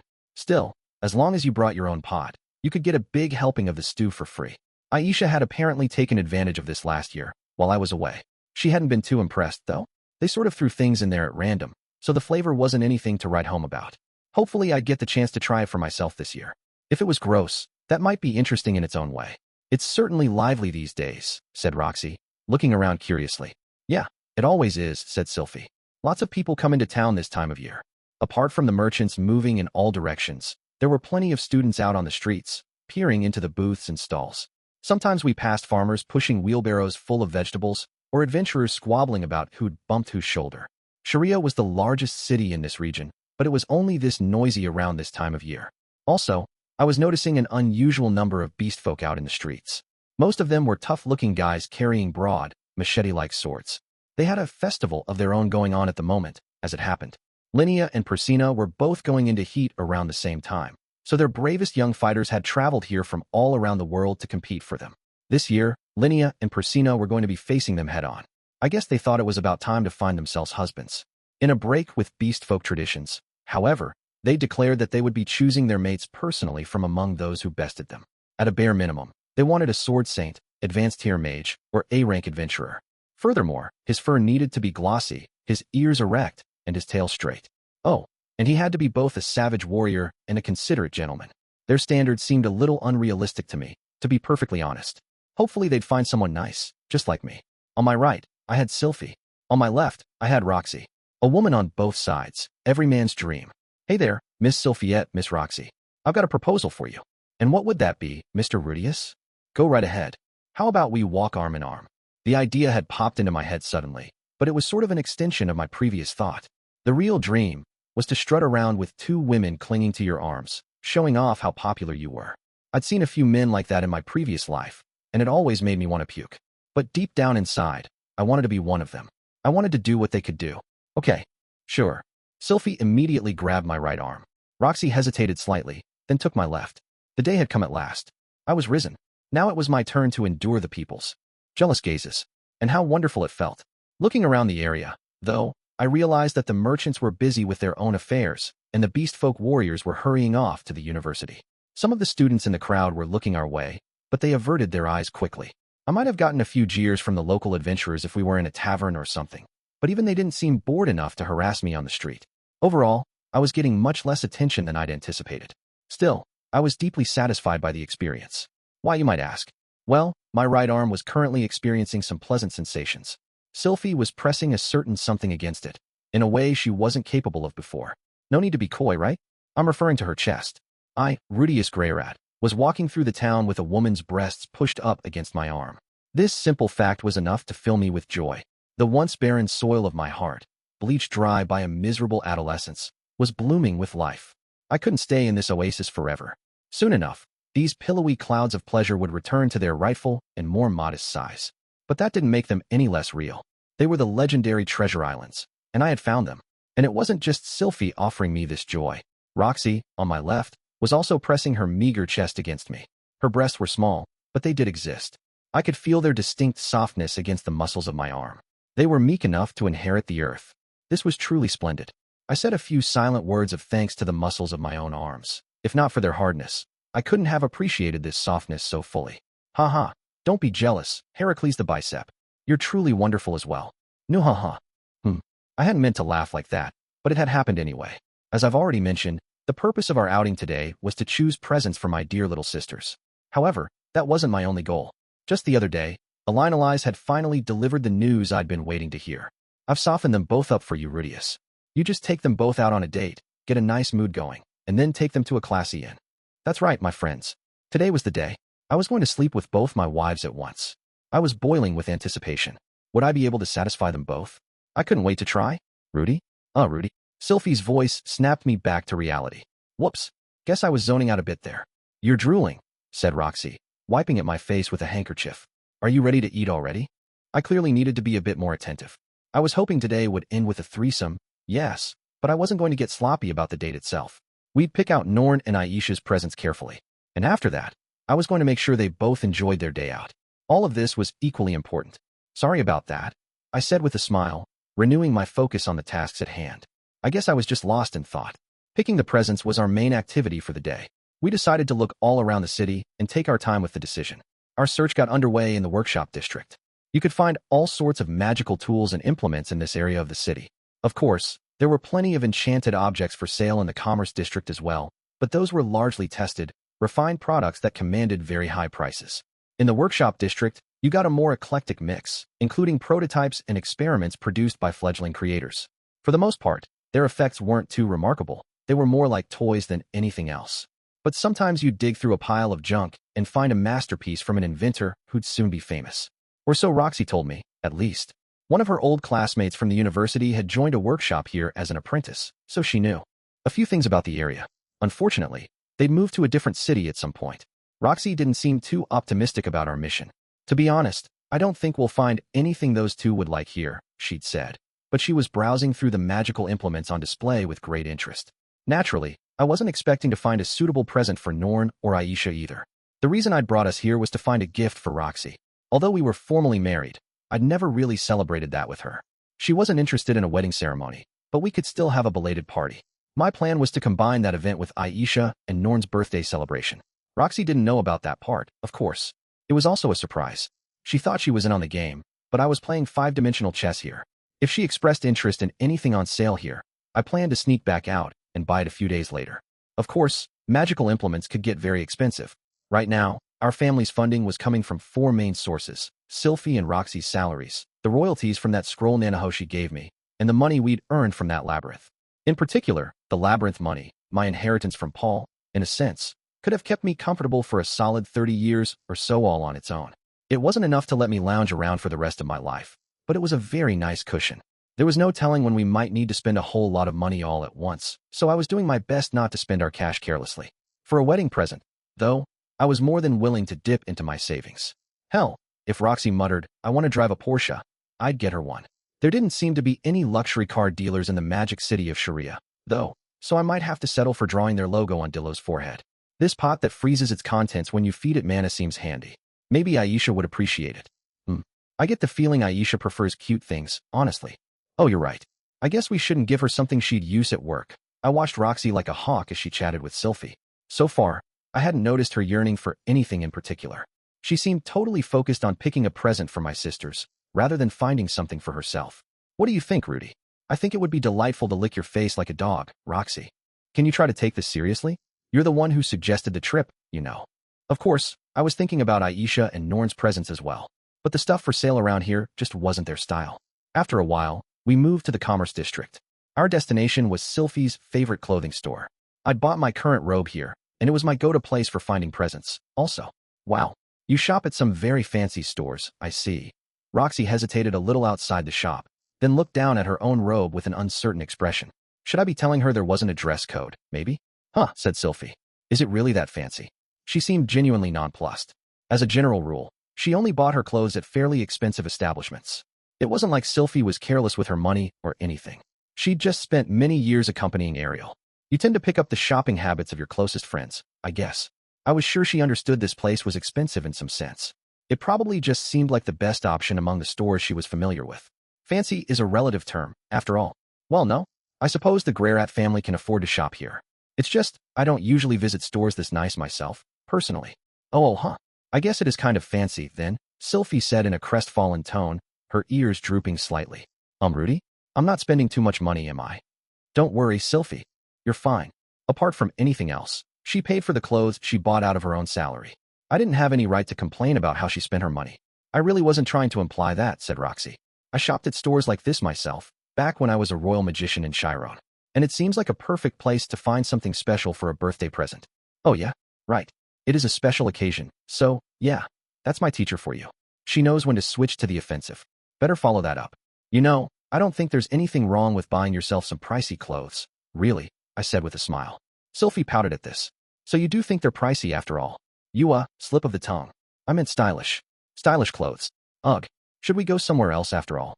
The only other stores I know are even more expensive, though. That won't be necessary. Let's buy something here. Originally, Sylphie had barely owned any personal outfits at all. She'd started dressing up for me. I had no reason to complain about that, to say the least. This place was kind of pricey by my personal standards, yes. But that was just because I'd gotten used to buying cheap stuff in my years as a wandering adventurer. I was willing to adjust my standards upward, as long as we could still afford it, at least.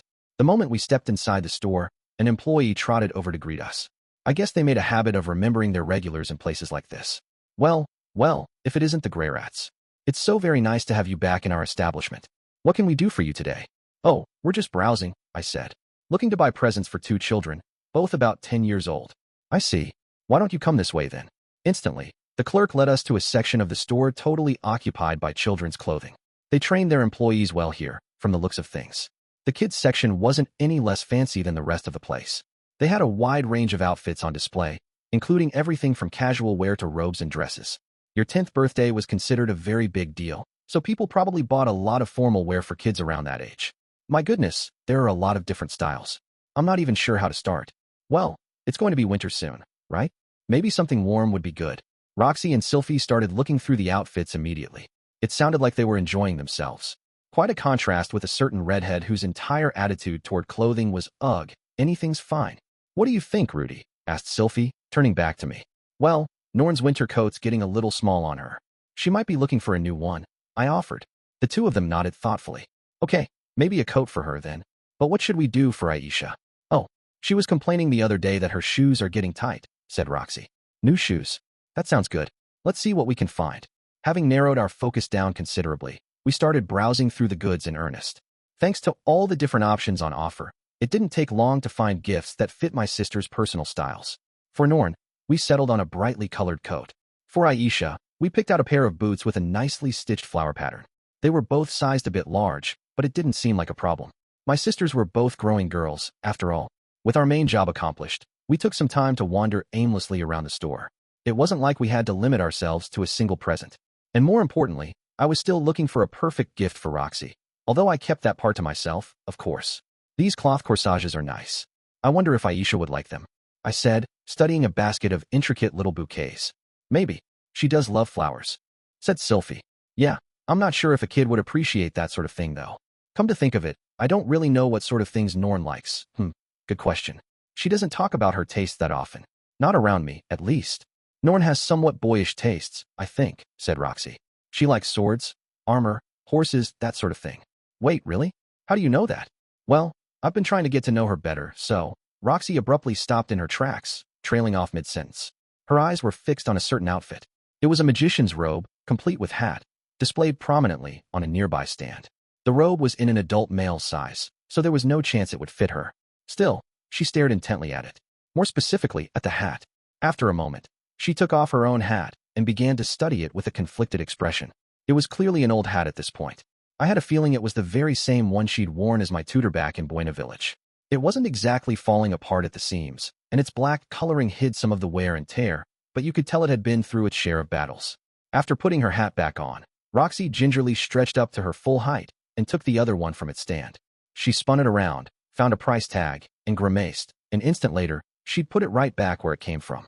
Apparently, it wasn't cheap. With an audible sigh, she turned to rejoin us. It was clear she'd already pushed the matter out of her mind. Hey, Rudy, Sylphiette had sidled up to me at some point. Let's go with that. Sounds good. It seemed we'd both had the same thought. We'd found Roxy's present. A little while later, we ordered Norn's coat and Aisha's boots and left the store. I'd also secretly bought the hat for Roxy. We'd be picking up the goods on the day of the party itself. The store promised to wrap everything up for us, fortunately. I was starting to really look forward to it. Finally, the three of us headed to the lodging district, where many of the local adventurers congregated. We'd been wandering across the city at a leisurely pace, so it was already early evening. This was about the time of day when adventurers would return from their labyrinth explorations, bearing new prizes. It was also the time of day when parties running low on funds would start selling off their goods to replenish their cash reserves. Sometimes you could stumble onto a great deal if you knew what you were doing. Still, magic items were always on the pricey side, and we honestly didn't have much need for them. This was more of a window shopping expedition. Or so I thought going in, at least. See, Sylphie? This is the kind of thing adventurers wear. Most people buy stuff like this when they need an outfit. Okay, I get it. But I don't wear stuff like this too often, you know? I'm not sure if it's going to work for me. I think this one would suit you, Sylphie. You're quite slender, so capes look good on you. Carried away by our conversation, we ended up buying Sylphie a whole new set of clothes. It was the kind of outfit a mage knight might wear, complete with elbow guards. It wasn't exactly elegant, but it made her look like a novice adventurer, which I found painfully adorable. Now Sylphie could go off on an adventure anytime she wanted.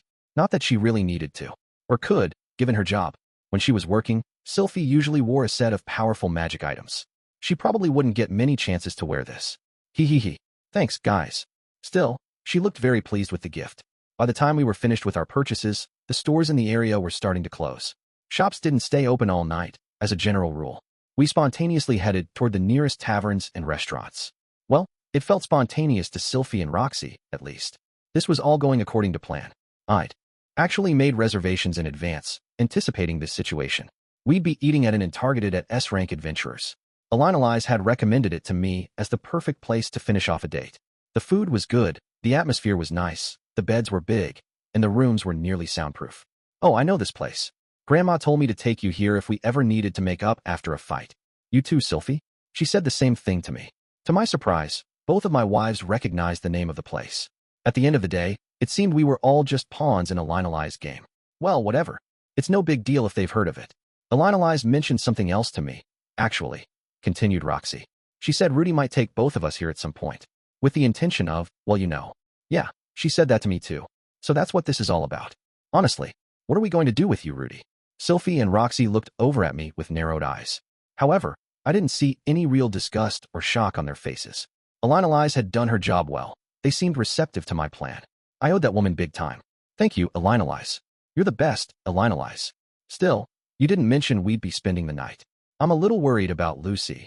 The objection was reasonable enough. But of course, I hadn't overlooked that little detail either. Don't worry, Sylphie. I entrusted her to Lilia for tonight. When I'd explained the situation, she nodded seriously and promised me her full support. It was always nice to have dependable allies. It still feels a little wrong of us. But at least she's in good hands, I guess. Sylphie seemed to think at least one of us should be with our child every night. A very understandable perspective, but, nah, I won't make any excuses for myself. Sorry, Lucy. I do love you, okay? Forgive your wicked, lustful father. Roxy piped up next. I do have school tomorrow, you know. Her job was important, of course. But this wouldn't be an issue either. We'll just wake up early and head back to the house before you need to leave. Do you think we'll be able to wake up early? I'm not sure I will. This is always exhausting for me. Don't worry, Roxy. I've got it. Well, if you say so, Rudy. Phew. It had taken a bit more convincing than I expected, but I'd gotten both of their approval. All right then, dear. Be gentle with us, please. We'll do our best. Seeing my adorable wives bowing their heads to me, I was ready to get right down to business. Of course, heading straight to bed wouldn't have been proper. We needed to have a nice meal, get a bit tipsy, and whisper some loving words to each other first. You've got to set the mood, you know? Accordingly, we started things off with dinner at the restaurant that occupied the first floor of the inn. The food here was very good in its own right, after all. I wanted to make sure they both understood that lust wasn't the only thing I felt toward them. It was there, of course, but I also loved just spending time with them. When both of them were in the room at once, each of them could only get half the love that I could show them individually. I intended to compensate for that through sheer effort. Wow, this looks incredible. I don't think I've seen a meal like this too often. As plate after plate of food was delivered to our table, Roxy and Sylphie's eyes went wide with amazement. In the Northern Territories, raw ingredients were expensive and hard to buy in bulk, which meant ordinary meals tended to be a little meager. But this was the season where food was most plentiful, and we were also in a very expensive restaurant. Among other things, we had a huge bowl of salad full of fresh, juicy vegetables, a spicy soup packed with freshwater fish, and a glistening, well-seasoned black and blue steak. None of it was the sort of stuff you got to eat very often in these parts. In addition, the meal had come with a bottle of whiskey-like liquor with a rich aroma. This soup is delicious. I wonder how they seasoned it. Maybe oil infused with mustard? Sylphie wasn't touching the alcohol, probably because of Lucy. She was entranced by the soup, though, and kept taking additional servings. I should see if I can find a recipe. Rudy, would you try it if I made some? She tilted her head at me in a particularly adorable way as she asked this question. It really stoked my appetite, if you know what I mean. I'll gobble it all down, and then have you as a side dish. Oh, come on, Rudy. Finally, we had dessert. It was actually a standard part of the meal at this place. Still, their offering wasn't exactly comparable to the more complex cakes and sweets you'd find in a place like the holy country of Millis. It mainly consisted of fruits that looked a lot like apples. I'd eaten these before, but they were much sourer than the apples from my old world. At this restaurant, however, they chopped them up into bite-sized chunks for you and immersed them in a gooey, honey-like syrup. It tasted something like a candied apple, or maybe a thicker variety of fruit punch. I was surprised by how much I enjoyed it. I would have expected apples and honey to taste more like sweet Japanese curry, but apparently, I was mistaken. This is incredible. Roxy was particularly pleased by the treat, though, her eyes shining with excitement. She shoveled it rapidly into her mouth. It seemed my dear teacher had something of a sweet tooth. Either that, or the Migurd people had an ingrained preference for sugar. It's so good. I didn't know you could get anything like this in the Northern Territories. Either way, the joy on her face was very real. I was starting to worry she might have an explosive foodgasm in the middle of the restaurant. Oh, all too quickly, her dessert had disappeared. She stared down at her empty plate regretfully. Here, Roxy, you can have mine. As I pushed my share over to her, Roxy looked at me in shock. Really? Are you sure? I'd been enjoying the dessert myself, of course. But I enjoyed seeing that look of pure delight on her face even more. Yeah, I'm sure. Here, say humph. I'm not a child, you know. Aya. With every bite I fed her, Roxy's face lit up, and she held a hand to her cheek in bliss. It made me want to keep going indefinitely, but sadly, my share of the dessert had disappeared as well. We'd have to continue this the next time we came here. Okay then, we've had a nice dinner, and I've softened them up with sweets. I think it's about time. You know, ladies, what is it, Rudy? Go ahead. I've actually reserved a room here, as it happens. Ah, this feels good. That was another line I wanted to say at least once. Right. Roxy, I know we talked about this a bit, but are you sure you're okay doing this with me? Yes, I think I'm ready for this. Let's do it. Roxy and Sylphie nodded to each other, blushing slightly. This was going to be a night to remember. Legends of the University number 8. The boss is loaded. Chapter 9. The party. WED scheduled the surprise birthday party for a day when Norn would be staying at home and Roxy wasn't working. Sylphie would usually have been at work as a bodyguard, but Ariel had given her a special day off. All the preparations were complete. It was just a question of execution now. I got things started by calling Norn, Aisha, and Roxy to the living room. Hey, I've got something in mind for today. How about you three come along? Come along for what? My sisters tilted their heads curiously. The main purpose of this outing, of course, was to get them out of the house for a few hours so that my accomplices could pick up the presents and get all the food ready. Of course, Rudy. I'd be happy to come. We'd planned all this out beforehand, so Roxy wasted no time in agreeing to the proposal. Little did she know that she was going to be surprised herself. Maha. Hey, Mom, can I go? Asked Aisha, turning to her mother. I've still got some work left to do. You were invited by Master Rudeus himself. Of course you can go, answered Lilia. Aisha nodded happily. Norn, on the other hand, didn't respond immediately. She was looking over at Sylphie with an anxious expression on her face. After a moment, she turned back to me and spoke up. You're inviting Roxy, but not Sylphie? Huh, said Sylphie, jerking her head toward us. She seemed a bit flustered by this sudden turn in the conversation. Well, you know, I have to look after Lucy. Didn't you both go out with Rudeus the other day? Are you really all right with this?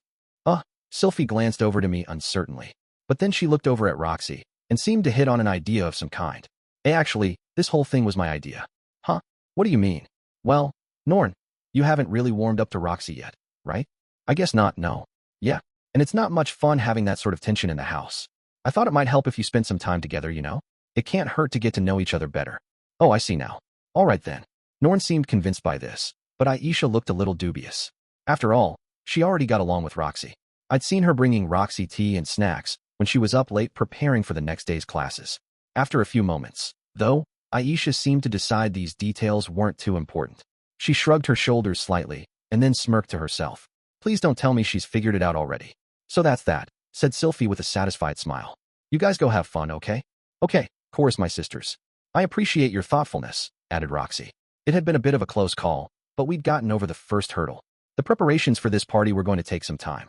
There were only 2 people to pick up the presents, cook the food, and set up all the decorations. To give them some breathing room, my goal was to kill time with the girls until early afternoon. However, I couldn't risk taking them to the Commerce District. There was a chance they'd bump into Sylphie as she was picking up the presents. That still left the Lodging District, Workshop District, and the university itself, but I had a different idea in mind. Fishing, huh? The 4 of us were outside the city entirely. Out here, it was quiet enough to hear the little stream below us gurgling softly, and the water was clear enough to see the fishes darting around beneath the surface.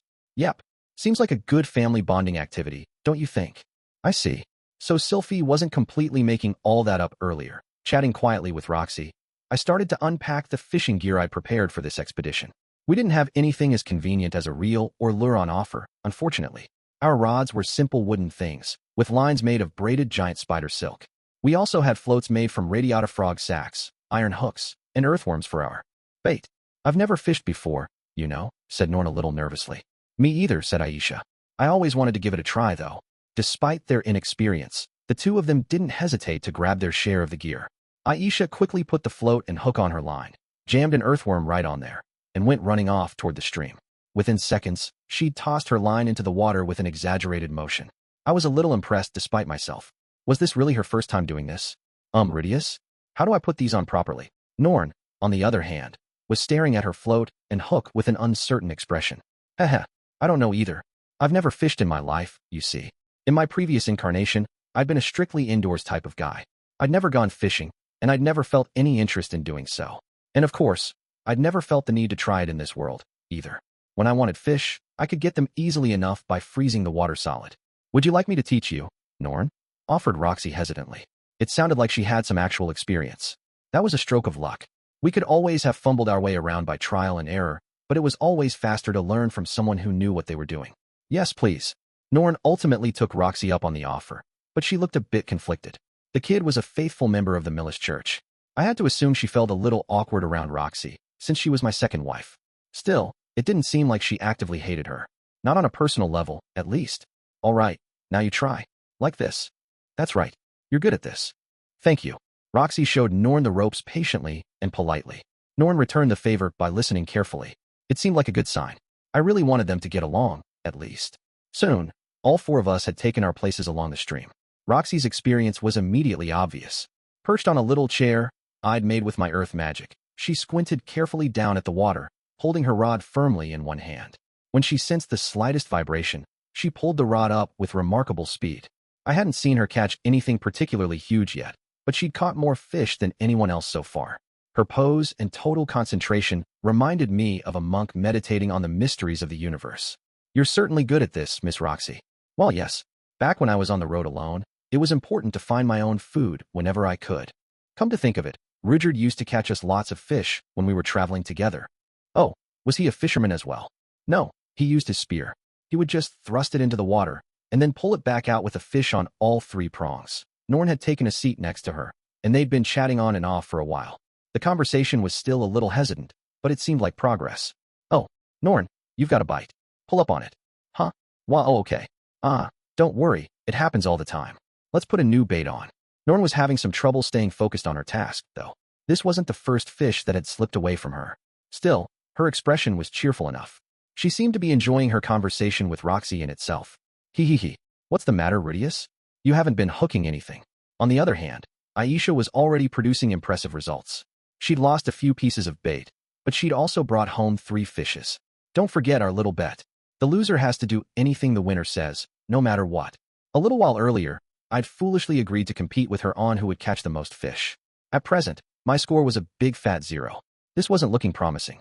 We were both first-timers, right? Why was she this much better than me? Okay, kiddo, just try to make it. Something I can actually do. Whatever shall I choose? Maybe I'll make you hug me all night long while whispering how cute I am. Oh, or you could teach me some of the stuff you do with Roxy and Sylphiette. Yeah, nothing too adult, please. I don't want Dad getting angry at me. Hey, it's no fair bringing Dad up. I wasn't too worried, really. For all her outrageous teasing, she'd probably settle on asking me for a slightly expensive little trinket. That said, wasn't losing to my little sister a problem in its own right? Wasn't it a bit too early for her to be surpassing me like this? Indeed it was. I had my dignity as the head of this household, and I needed to defend it. It was good to be a beloved big brother, yes. But it was better to be a feared big brother. All right, Aisha.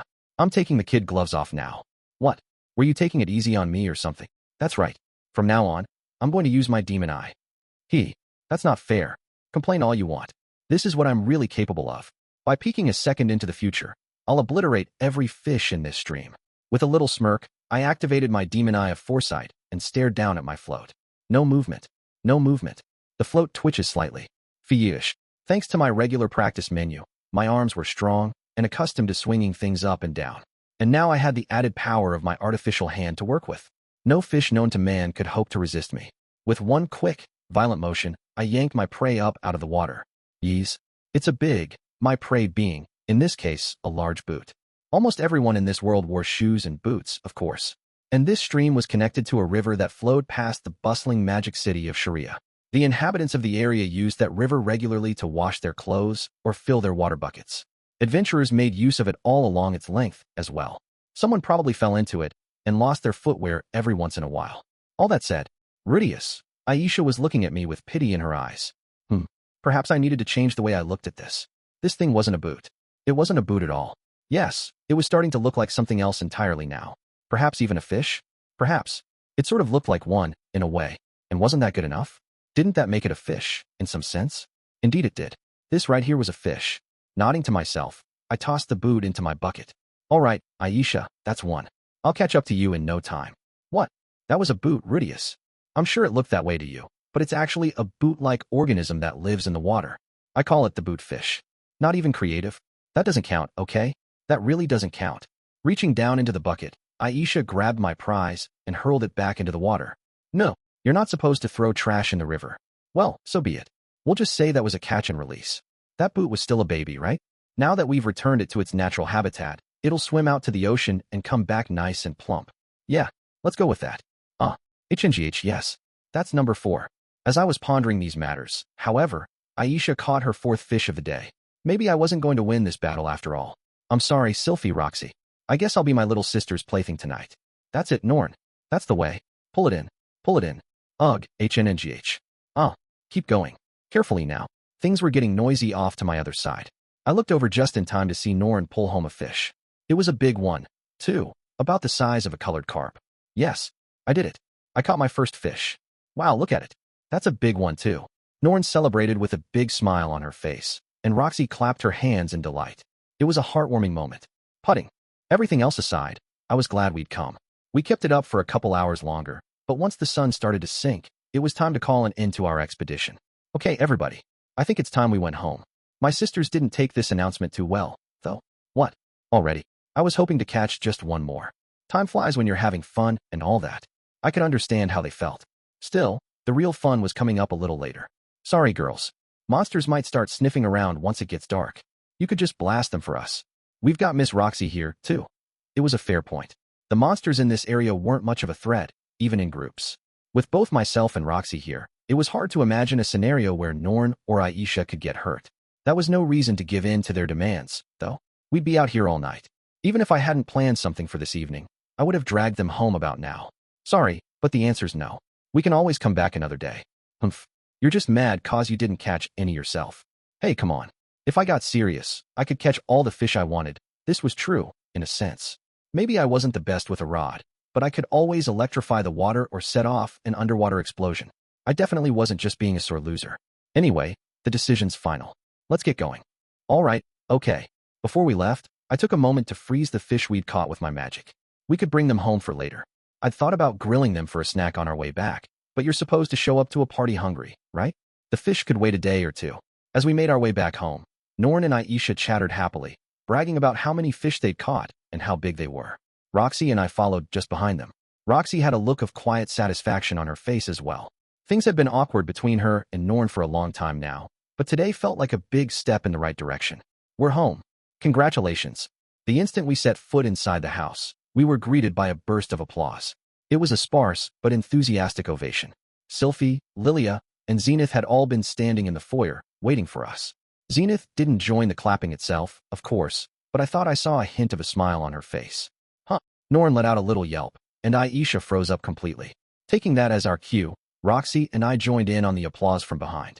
Norn turned back to look at us, her eyes wide with surprise, and murmured, "Huh," a second time. She clearly hadn't figured out what was going on just yet. All right, everyone, let's go to the dining room.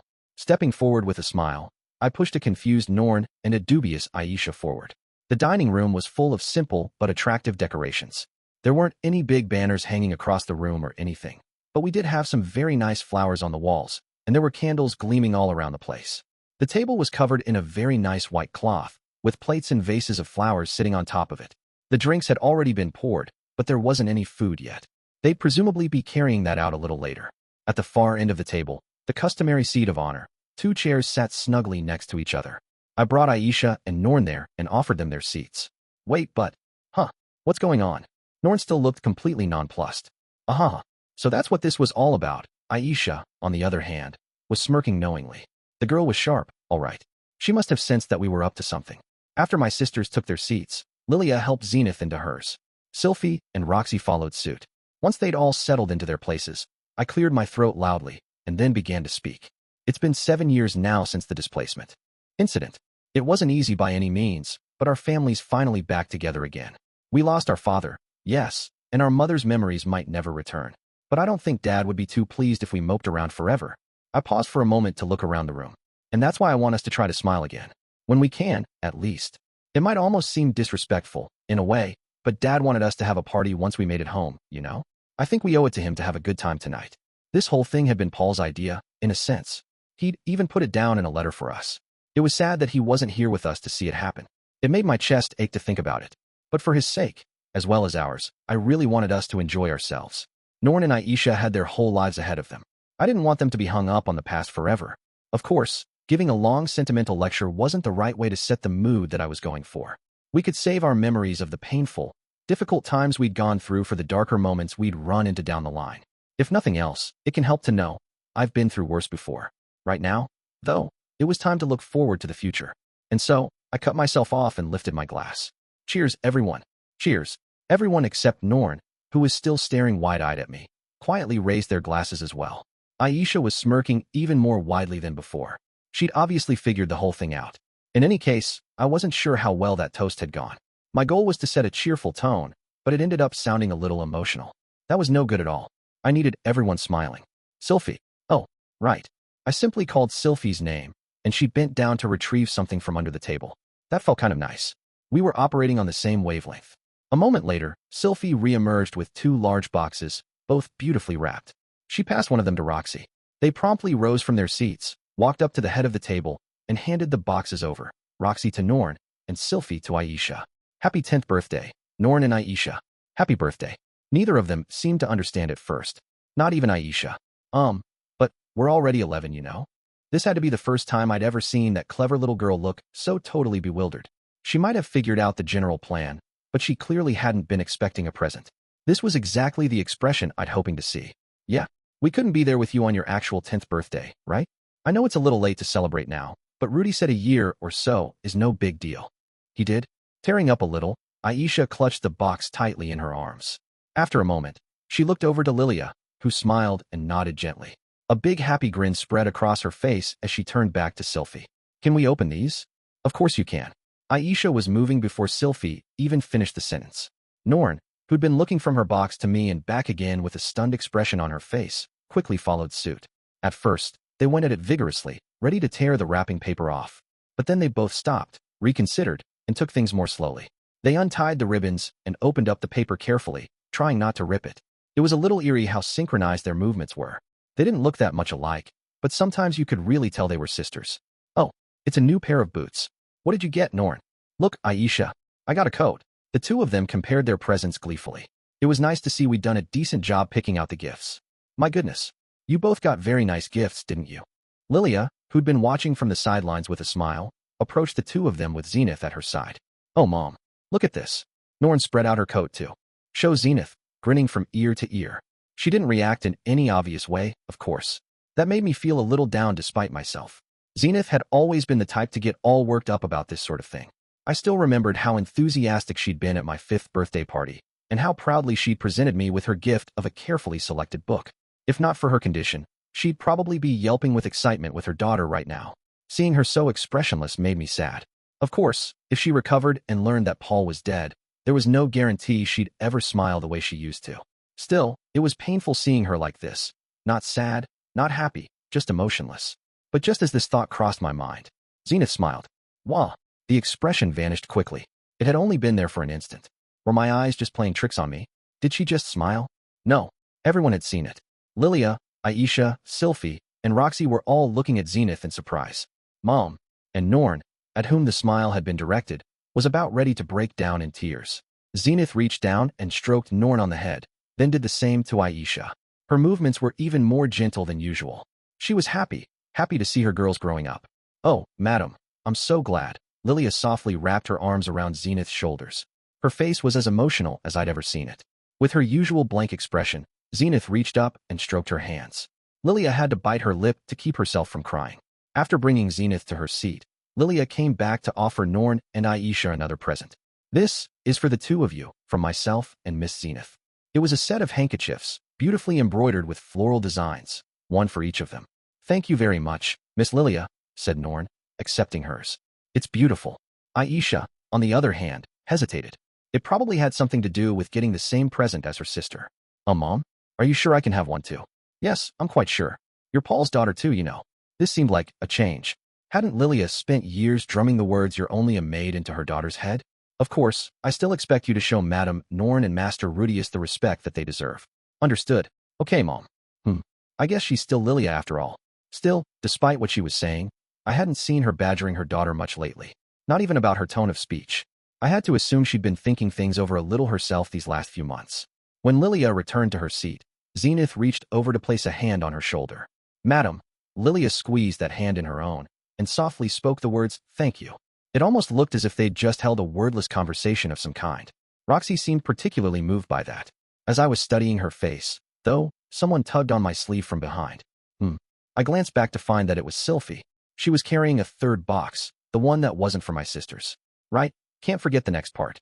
Roxy. When I called her name, Roxy turned and blinked in surprise at the sight of Sylphiette standing next to me with the box. Yes. Sylphiette spoke up before I could. This one's from us for you, Roxy. Why? For what? It's a wedding present. Congratulations, said Sylphiette, handing the box over to Roxy before she could object. Go on, open it. Roxy did as she was told, and when she retrieved the hat from inside her present, her eyes went wide as saucers. Sylphiette? Rudy? Is this? Welcome to the family, Roxy. Let's try our best to be like Zenith and Lilia, okay? The smile on Sylphiette's face as she delivered that line could only be described as angelic. In the face of its overwhelming power, Roxy bit her lip, looked down slightly, and squeezed the hat to her chest. After a moment, she managed to squeak out the words, Thank you, Sylphiette. I could see tears glimmering in her eyes. I wouldn't hear about it for some time, but according to Roxy, this was the moment she felt that Sylphiette had truly accepted her into our lives. With the main event behind us, the rest of the party went off smoothly. First of all, Lilia carried out a big cake. It was a fluffy sponge cake type of thing, although there wasn't any cream involved. Instead, there was dried fruit on the inside. The batter itself was on the slightly bitter side, but the sweetness of the fruit balanced that out beautifully. I'd eaten cakes like this before, back in the kingdom of Azura. They'd made one for my 5th birthday, and I seem to remember it being served at the party for my 10th as well. That brings me back. I wonder how Eris is doing these days. Wherever she was, I had to assume she was merrily chopping her way through life. Maybe she'd even gotten married, like me? Nah, probably not. There wasn't a man in the world who could handle that girl. When I asked Lilia about the cake, she explained that it was a traditional Azuran treat. Many families had one every time there was something worth celebrating. Paul hated the taste, though, so we'd almost never made one. It was a little amusing to hear the man had been a picky eater at his age, but it did seem in character. Sylphie had helped out with this cake, and seemed confident she could make one by herself next time. Norn seemed to be really enjoying it, and I kind of liked it myself.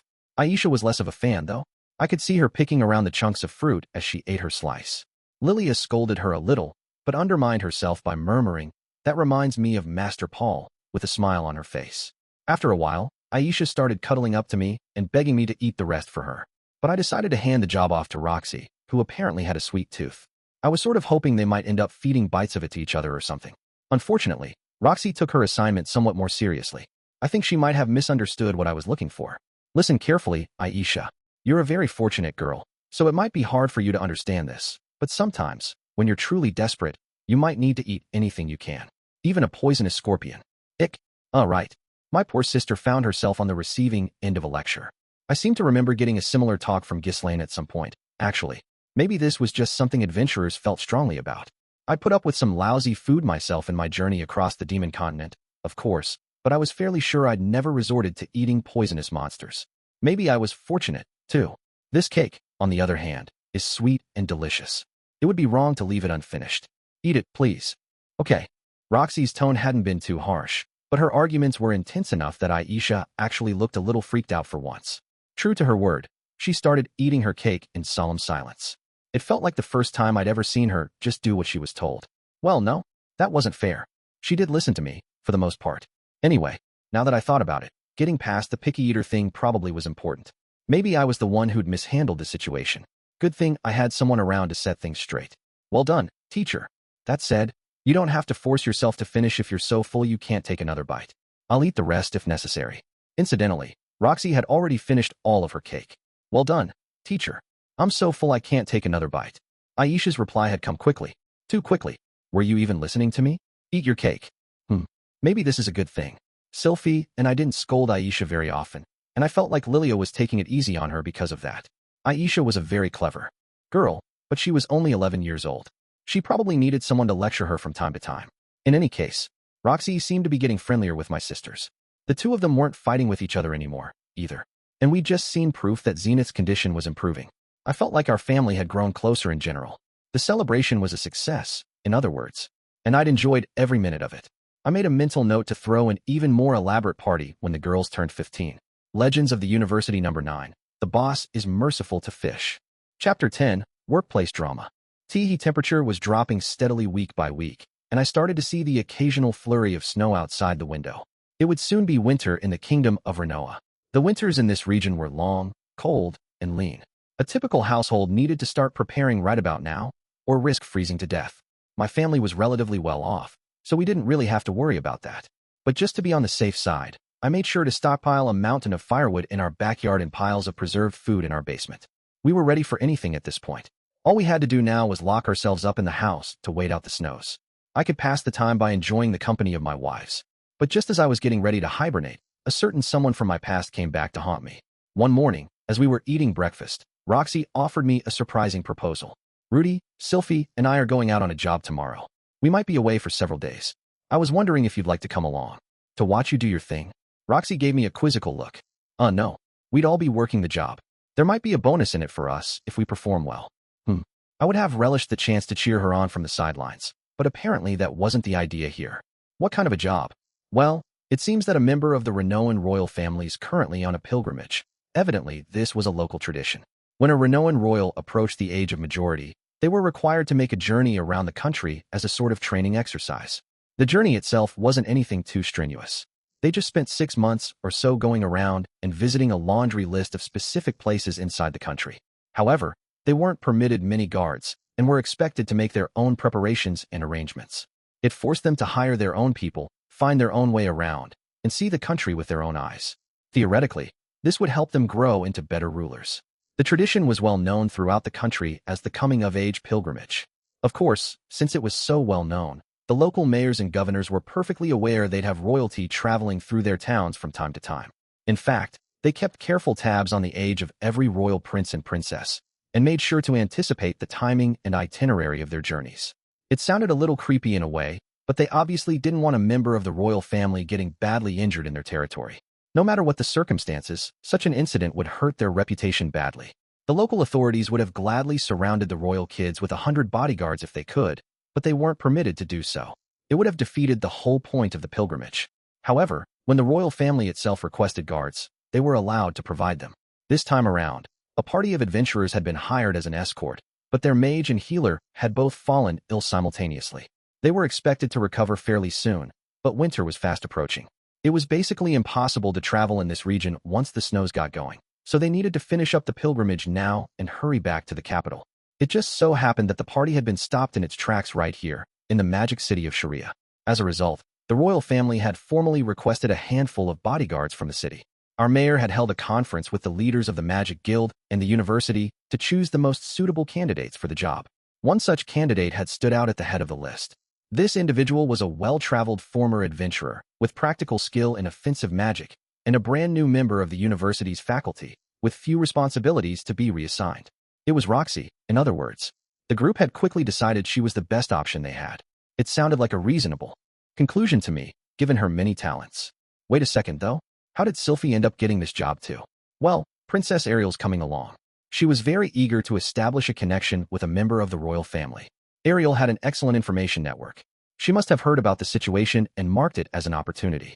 It was hard to say how much of a connection she stood to gain here, but the princess always took what she could get. Ah, okay. So basically, you two will be guarding both Ariel and this kid. That's right. Oh, and Luke's helping too. I wasn't sure if he really counted, but decided not to say so. I think we should be all right, since Sylphie's coming along. But we need to guard two very important people, and the shrine we're visiting is deep inside a forest. Also, I've been known to make some silly mistakes at the worst times. I suppose I'm a little anxious. I think you're really underestimating yourself, Roxy. Well, maybe so, but I had a talk with Sylphie about how we could ensure this job went off smoothly, and she suggested we ask for your help. You're the single most powerful mage in this city at the moment. After all, putting aside the question of whether I deserved that title, I could understand why Roxy was nervous. They needed to protect both Princess Ariel and this member of the Renoan royal family, and their core party was fairly small. One Renoan knight, Sylphie, Luke, and Roxy. There was also the band of adventurers, of course, but they were down 2 people, and it was hard to know if they'd be much use at all.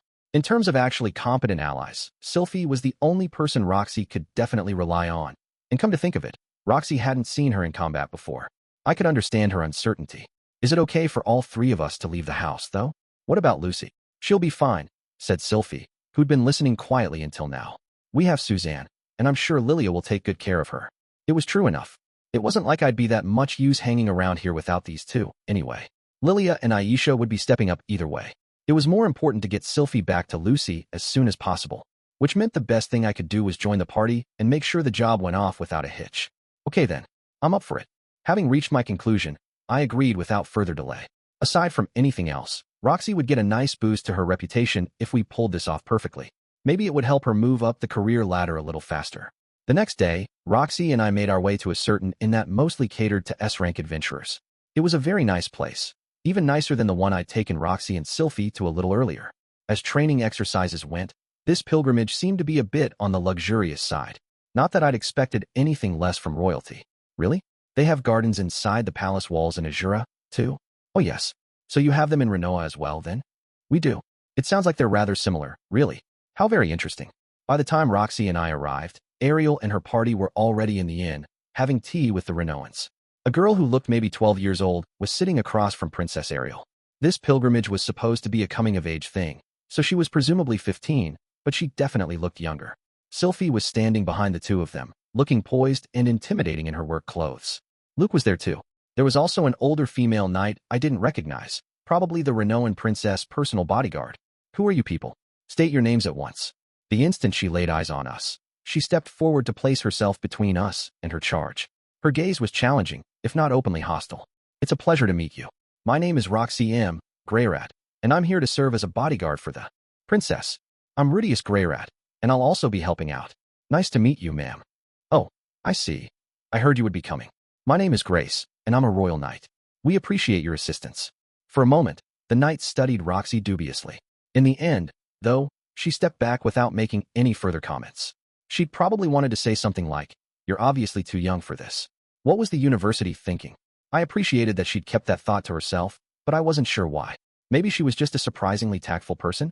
No, judging by that creepy little smile on Ariel's face, she'd probably given her a warning beforehand. It was a good thing, too. If the woman had burst out laughing and called my beloved teacher a child, I might have exploded on the spot, or caused an explosion. That would have ended Roxy's career prospects. We were told you'd hired a party of adventurers as well. Yes, they're out preparing for the journey at the moment. Please wait here for the moment. All right. I started to move toward an empty chair, but Roxy headed over to join Sylphiette and Luke. The knight returned to her former position, where she stood ramrod straight and perfectly still.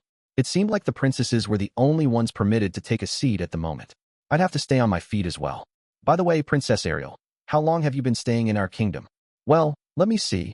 Not counting my journey, it's been a little less than 6 years. This country is essentially a second home to me by now. Oh, doesn't that mean you'll be graduating next year then? What a shame. I only just got to know you, and you'll be leaving so soon. I suppose so, yes. But as long as our countries stay in contact, I'm sure we'll meet again. On another note, this Renoan princess was certainly a cutie. I did remember hearing that the royal family of this country was full of beautiful people. Apparently, it was true. She was almost a match for Ariel. Not quite, but almost. Ariel sure worked fast, though. It seemed like they were already buddies somehow. For a while, I waited idly, letting the princess conversation wash over me without really listening. How many times do I have to repeat myself, damn it? The sound of voices at the entrance snapped me abruptly back to reality. Look, just deal with it. Are you serious? Did you forget what happened last time? Those morons screwed up so badly. They nearly got Tina and Melanie killed. I'm not okay with this. What do you want me to do? We're not calling the shots here. That's not good enough. Are you really okay with this? Do you really trust some random stranger to watch your back out there? It's not like I want to, okay? The new arrivals stomped into the room, arguing loudly with each other. There were 4 of them, and they were all women. The one at the front of the group was a big, muscular lady. She reminded me of Ghislaine, but she was even more solidly built. Her body looked like it was chiseled out of rock. The second was a leaner woman who wore her dark brown hair in a swept-back style, exposing a cross-shaped scar on her forehead. She seemed agile and alert, and her sunken eyes suggested she'd seen her share of battles. They were both maybe 30 years old, and they both wore swords at their hips. It felt safe to say they were the party's frontline fighters. Appearances can sometimes be deceiving, but they sure looked like a pair of wily, skillful veterans. That made sense, given that they'd been chosen to guard a princess. Incidentally, neither of them were taking part in the ongoing argument. That was coming from the 2 who followed them in. I know, right? I'd rather do this by myself than with people I can't even trust. The angry one was a younger woman with a sullen look on her face. She was more of a girl, really, maybe 15 years old. Compared to the first 2, she looked like a fledgling. But if they'd taken her into their party, she had to be good at what she did. The staff she carried suggested she was a mage or a healer, or possibly both. Look, you can't be the only one on the back line. I don't want to let anything get past me, but it's going to happen sometimes. And then there was the 4th member of the party. But more importantly, you've got to learn how to work with anyone if you want people to respect you. Adventurers just don't get the luxury of staying in the same party forever, you know? She carried a bow. Not a typical weapon for an adventurer. Arrows couldn't match the power of a sword or spell. I'd spent years as a traveling adventurer, and I'd only met one dedicated archer. Gah! She was probably the only one in the entire region, come to think of it. I recognized her immediately, of course. The instant she stepped into the room and saw my face, she stopped in her tracks and stared at me with her eyes wide open. Oh, it's you. She muttered the word softly, to herself more than me. The sullen girl she'd been arguing with turned back and spoke to her dubiously. Sarah? Do you know that guy? Well, yeah. It was the same adventurer I'd very nearly slept with some time ago. I hadn't forgotten Sarah, of course. I'm not sure I could have if I tried. When I met her not long after Eris dumped me, she was the youngest member of the party counter-arrow. She was a strong-willed, combative girl with a sharp tongue, but a good head on her shoulders. Suzanne, the leader of her party, took a liking to me and started inviting me along on some of their jobs. Among other things, we'd fought a horde of monsters together, and later ventured into an ancient underground fortress to gather snowdrake scales. It took some time, but Sarah ended up falling for me. I was fairly sure of that, at least. It was harder to say exactly how I felt about her. Things escalated before I could really figure that out, and then my performance issues got in the way. I got drunk, acted like an idiot, and ran off to the nearest brothel for the night. And then I started bad-mouthing Sarah in public, which she overheard, of course. She dumped me on the spot. I was fairly confident it was a traumatic experience for both of us. Still, It had been quite a while since then. We'd gone our separate ways and lived our own lives for years now. I told myself it was in the past, and that we'd never see each other again anyway. But it turned out fate had different plans. So now, I found myself in the interesting position of working a job with my ex-girlfriend. At least we were both professionals, right? Hopefully we could just focus on the task at hand. It wasn't like dredging up the past was going to do either of us much good now, surely. All right then, why don't we get the food ready before the princess comes back out? After some slightly awkward introductions, we'd formed ourselves into a party and headed out to a nearby forest where the shrine was located. Phew, nicely done, girls. This was an easy one. Looks like those rumors about the professor who made it through the teleportation labyrinth were true, huh? Sorry, but I have to apologize. I really underestimated you at first. That lesson you gave me about splitting your focus between healing and offensive magic was so amazing, though. It's such a clean, simple theory, and you actually put it into practice. Thanks to my careful efforts, we'd gotten through the job without any uncomfortable incidents to speak of. It was going very, very well, in fact. The members of the Amazons, an all-female S-ranked party, had been openly dubious about Roxy at first. Understandable, perhaps, given her appearance. The brat of the party had gone so far as to declare, "I don't want to work with a kid," with us right there in the room. However, once we left the city and got through our first few battles, their opinion of her did a complete 180. Despite the slapdash nature of our temporary party, Roxy played her role as a backliner to perfection. She cast her offensive spells with impeccable timing and healed her allies just as efficiently. Thanks to the time she'd spent exploring labyrinths all on her own, she was far more alert and skillful than your average mage. In fact, it sounded like she'd outdone their two missing party members all by herself. Understandably, they'd been barraging her with compliments for some time now. That made me feel all warm and fuzzy inside. Sometimes I had to resist the urge to puff out my chest and say that's my teacher, you know? Hey, Rud. Oh, sorry. I'll get the food going. I wasn't much use in those battles, but I can handle this. I'm actually pretty good at cooking. The only downside was that I had to dodge Sarah from time to time. She kept glaring at me as I was working on the meal, but it felt pretty clear that striking up a conversation would only make things worse. Sometimes it's best to avoid your troubles entirely, right? Right. I was just doing my part to keep the mood positive. My discretion was the only reason everything had gone so smoothly. All right, that wasn't exactly true. I hadn't contributed much of anything to the group. The Amazons were all highly skilled, and Roxy had snapped into their party perfectly. That hadn't left much for me or Sylphiette to do on our way to the shrine. The renowned princess was currently inside the building itself with her personal knight, offering up some sort of formal prayer. Once she was finished, we just had to make it back to the city, and our job was done. Everyone would go home happy, and Roxy's reputation would take a big jump up, pushing her closer to her first promotion at the University of Magic. Of course, Sarah wasn't too pleased about this situation. She'd been staring at me silently for what felt like 10 straight minutes now. I couldn't blame her. People do tend to get a little surly when you completely ignore them, but I had to assume that dredging up the past would only make things worse. I was about ready to ask Sylphiette, who was sitting next to me, for help, but she'd been awfully quiet for a while as well. In fact, it kind of looked like she was also glaring at me. Maybe she was just worried about me. Maybe she was worried I was going to cheat on her again. Or maybe she didn't approve of the way I was deliberately ignoring Sarah. One way or the other, the silence was starting to get heavy. Like, painfully heavy. Black hole heavy. My skin was starting to itch. Finally, Sylphiette leaned over and whispered in my ear. "Why don't you at least talk to her, Rudy?" Well, it's not like I'd mind having a normal conversation with her. I mean, her attitude seemed pretty casual at first, and I'd love to put the past behind us. I wasn't sure I could just laugh off those memories, though. The wound still felt kind of raw. Maybe I should have just introduced her to Sylphiette and Roxy right from the get-go. But at this point, she wasn't even trying to speak to me anymore. I should have done something before things got this bad. Now I had a hole to climb out of. Maybe I do need to say something. The more I thought about it, the more my policy of completely ignoring Sarah seemed like a mistake. All I'd accomplished was to piss her off. I could always have kept the conversation completely businesslike. That said, it was a little tough for me to try and change my approach now. The biggest problem was that I basically had nothing I wanted to say to her. The only topics that came to mind were related to our past together, which would inevitably lead to a discussion of our ugly breakup. That would just put us both in a lousy mood. It might not be too pleasant for Sylphiette to hear, either. Staying silent seemed preferable to that. I could always apologize to her for making things awkward once we made it back to the city. I was willing to endure some suffering for the sake of Roxy's promotion. Miss Roxy, would you mind teaching me a little more about magic before we leave this city? Please? Pretty please. It would be my pleasure. Thank you so much. Hey, is it okay if I call you elder sister? Huh? I suppose so. If you want. Yes. Thank you, elder sister. Things seemed so nice and happy on the other side of the group. I wanted to be a part of that conversation. Maybe I could convince Roxy to try a little royal roleplay the next time we spent the night together. You know, my throat's getting awfully dry. All of a sudden, Ariel had broken the silence on our side of the group. I looked over at her, a little confused. We had plenty of water to go around, after all. She stared back at me meaningfully. There were some nice yellow fruits growing a little way back, weren't there? I hate to be a bother, but I'd like to try those, Ariel continued, turning her gaze to Sarah. Would you mind picking some for me? Sarah looked a little suspicious about why this request had come to her, but shrugged and got to her feet. All right, I'll see what I can do. Thank you. I suppose it wouldn't be safe for you to walk through the forest all by yourself, though.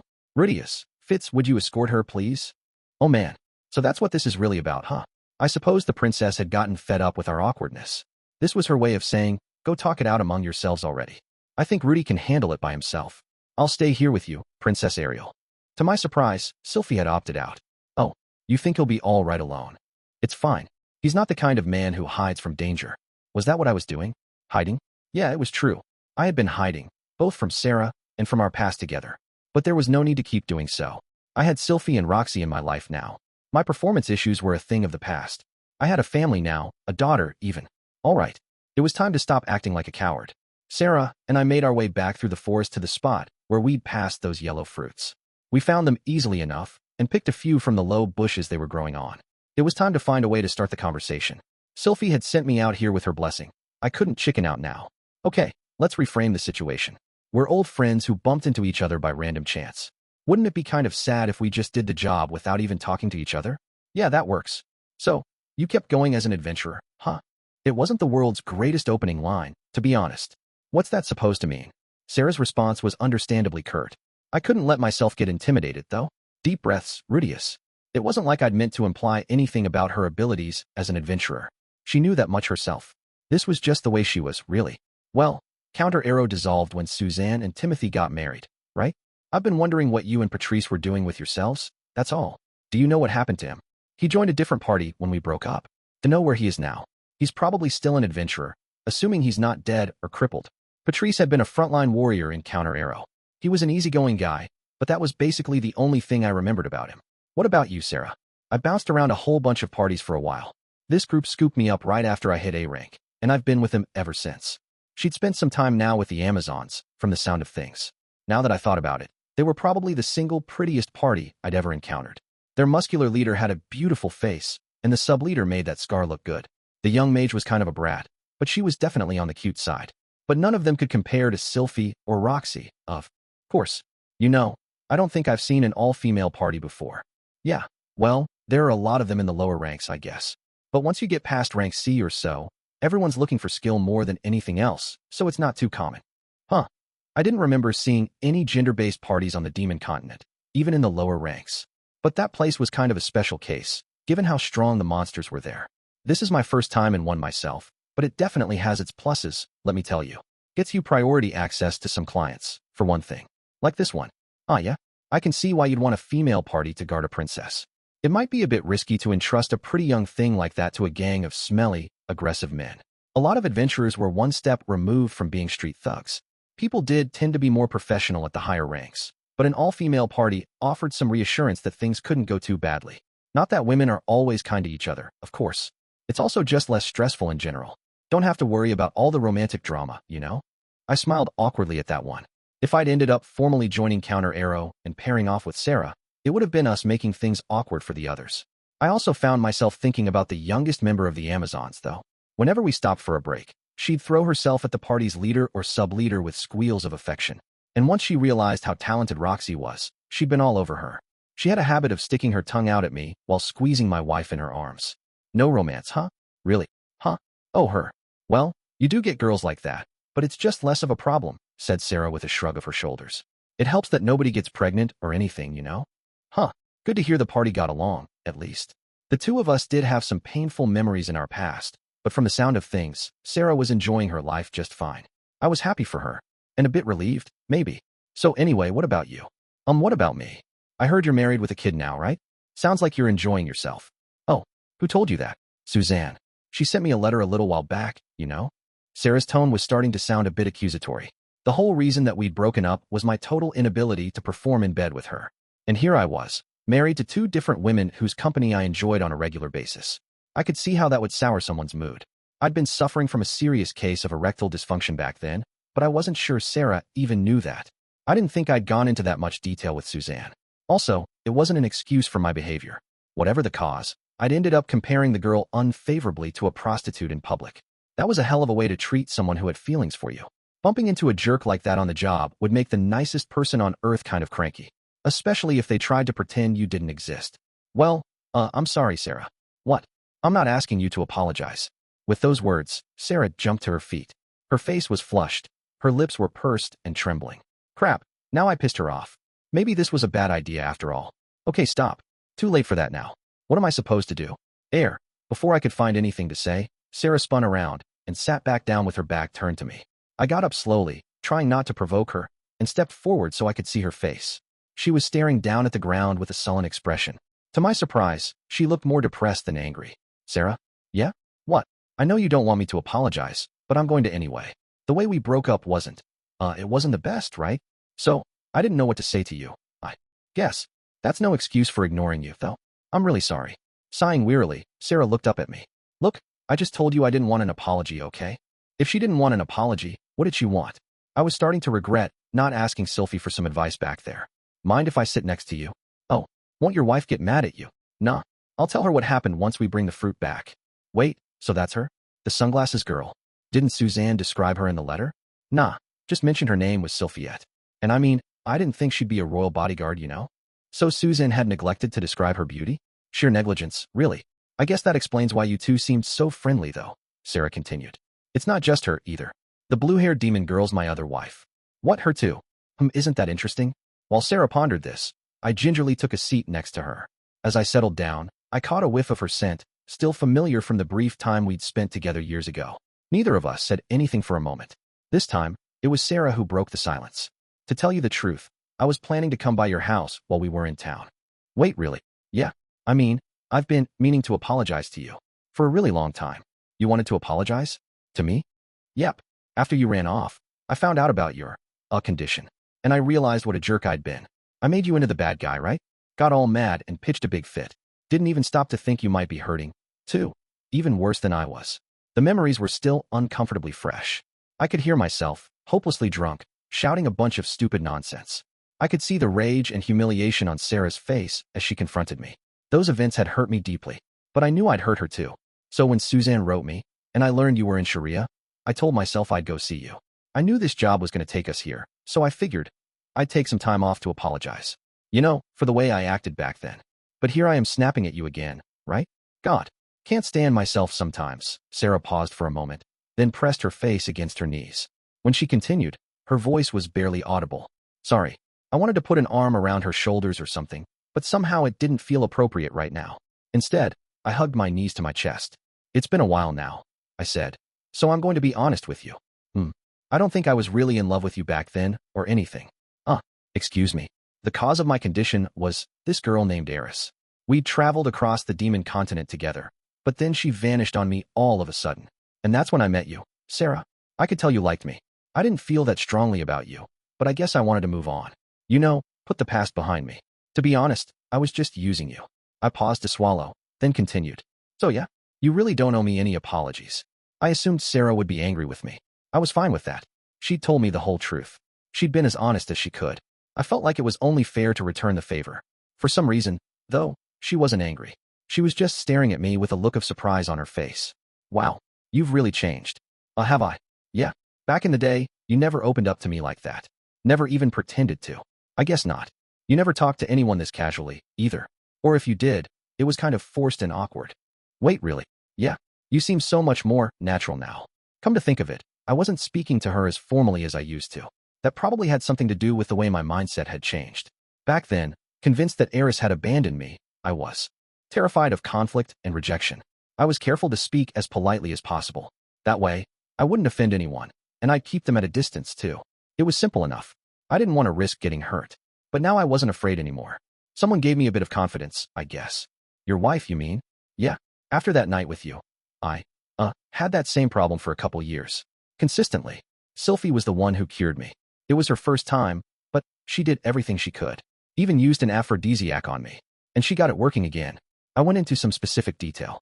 Sarah's face went red, but she listened to every word, even leaning forward slightly. It got a little embarrassing after a while. Maybe there was such a thing as being too open. So if she did all that for you, why'd you go and grab a second one? Well, Roxy did just as much for me, in her own way.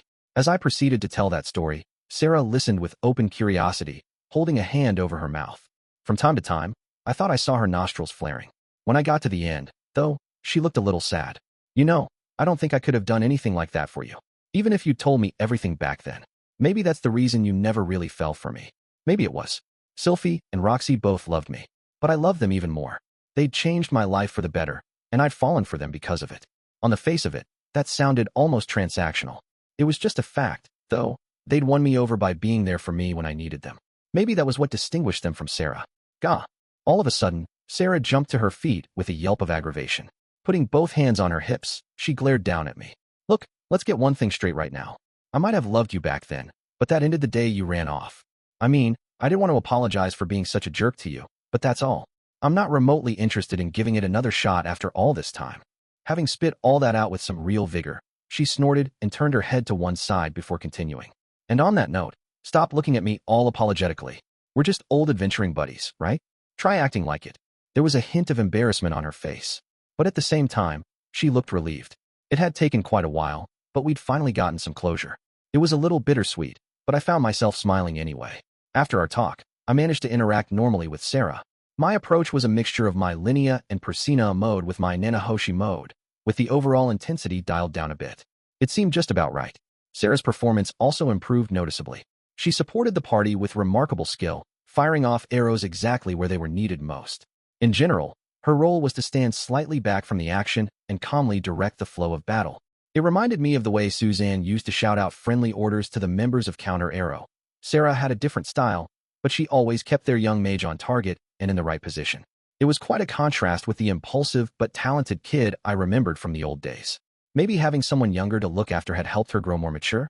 Whatever the case, she was the very picture of a veteran adventurer by now. In the end, the princess pilgrimage went off without a hitch. We had to fight off groups of monsters several times along the way, but none of them gave us any trouble. We made it back to Sharia without any injuries to speak of. Just like that, our job was complete.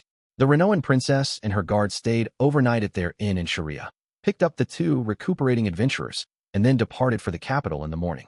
They needed to make it back before the snows started to fall in earnest, so they couldn't afford to waste any time. The rest of us went out to the city wall to see them off. I don't want to go. I still have so much to learn about magic from my dear Miss Roxy. Control yourself, kid. Oh, I know. Why don't you just join our party, Miss Roxy? Don't worry. I'm sure everyone would be thrilled to have you. It's very kind of you to offer, but I'm happy with my job here. And I'm a married woman. That's no big deal. If you wander off for a while, he'll treat you like a goddess when you show up again. That's enough, Elisa. Put a sock in it. Oh, okay. Before they left, the Amazons made a half-serious effort to recruit Roxy, but she gently declined. It was a good thing, too. If she'd showed any interest at all, I would have launched straight into my patented clinging and blubbering defense. Dignity was a secondary concern here. I needed my Roxy right where she was. All right, Rudeus. Guess this is goodbye. Sarah was leaving too, of course. At first, I'd been horrified to see her here, but by now I was glad she'd come. I thought that talk had done both of us some good. Yeah, stay safe out there. You take care of yourself too. Don't make your wives cry, all right? Well, I'll do my best. It seems like they get along okay, but don't you ever start comparing them out loud. If you put one of them down to compliment the other, they'll remember it forever. Oh, yeah, okay. I'll make a mental note of that. You better. See you around. With that, Sarah punched me lightly in the chest and walked off. Pretty casual, as farewells go. Sylphie, Roxy, and I stood just outside the city walls for a while, watching as the party made it way down the road. Just as they disappeared from view, Sylphie finally spoke up. Rudy, are you sure you want to let her go like that? What do you mean? I mean, you used to be in love with her, right? Oh my. It seems there's been a slight misunderstanding here, Miss Sylphiette. Nah, we weren't in love. We were a little awkward and confused together, that's all. Okay. Looking somewhat less than convinced, Sylphie leaned over to study my face. Tell me something, Rudy. What is your type anyway? Roxy's ears perked up at this, and she drew in close as well. It seemed they were both rather interested in the question. Would they be happy if I just said girls with small breasts? I felt like that might backfire badly. Good question. I used to have all these details worked out, like a girl this tall, with that haircut, and this body. I don't think I had it right though. I paused for a moment to study Sylphie, then Roxy. It took a moment, but then an answer popped into my head. It seems like girls who help me out when I'm in trouble get a special place in my heart. That put a big, goofy smile on Sylphie's face. Ooh, does that mean I'm special, Rudy? Obviously. You cured me of something I'd been suffering for years. I'm very happy right now, and I think you're the one who made that possible. Oh yeah? Hee hee hee. Good thing I worked up the courage back then. Roxy was looking up at me a bit uncertainly. Her expression read, "What about me?" I wrapped my arm around her shoulder and pulled her in for a hug. Of course you're special too, Roxy. She'd pulled me out of that house that I was hiding in, and she'd pieced me back together when Paul's death left me broken. I owed everything to her. Anyway, I guess that means there aren't many special girls out there for me. No need to get too anxious, Sylphie. I won't be picking up any more wives, I promise. At this, Sylphie reached out to take my hand. Okay, but I'm just going to repeat myself for a second, Rudy. As long as they're special to you, and you're special to them, I'm all right with it. I guess Sarah wasn't quite in that category though. All of a sudden, I found myself remembering a red-headed girl who had been special to me. Once, I remembered her smile. How we'd struggled our way home from a far-off land. How she'd wept when I nearly died. And I remembered that last night we'd spent together. Eris had abandoned me, or so I'd thought for years. But a man who I'd traveled with, and who I trusted deeply, was convinced I was mistaken. What if he was right? What would happen then? Sylphie, yes. I'm not entirely sure about this, but I might end up breaking that promise again. That's all right. I didn't accept it in the first place, remember? Just make sure you bring her to meet me first. I'm not going to tie you down, but I'm not about to let you marry some girl who doesn't even love you either. Got it. That is a promise, okay? No mistresses or secret children. Don't hide things from me, unless you want to make me mad. Right. Okay then. I'll be very interested to see what number 3 is like, assuming you manage to catch her. My sweet little Sylphie was starting to develop something of a commanding aura. Not so long ago, she was modestly claiming that she'd just been lucky, but it seemed she'd found some self-confidence. That was a good sign. The girl had seemed a little anxious ever since she married me, and it worried me at times. All right then. I'll have to make damn sure I keep that second promise, at the very least. Legends of the University number 10. The boss is a hopeless womanizer. Chapter 11. Graduation Day. Not long after Sarah left the city of Sharia, winter began in earnest, and I turned 18. My research was coming along steadily, and I'd managed to complete my requirements for the year at the university. I'd be a fourth-year student soon. Everything was going well. Elise, on the other hand, was going to have to repeat the year. Unlike me, she was a general student, and her 6-month leave of absence had left her hopelessly behind.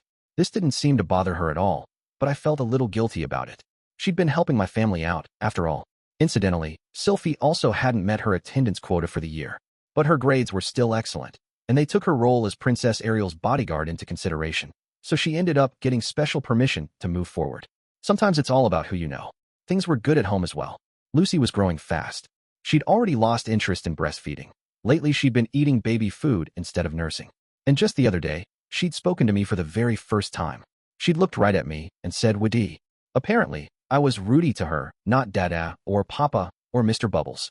But nobody in the house called me any of those things, so I couldn't blame her. She was calling Sylphie Mama, but that was because Sylphie had deliberately taught the word to her. Perhaps I could do the same and change my name to Papa. Nah, there's no need to rush things. She was still a baby. Once she got a little bigger, I'd teach her to call me Father Dearest. Anyway, wasn't it a little crazy that she was talking already? Maybe we had a little genius on our hands. I know. It's perfectly normal. Some kids start early, some take a little longer. Sylphie and Lilia had been speaking to her constantly, too. That probably had something to do with it. But look, when you see your kid start to talk, it just feels amazing, okay? There were some downsides, of course. Once she got even bigger, she might start saying stuff like, "Don't wash my underwear with dads." No, I was actually looking forward to that one, for some reason. As our daughter was no longer nursing, Sylphie's breasts had stopped producing milk. That was a real downer. I'd lost my chance to enjoy that sweet, exciting treat. They'd also returned to their normal, smaller size. I liked them just fine that way, of course, but it felt a little like that moment when the timer runs out on the bonus stage. On a different note, we'd also ended our contract with Suzanne, since we didn't need a wet nurse anymore. Still, I was going to try to stay in touch with her. She'd taken good care of my baby, and she'd helped me out back in the day. I wanted to repay her kindness if I could. Maybe I could look out for her kids if they enrolled at the university. It did seem likely that I'd graduate before that happened, but I could always ask Norn to keep an eye on them for me. Norn and Aisha were in good spirits lately as well.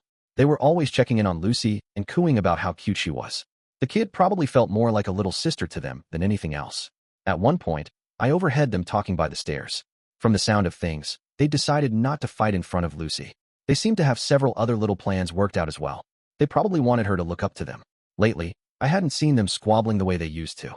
I guess some kids try to act more grown-up when they've got someone younger than them in the house. It was a nice and unexpected side effect of Lucy's arrival. Roxy's first year as a faculty member seemed to be going smoothly, too. I noticed a few general students looking at her in awe recently. Perhaps they were starting to understand her greatness, at least partially. My intention was to forcibly re-educate anyone who dared to mock her, but it sounded like the kids in her classes were listening respectfully. Hopefully it would stay that way. Zenith's routine was the same as always. When Norn was around, they'd eat meals together. And when Aisha was in the garden, they'd pull weeds together. Sometimes she'd squeeze Lucy's fingers gently and smile at her. That was the one big change. After Norn and Aisha's birthday party, Zenith had started smiling on a regular basis. Her smiles were small and subtle, but everyone recognized them for what they were. She still wasn't speaking, and her facial expressions remained very limited. But I wanted to believe she was making progress toward a recovery. Today was graduation day. The university held its entrance ceremonies out on the campus, but the graduation ones were held inside. They installed a big stage in some massive auditorium I'd never set foot in before, where the 7th-year students would receive their diplomas one by one. In total, there were only about 500 people graduating today. The university had over 10,000 students, so that number seemed oddly low. This class had probably started about 2,000 strong. Most of them must have dropped out over the years. It was easy to enroll at this school, but it wasn't so simple to graduate. In particular, advanced tier spells and combined magic were challenging to master. For those with smaller mana capacities, they could even be impossible. There were also plenty of people who had some talent, but decided that mastering the beginner tier spells was good enough for them. And then there were those who dropped out for various personal or financial reasons. Those of us in the special class had it easy, comparatively speaking. While most of the stage was occupied with rows of graduating students, the entire faculty was lined up on the other side of it. There had to be 200 or 300 of them in total. I hadn't realized just how many professors this place employed. That did explain why they had a whole separate building for the faculty offices, though. It was easy to spot Roxy in the crowd. She was the single shortest faculty member. Even at a distance, I could see that her eyes were shining with excitement. Incidentally, the general student body had today off. Kids in the other years weren't obligated to show up for this event or the entrance ceremony for the freshmen. In fact, they needed special permission to attend. Participating in these was supposed to be an honor that you had to earn.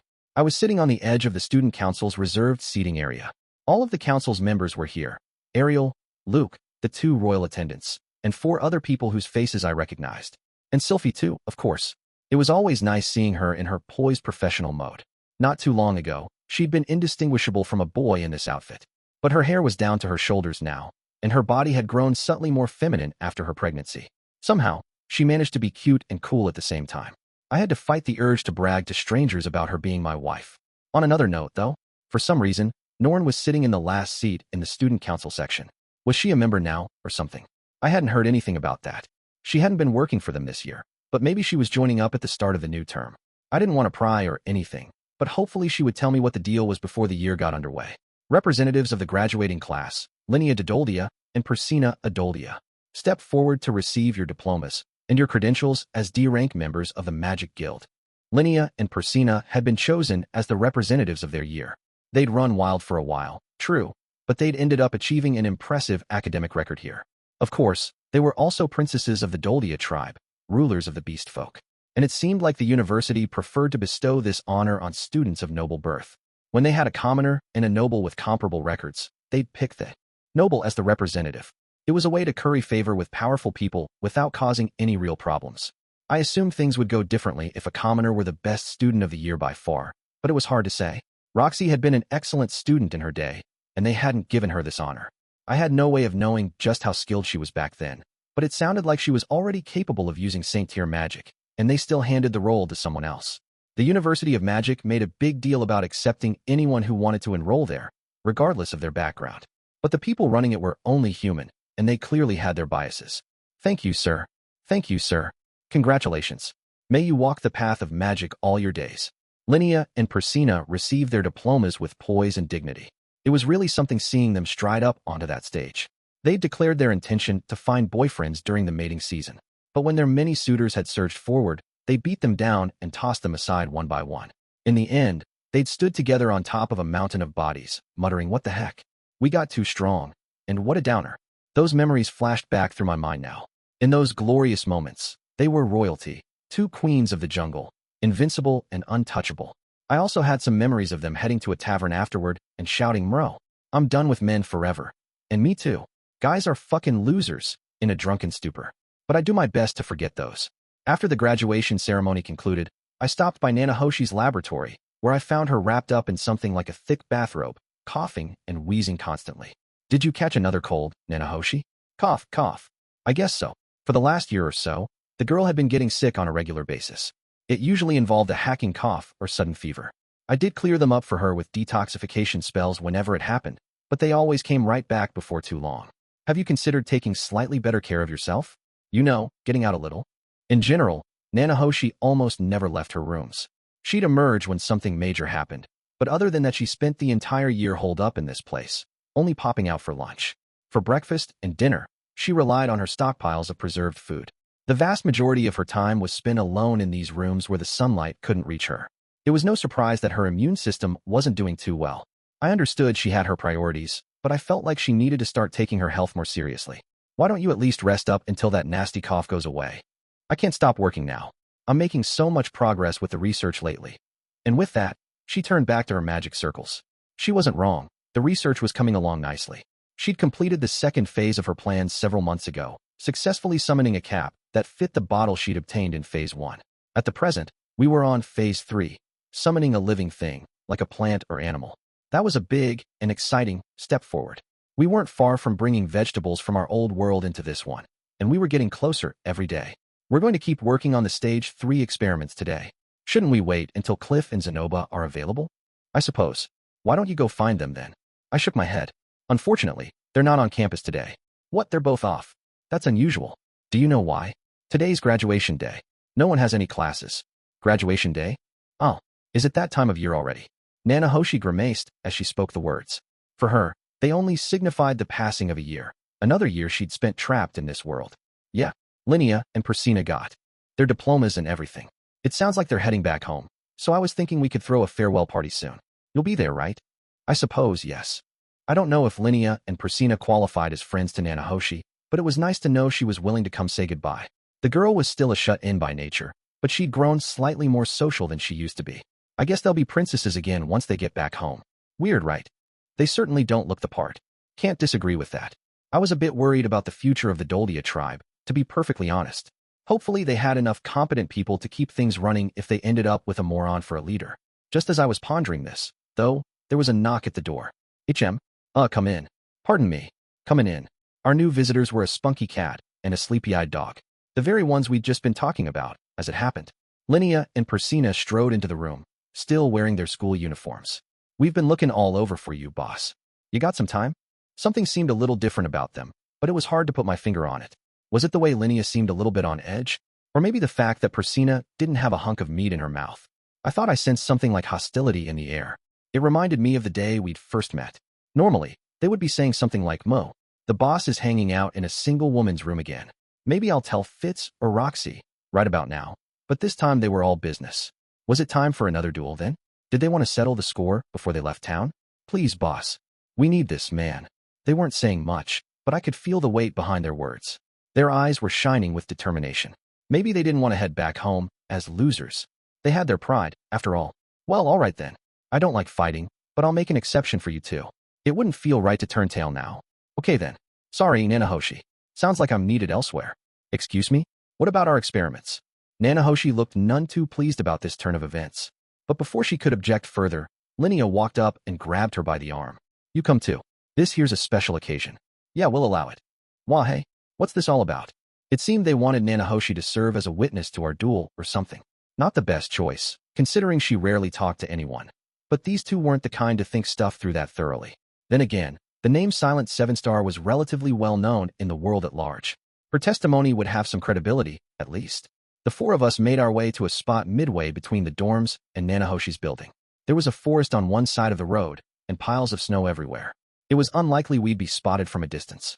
"Let's do it here," said Linnea, coming to a halt. "Really takes me back, man," murmured Persina with a nod.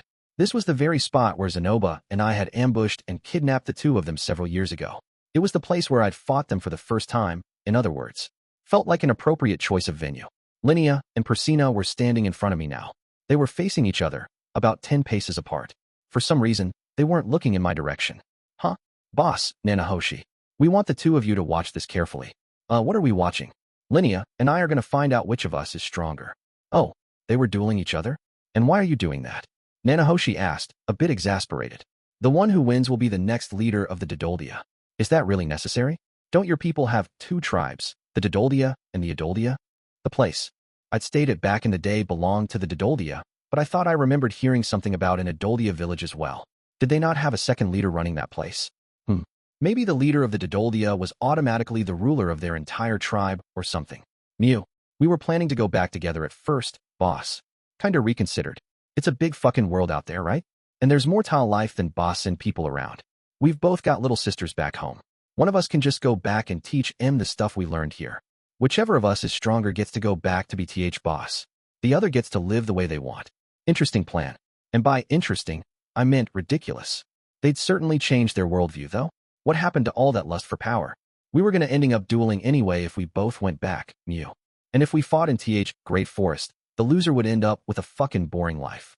They'd make her marry the best warrior in the village, or whatever.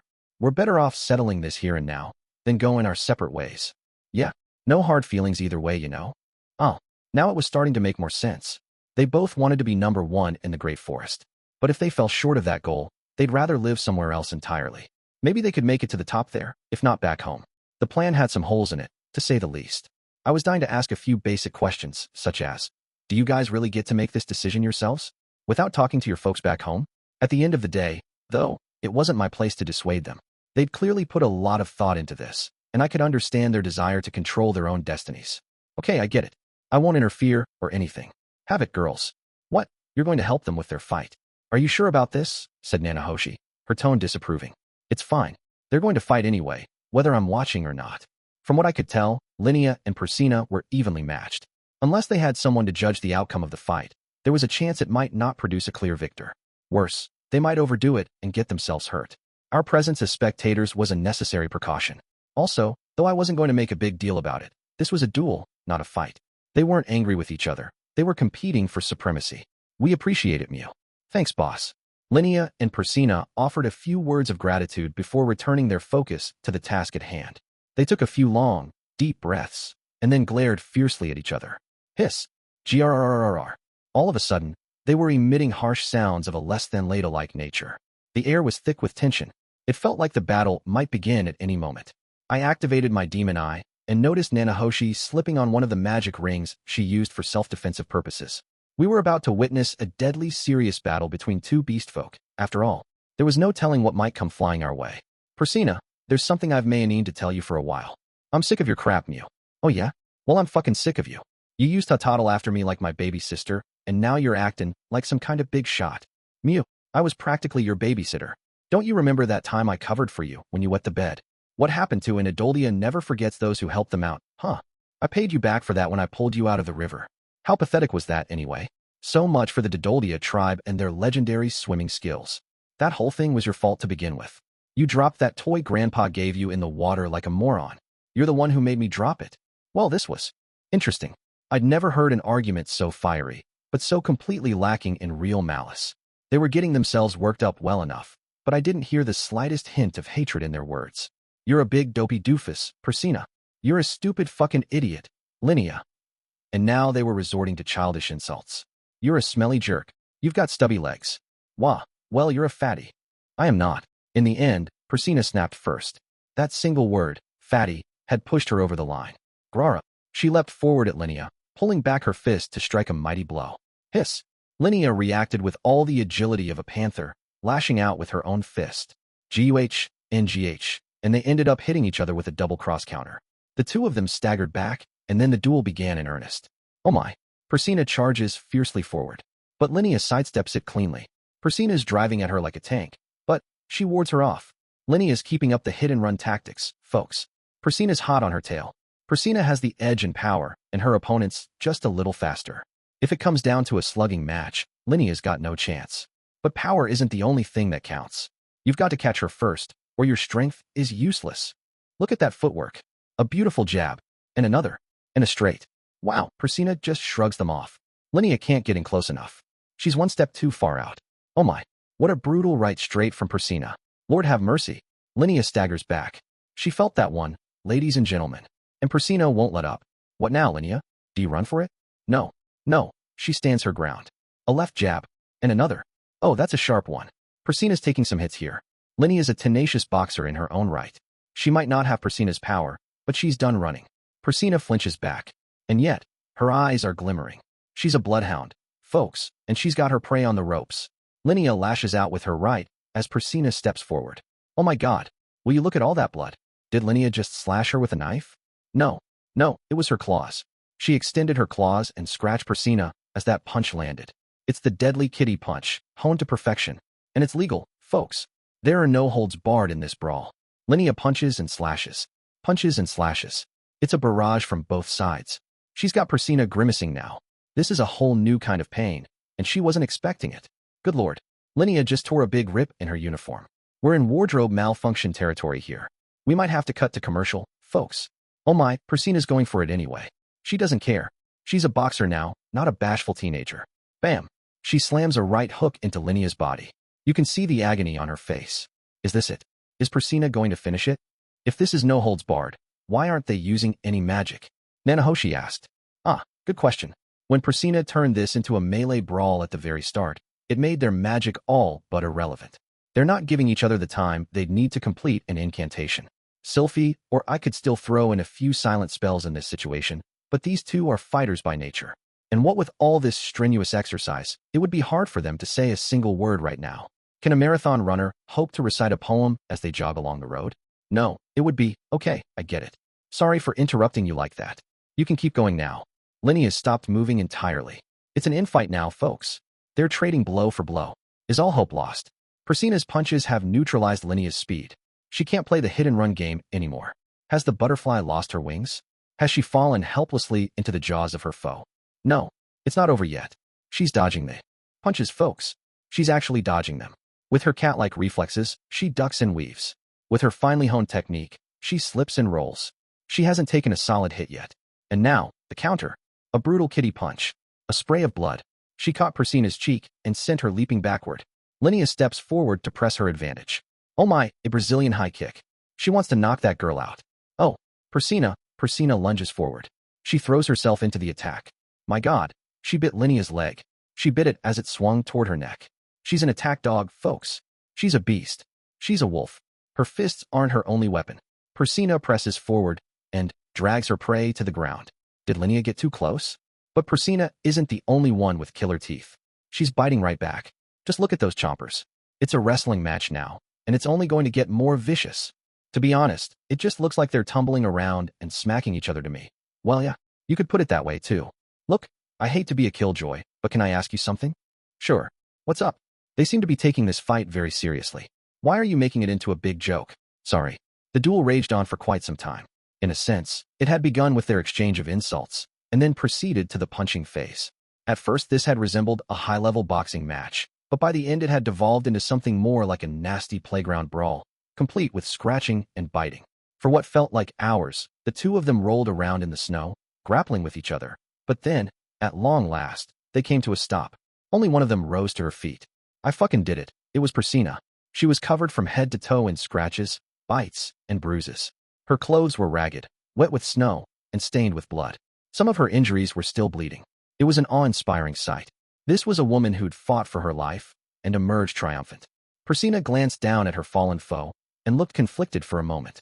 But then she turned her face aside haughtily. A moment later, she staggered her way over to us.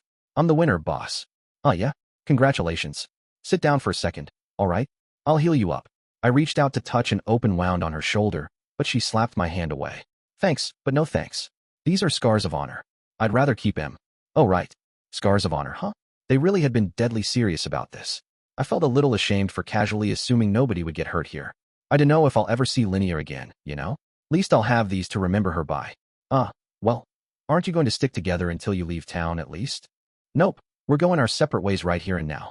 Got our bags all packed and everything. They must have agreed on that beforehand. This was where their paths would diverge, so it might as well be the place where they said goodbye.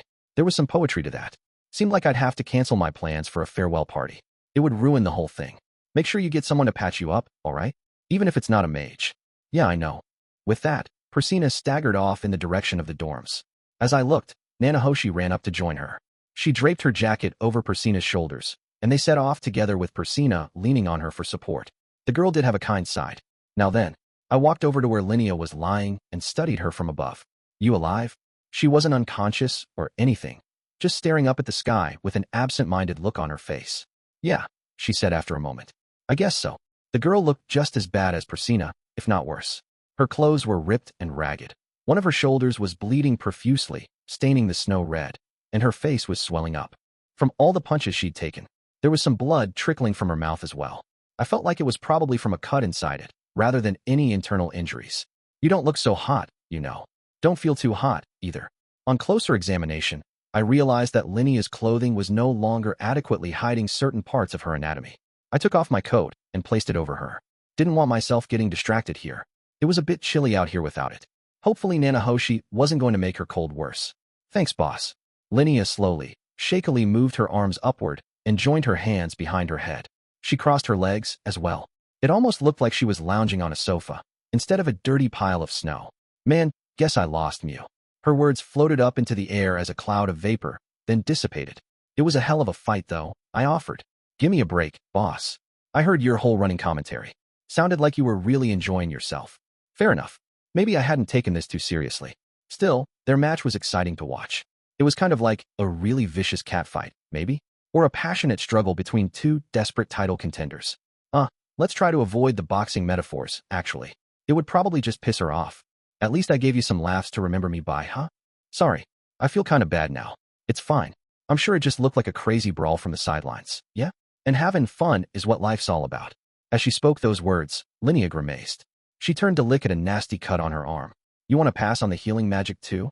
I asked cautiously. Well, I don't like carrying around reminders of my defeats, to be honest. But yeah, I guess I'll make an exception for these. Maybe I'll be able to brag about them a couple years down the line. I'd left a few scars on beastfolk warriors myself over the years. I wondered if any of them showed those off proudly. Linnea fell silent and stared up at the sky. I looked up as well. It was a gray one today, a typical Northern Territory sky. We'd be getting more snow tonight, no doubt. What are you planning to do with yourself now, Linnea? What I mean? Well, you said something about living the way you want to. Do you have something in mind? Yeah, sure. Figure I'll travel around fair a while, then start up my own store. It was very hard to imagine Linnea running a small business successfully. I could see her as an adventurer, maybe, but I hope you have an actual plan worked out. Of course I do. Well, she sounded confident, at least. Maybe she'd be okay if she had a plan? I still wasn't feeling too reassured. I had this gut feeling she was going to blunder along with a bunch of half-assed ideas and land herself in deep trouble. Way I figure, I'll be rolling in money in 5 years or so. Well, okay. You can always come to me for help if you need to, just so you know. Maya. Once I hit it big, I'll let you borrow money from me. Despite the fact that she'd just lost the most important duel of her life, Linnea didn't seem too depressed. Maybe she was happy to be free of her responsibilities to the Doldia tribe, at least for now. Or maybe she was just putting on a brave face on things. Either way, it looked she'd accepted that one chapter of her life had reached its end. Linnea and Persina didn't say their farewells to the others. They headed straight back to their dorm after the duel, one a bit later than the other. There, they disinfected and bandaged their wounds, grabbed their bags, and left the campus at different times. I saw Linnea off, and Nanahoshi did the same for Persina. Neither of them were particularly chatty. They asked us to say goodbye to Zenoba and Cliff for them, but that was about it. Our friends would probably be a bit sad that they'd missed their chance to return the favor. Persina was presumably headed straight back to the Great Forest, where she'd trained thoroughly to assume the leadership of the tribe. Linnea's future was more uncertain, but I wanted to believe she'd find our own path forward. It seemed like they were resigned to never see each other again. That was a real shame, considering how close they'd been. Still, I couldn't help admiring their resolve and determination. Bit of a digression here, but that same evening, I happened to overhear someone talking in the street. To quote, "Yeah, so I saw these two beastfolk women covered in bandages arguing about something in the back of a passenger carriage. They'd probably neglected to check the timetables for the carriages out of town and ended up stuck on the same one. So much for their dramatic parting of ways." Legends of the University number 11. The boss always settles his scores. Chapter 12, Phase 4. Several days after the graduation ceremony, I was back at work. There was a large magic circle spread out before my eyes. At a glance, it almost looked like it was printed on a slab of stone. The slab, however, was actually composed of over 100 sheets of oversized paper stacked on top of each other.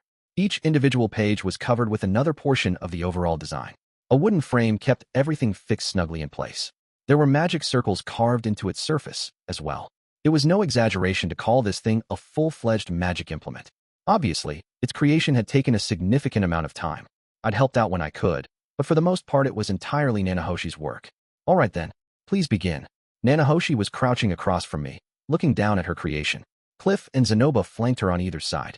They'd been helping us out with this research for some time now, so I'd asked them to come observe whenever we were on the verge of a major breakthrough. Nanahoshi had disliked the idea, but ultimately gave in when I argued that they'd earned the right to be here. Of course, their presence wasn't really a reward. They were here in case the experiment failed and Nanahoshi started thrashing around again. I wanted someone here to restrain her and help me console her afterward, for that matter. It was pretty effective to have someone of a different gender comfort you. Might not be a universal rule, but it was true in my experience, at least. We could take her out to a nice tavern and give her lots of attention. Bring out the expensive champagne, that sort of thing. The three of us weren't exactly host club material, but it's the thought that counts, right? All that said, I was feeling confident about this one. Cliff had given the design sketches his stamp of approval, and thanks to the Zalef prosthesis, Zenoba was growing increasingly good at executing this sort of detail work. I didn't see any reason why we'd fail. Here goes nothing. I'm beginning the mana feed now. I placed my hand on the edge of the multi-layered magic circle. As soon as I pushed a little mana into it, I felt the thing begin to suck more and more out of me. It was no real surprise, but this thing was seriously greedy for power. I wasn't sure anyone other than me could have satisfied it. That did make sense, though. Sylphiette had once told me that activating a single magic circle used about as much mana as casting an advanced spell. This thing was composed of over 100 of those circles. Thanks to Cliff's assistance, we'd managed to make our design significantly more efficient, so it wasn't quite as thirsty as that might suggest, but it was still eating at least 20 times more mana than a normal magic circle would. It certainly takes a while, muttered Cliff. Maybe we can find a way to speed the shoo, hissed Nanahoshi. My mana pulsed steadily into the tablet, like blood pumping from a heart. And as I fed it more, it began to emit a noticeable glow. Nothing fell off. The mana was flowing smoothly through our creation. Slowly, the glowing, intricate circles began to change in color.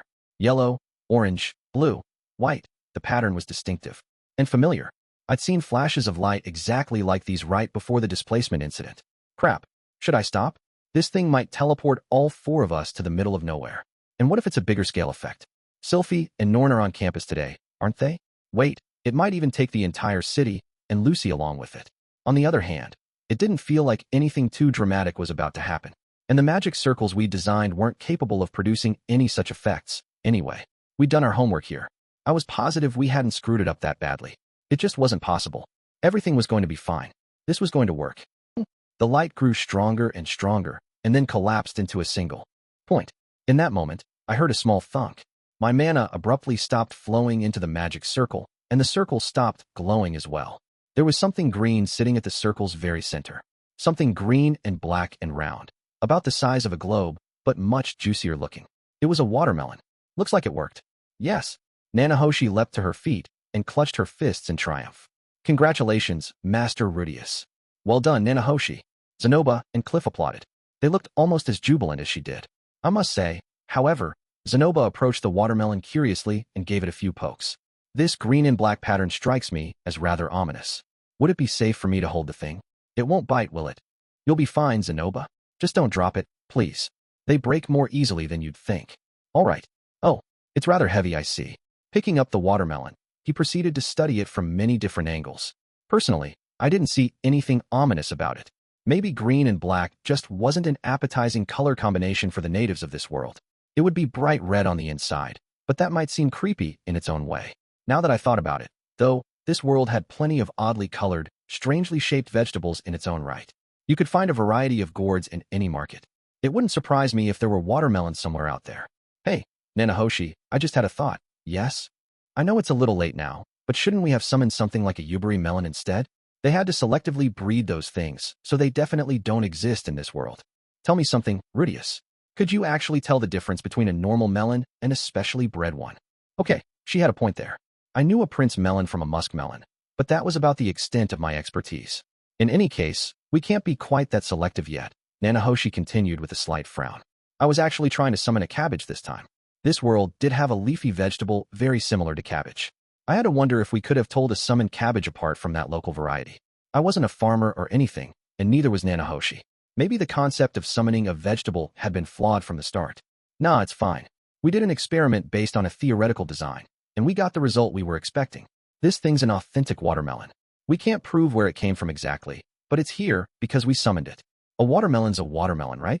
I'm willing to call that a success. HRM.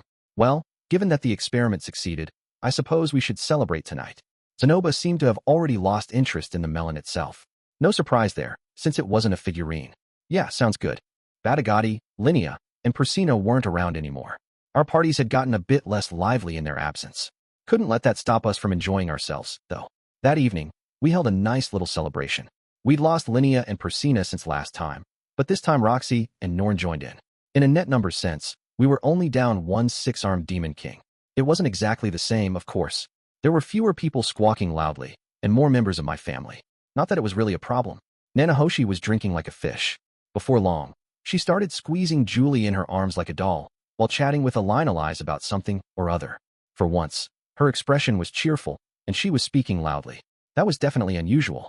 The girl's standard mode of communication was a sullen murmur. After all, the success of today's experiment had her in a very good mood. Alinalize listened to her chattering with a benevolent smile on her face. Zanoba and Cliff had struck up a separate conversation with Roxy. Judging from their serious expressions, it was probably about their research. Those three were workaholics, after all. Here you go, Rudy. Thanks.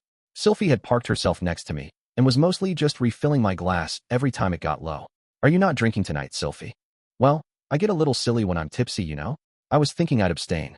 Oh, gotcha. We're not staying out tonight, after all. I want to make sure I can put Lucy to bed. Yeah, I totally understand. That was kind of a shame, though. Sylphie was really cute when she got drunk. She got incredibly affectionate when her inhibitions came down. On the other hand, the whole being responsible thing was appealing in its own way. I had a good wife on my hands here. The two of us proceeded to engage in some mild public displays of affection. And after a while, Roxy came over to join us. Would you mind letting me participate as well, Rudy? In what? Just pull back your chair a little, please. When I did so, she hopped right into my lap. All of a sudden, I had the back of Roxy's neck right before my eyes, and her bottom pressing on my thighs. How splendid. What bliss. It did feel a little over the line, though. Are you drunk, Roxy? Asked Sylphie with a small, amused smile. Just a little. On closer examination, Roxy's face was a bit flushed. This was strange. As a general rule, she didn't drink much alcohol. Was this my chance to see her lose her self-control? Phew. Roxy leaned back to rest on my chest. I could feel the weight of her body, and hear the beating of her heart. Oh wow. I could totally see down her robe if I pulled it out a little. Okay, I really want to. Should I go for it? Wait. Maybe I should wait until she's even drunker. Oh, that looks kind of nice. Rudy, let me try it later, okay? Of course, Sylphie. In fact, I was more than willing to let them both on my lap at once. Let's see. I could give my left knee to Roxy and my right to Sylphie.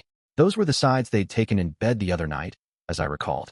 Man, it was so nice when I got to put my arms around both of them at once. Made me feel like I was drowning in happiness. Rudeus? Norn appeared to be glaring at me from the other side of the table. Right. I shouldn't have been neglecting her like this. She didn't know most of the people in this group very well. None of them were strangers to her, but holding a conversation would probably be hard. She'd just been sitting quietly across from me for some time now. Sorry, Norn. Is this too awkward for you? No, I'm fine. There's something I wanted to discuss with you, though, if you don't mind. Sure. What's up? I deposited Roxy on the empty chair next to me, then turned my attention back to my little sister. Well, it's about the student council. Oh, right. I was wondering about that. On the day of the graduation ceremony, Norn had been sitting in the last seat of the council section, and when our eyes met, she'd looked away uncomfortably. Miss Ariel invited me to join. She knows my grades aren't particularly good, but she thinks I have natural charisma, I guess. No kidding. Did you know about this, Sylphie? Yeah, I'd heard, Sylphie said with a small nod. I glanced over at Roxy as well, but she avoided my gaze. Apparently, I was the only one who hadn't heard about this yet. Sorry about that. Norn said she wanted to tell you herself, so we kept it to ourselves. Okay. It wasn't that big a deal, but Sylphie looked genuinely apologetic. Maybe part of the reason she'd stayed sober was to help Norn out with this conversation. Her expression a bit uncertain, Norn picked up where she'd left off. Rudeus? Would it be all right if I officially joined the student council? I reflexively wanted to say of course, but stopped myself at the last moment. Right now, Norn had two major projects on her plate, our training with the sword and her work on that book. The latter wasn't an urgent priority. It was the sort of thing she could chip away at once a week or so, and I wouldn't have minded if she decided to just put it on hold for a couple years. But her training was something she needed to keep at every single day. At a bare minimum, she needed to do her schoolwork and practice with the sword on a daily basis. If we added student council activities to that list, would she be capable of keeping up? Norn wasn't a bad student by any means, but she wasn't particularly gifted, either. I wasn't sure how well she'd do with juggling 3 or 4 distinct responsibilities. Tell me something, Norn. Yes. Do you think you can handle doing all these different things at once? Norn bit her lip and fell silent. It was probably something she'd been worrying about herself. I'm not opposed to you joining the student council or anything. I'm just wondering if you'll be able to give it enough of your attention. I'll be fine. Okay, but you've got your sword practice and your book to work on too, right? And those were both things you wanted to do. I mean, the book was originally my job, so it's not that big a deal, but what about your training? Your classes will be getting tougher as a third year, too. I'll keep up with my classes. And my training. I promise. Well, she talked a good game, at least. But I knew from experience that it was difficult to focus on too many things at once. When you tried to do 2 tasks simultaneously, one of them inevitably wound up being neglected. At this point, Sylphiette intervened, looking a bit concerned. Rudy, Norn's been handling things very well so far. That was definitely good to hear. But what was going to happen if she kept this up for months? What if the pressure got to be too much for her? How long has she been helping out at the council anyway? It's been over a year now, actually. I think it started while you were away on your journey. Wait, really? Huh, that's a pretty long time. That would mean she'd started this before we began our sword training together, even. It's going to be okay, Rudy. I'll vouch for that. Norn will be just fine as a member of the student council, and she won't neglect any of her other responsibilities, either. I was surprised by the firmness of Sylphie's tone. But then again, she had good justification for her confidence. Norn was already managing to do all of this at once. I didn't see any reason to keep playing the devil's advocate. Well, wow. Sure sounds like you've been working hard, Norn. It made me really happy to know that she was out there trying her best, even when I wasn't around to keep an eye on her. There was this feeling in my chest that I couldn't find the words to describe. Warm and fuzzy, maybe? Okay then. I'm not sure you really needed my permission in the first place, but for what it's worth, you've got it. Good luck with the student council, Norn. Thank you, Rudeus, said Norn cheerfully. I really appreciate it. In the end, it was all up to her how this turned out. Still, the grown-ups in her life had the responsibility to support her and cheer her on. I was more than willing to break out the pom-poms for her. Just as our conversation came to an end, Nanahoshi raised her voice from the other end of the table. Let's split the watermelon. We proceeded to divide up the watermelon we'd summoned, and served a big slice to everyone at the party. It was slightly less sweet and juicy than those I remembered from my last life. Probably one of those California ones. Putting its taste aside, we did discover something interesting in the process of splitting it. It was a seedless variety. Agricultural techniques in this world weren't sophisticated enough to produce anything like that. In other words, the experiment had been a success beyond a shadow of a doubt. The party had reached its climax, or maybe past it, actually. Nanahoshi was singing. Norn was dancing. Zanoba was blathering at Julie about figurines. Sylphie was looking after Roxy, who'd gotten very drunk. And Cliff was making out with Elise in a corner. Everyone was feeling some fatigue, but it was the pleasant kind you get near the end of a fun night out. For my part, I was leaning back in my chair and smiling drunkenly at the others. Hey, Rudeus. Nanahoshi had wandered over to me, having finished up her song. She started to say something to me, but then broke down coughing. The girl didn't look too hot in general, probably because she'd been drinking heavily while nursing a nasty cold. Want me to detox you? Yes, please. After I threw a few detoxification and healing spells on her, Nanahoshi got a little color back in her cheeks. Looking a bit relieved, she let out a little sigh. Anyway, I wanted to thank you again. Now we can finally move on to the next phase. Yeah, I guess so. I'd started Nanahoshi with this project for a good 3 years ago, come to think of it. Almost felt like it was yesterday. Compared to phase 1, we'd pushed through phase 2 and 3 relatively easily. That was partially because Zanoba and Cliff were helping out now. But even so, things were going much better than I'd expected at the start. Phase 4 was summoning a living thing that meets specific criteria, right? That's correct. I know someone who's very knowledgeable about this part, so I'm planning to ask him for guidance. All right. It had to be that authority on summoning magic she mentioned every once in a while. It's not Orsted, is it? No, it isn't. He can use summoning magic as well, but this is someone else entirely. That was a relief. It figured that Orsted could use summoning magic, though. Was there anything that guy couldn't do? Oh, right. The man god did say he was capable of using every known technique in the world, didn't he? Still, there was presumably a difference between being capable of using a spell and being an expert on an entire field of magic. To invent new things, you needed a different set of skills. On that note, I have a proposal for you. Oh, what would that be? Well, I haven't given you a reward for helping out with the bottle cap experiment yet, right? Yeah, I guess not. It had slipped my mind to ask her for something. Actually, I'd been very busy looking after Lucy back then. I guess people get a little less greedy when they're feeling content with life. I was thinking I could introduce you to the man I'm talking about, as a combined reward for both phases. Oh, I know you want to learn a different kind of summoning magic. To be honest, I think you're better off learning from someone like him directly. Well, yeah, I didn't really need to learn how to summon things from another world, which was the focus of Nanahoshi's research. It might be convenient at times, of course. I wouldn't mind summoning a baby bottle or a stroller for my kid. But stuff like that was more of a luxury than something I really needed. I was satisfied with my life the way it was. I did have some interest in learning more conventional summoning spells. I couldn't imagine myself needing those very often either, so it was mostly a matter of personal curiosity. I was also interested in figuring out why the displacement incident had taken place. But again, I didn't feel a burning need to find those answers. This would count as 2 rewards, though. Is this guy that incredible at what he does? Absolutely. He might even be capable of fixing your mother's memory, for that matter. Wait, what? I reflexively leaned forward in my chair at that one. Norn drew in closer as well. She must have overheard. Is that true, Nanahoshi? I asked. I can't say for sure, but the man's been alive for a very long time. There's a good chance he knows something useful. I felt like Zenith's condition had been steadily improving, but it was very hard to tell if her memories were ever going to fully return. I didn't want to get my hopes up for a quick fix. Still, there was a chance this man could give us a name for her condition or describe some similar cases. In combination with my knowledge from my previous life, it might point us towards some new possibilities. It wasn't like I'd learned much about this sort of thing back in my old world, but there was still a chance I'd recall something useful. Are we discussing Lady Nanahoshi's master? I'd love to meet the man myself, if you're open to the idea. At some point, Cliff and Zenoba had also approached to listen in on our conversation. Elinalize was standing from just behind Cliff, as well. However, she was busy playing with his ears. I wasn't sure what the appeal was, but she seemed to be enjoying herself. Well, you two did help out as well, so I suppose it's fine. Nanahoshi looked a little conflicted about this development. I seem to remember that she wasn't too comfortable even saying the man's name, so that made sense. Oh, I'm kind of interested too, said Sylphie, leaning over to join in. Roxy didn't follow, but only because she was lying across a couple chairs and snoring. Norn was sitting next to her, a bit away from the rest of us, but she was looking this way. It was hard to tell if she was interested in this outing or not. If everyone decided to join in, we'd be looking at a group of 7, including Nanahoshi. Is it okay for us to show up with a big group, Nanahoshi? Won't we be a nuisance? I wouldn't worry about that, she replied in a resigned tone of voice. The old man said he can accommodate up to 12 guests at any time. It shouldn't be a problem for everyone to come along. At the very least, it sounded like Cliff and Zenoba were in. Nanahoshi was obviously willing, but I wasn't so sure about the idea just yet. Isn't it going to take some time to go see this guy, though? How many months of traveling were we talking about here? Maybe we could shave some time off the journey with those ancient teleportation circles, but even getting out to the nearest one required 5 days on the road. At bare minimum, that was a 10-day round trip, and there was probably more travel waiting on the other side, so I had to assume we were looking at a month or more.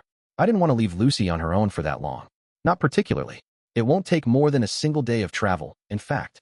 Whoa, he's right in the neighborhood, huh? Do you drop in on him sometimes or what? That was a 2-day round trip, then. We could stay over for a few days and still make it back in a week. Given how short the trip was, maybe we could even bring Lucy along. He's not in the neighborhood, and I haven't seen him in some time. But there's a way for us to get to him. Interesting. Did she communicate with him using a magic item or something? I'd never seen the magical equivalent of a telephone, but given that teleporters existed, there was probably some method of long-distance communication as well. I got the sense that sending messages would take a fair amount of time, but maybe they'd worked out some sort of basic signaling system in advance, something like a magical flare gun.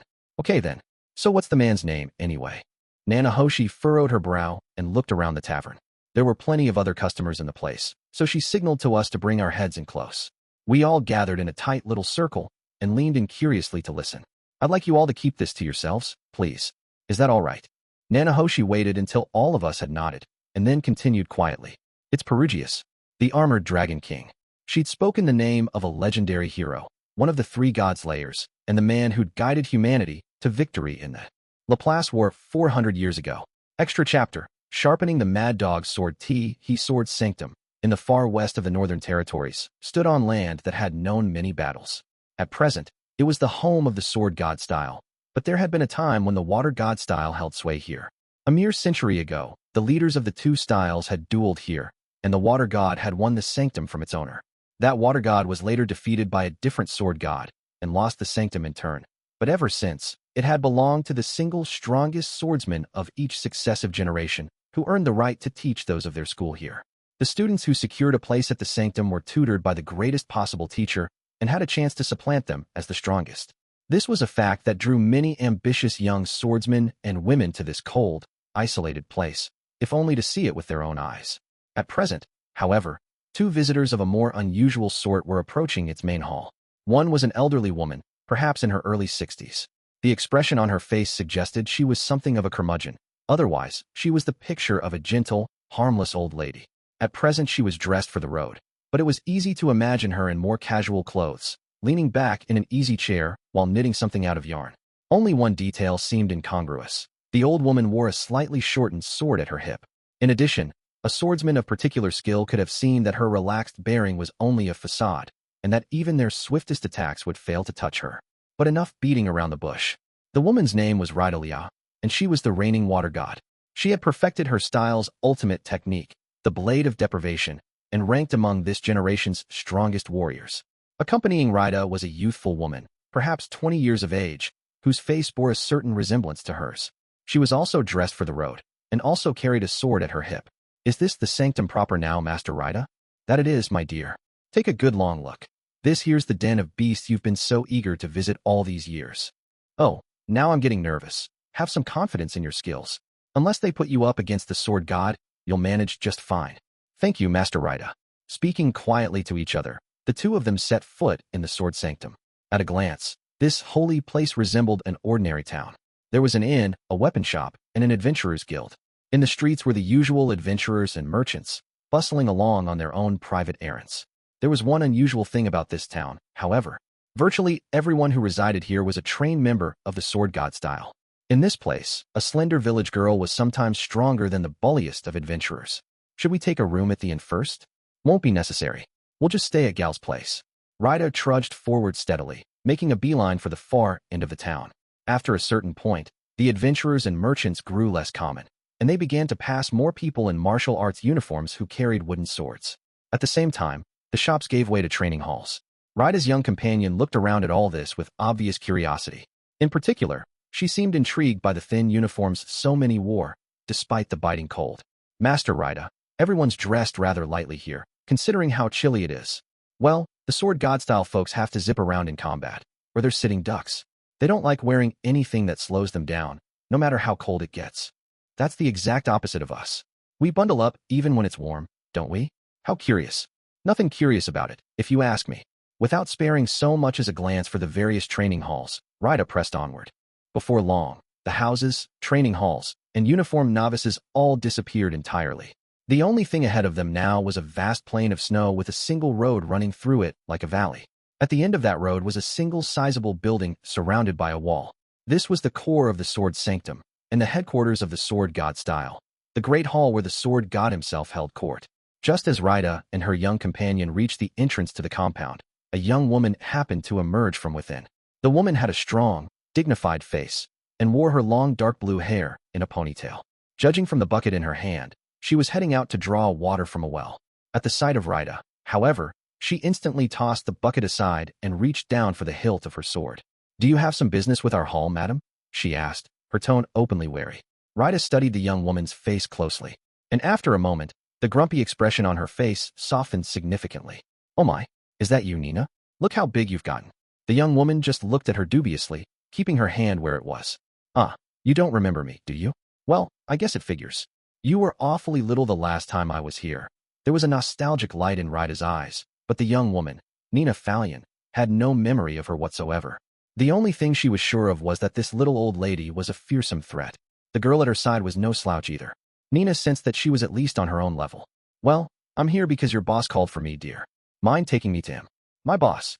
"Yep, Gall Fallion." Nina hesitated at these words. Many came to this place seeking to meet Gall Fallion, but the majority were cocksure fools who had convinced themselves they could strip his title from him. Driving such people off was one of the responsibilities assigned to Nina and her fellow pupils. "First, would you be so kind as to tell me your name?" "I'm Raida. Raidalia. Don't think I need to elaborate, do I?" "And my apologies. Please come this way."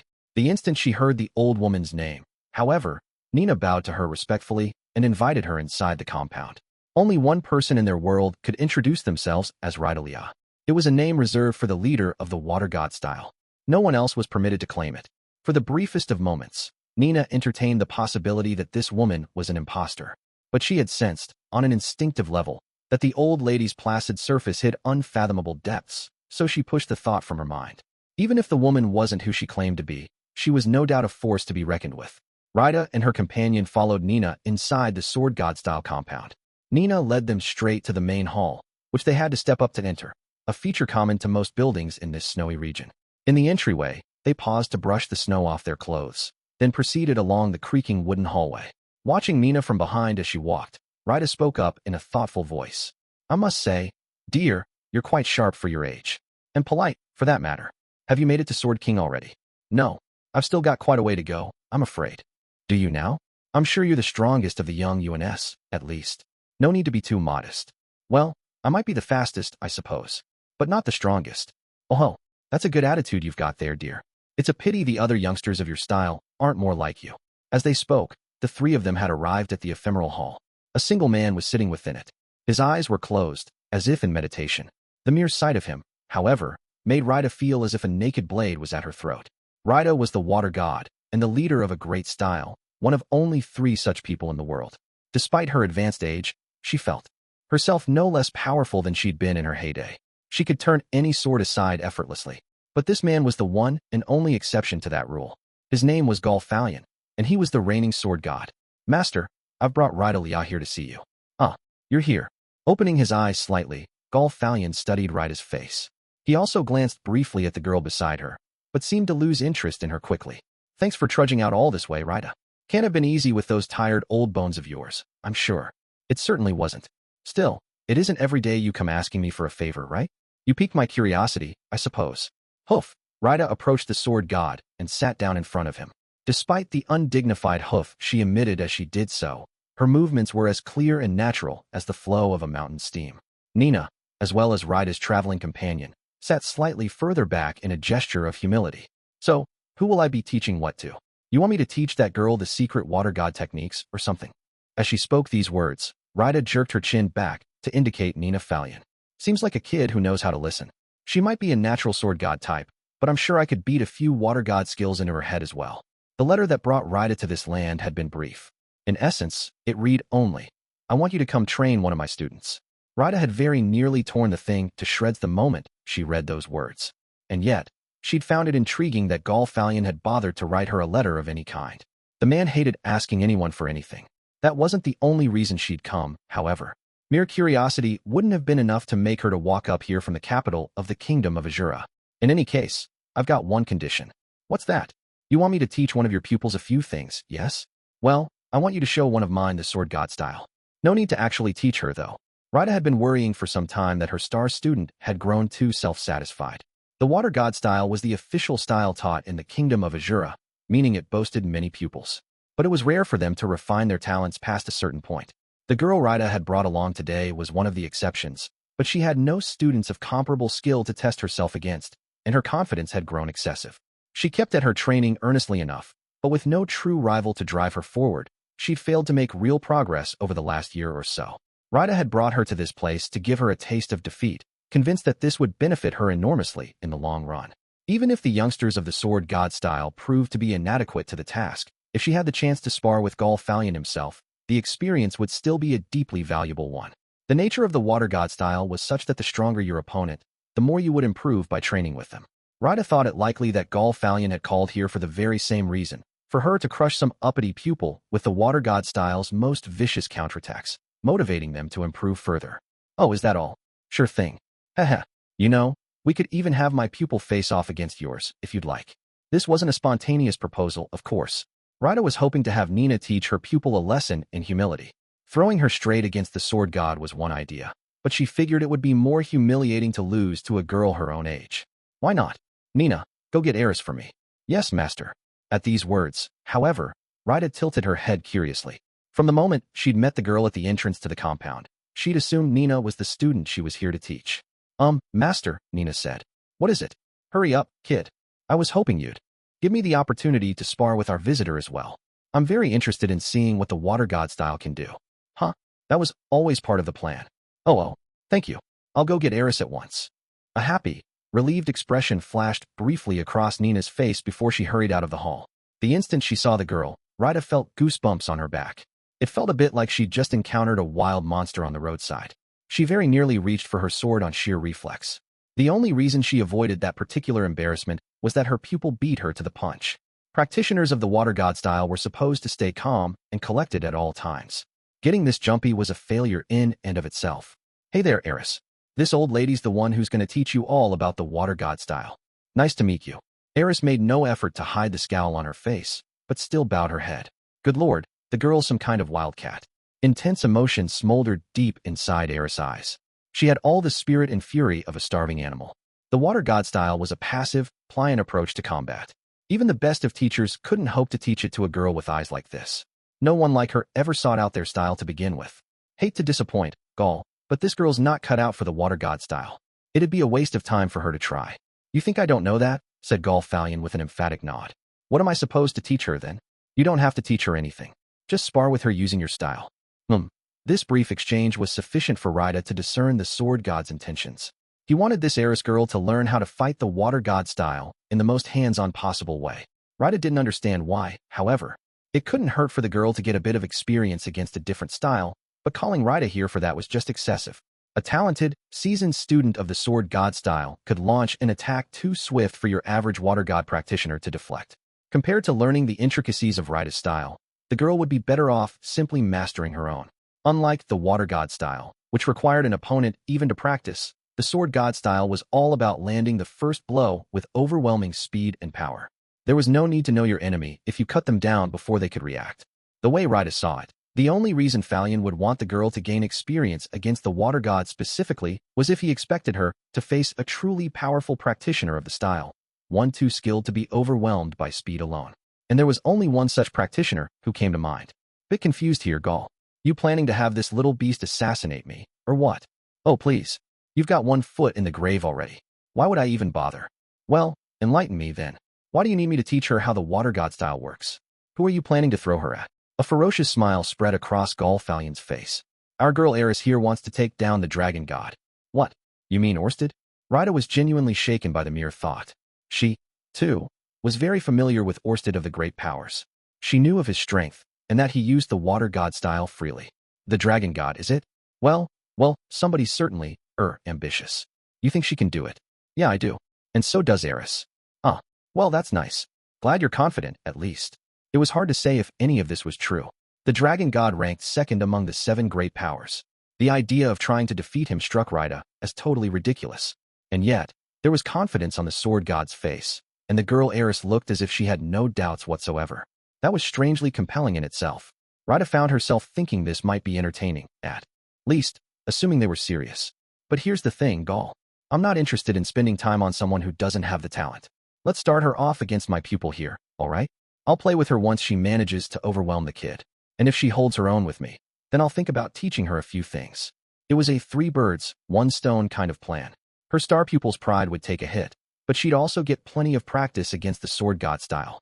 And Rita would get to take part in something very interesting. For the first time in a long time, she could feel her heart dancing with excitement.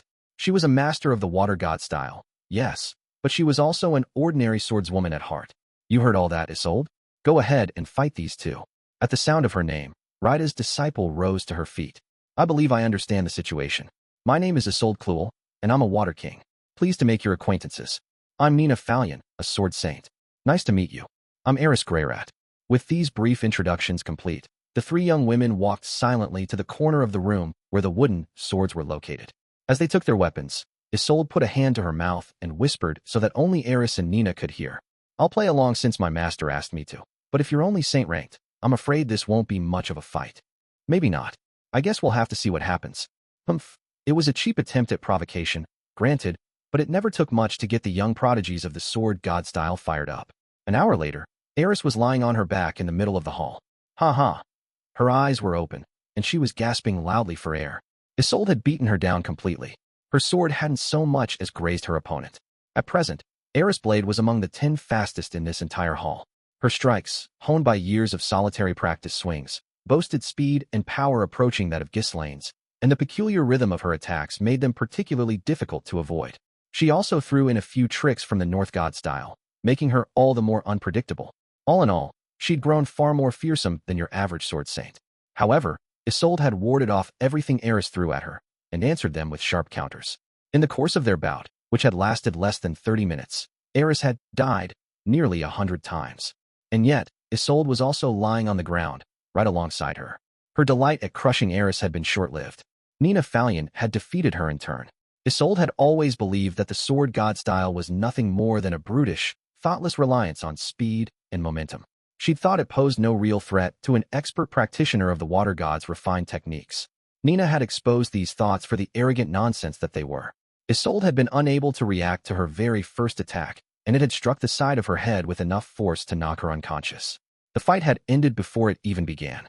"Well, isn't that an interesting outcome?" said Gall Fallion, seated in the hall's place of honor. Without responding, Nina bowed deeply to the sword god.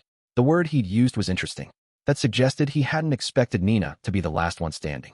She felt some disappointment at this, but it was outweighed by her pleasure at demonstrating to her master the progress she had made. She lived for the thrill of victory, no less than any other in this hall. "Can't say I agree, Gall," said Rida in an indifferent tone of voice. She had anticipated this very outcome from the start. A raging beast incapable of concealing its emotions was the easiest possible prey for an expert of the water god style.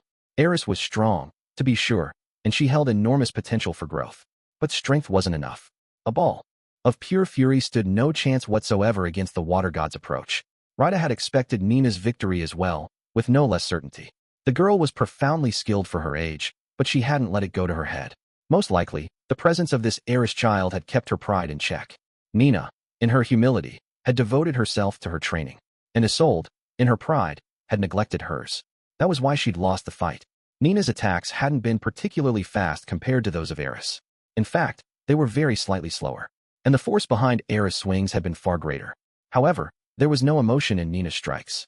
There was no hatred in her eyes, no hostility on her face, not even a reflexive movement of her cheeks. To Isolde, it was like a bolt from the blue. She'd probably been unconscious before she even sensed the girl was coming at her. Still, it seems like a favorable start. "What'd you say, dear? Want to learn a few water god tricks from me?" Nina considered the offer for a moment, but eventually shook her head. "No, I want to keep my focus on mastering the sword god style." Good. You've got the right idea," said Rida with a pleased smile. "All right then, Gall. How's about we have these three train as a group for a while? That ought to sharpen them up a bit." "Yeah, sounds about right. No point wasting your time if Eris can't handle the likes of a water king." "Yep, should do wonders for my pupil's motivation, too. The girl's been needing someone to chase after." The sword god and water god discussed the matter for a little longer, and arrived at an agreement. Eris would be tasked with defeating Isolde, and Isolde with defeating Nina.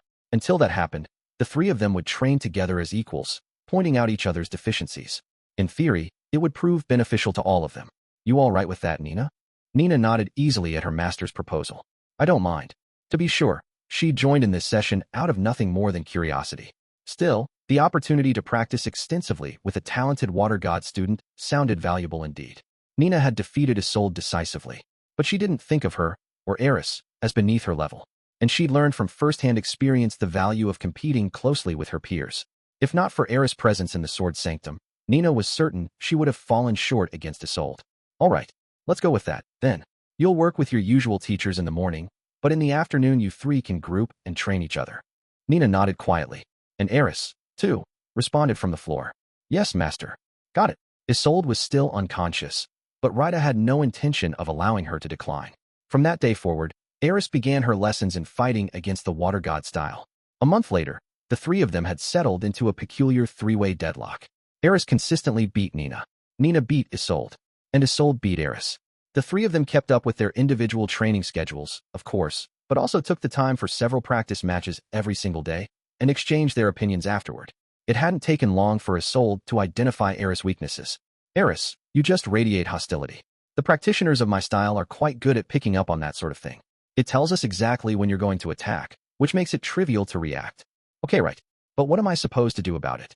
To Isolde's mild surprise, Eris readily accepted her criticisms. Most people seemed to think of the girl as a violent, obstinate maniac, but she was genuinely hungry for ways to improve. "Let's see. Nina, you don't give much of anything away before you attack. How do you control your hostility so well? I'm not sure what to tell you." A duel's just a matter of moving your sword faster than your opponent, right? I can't see what hostility has to do with that.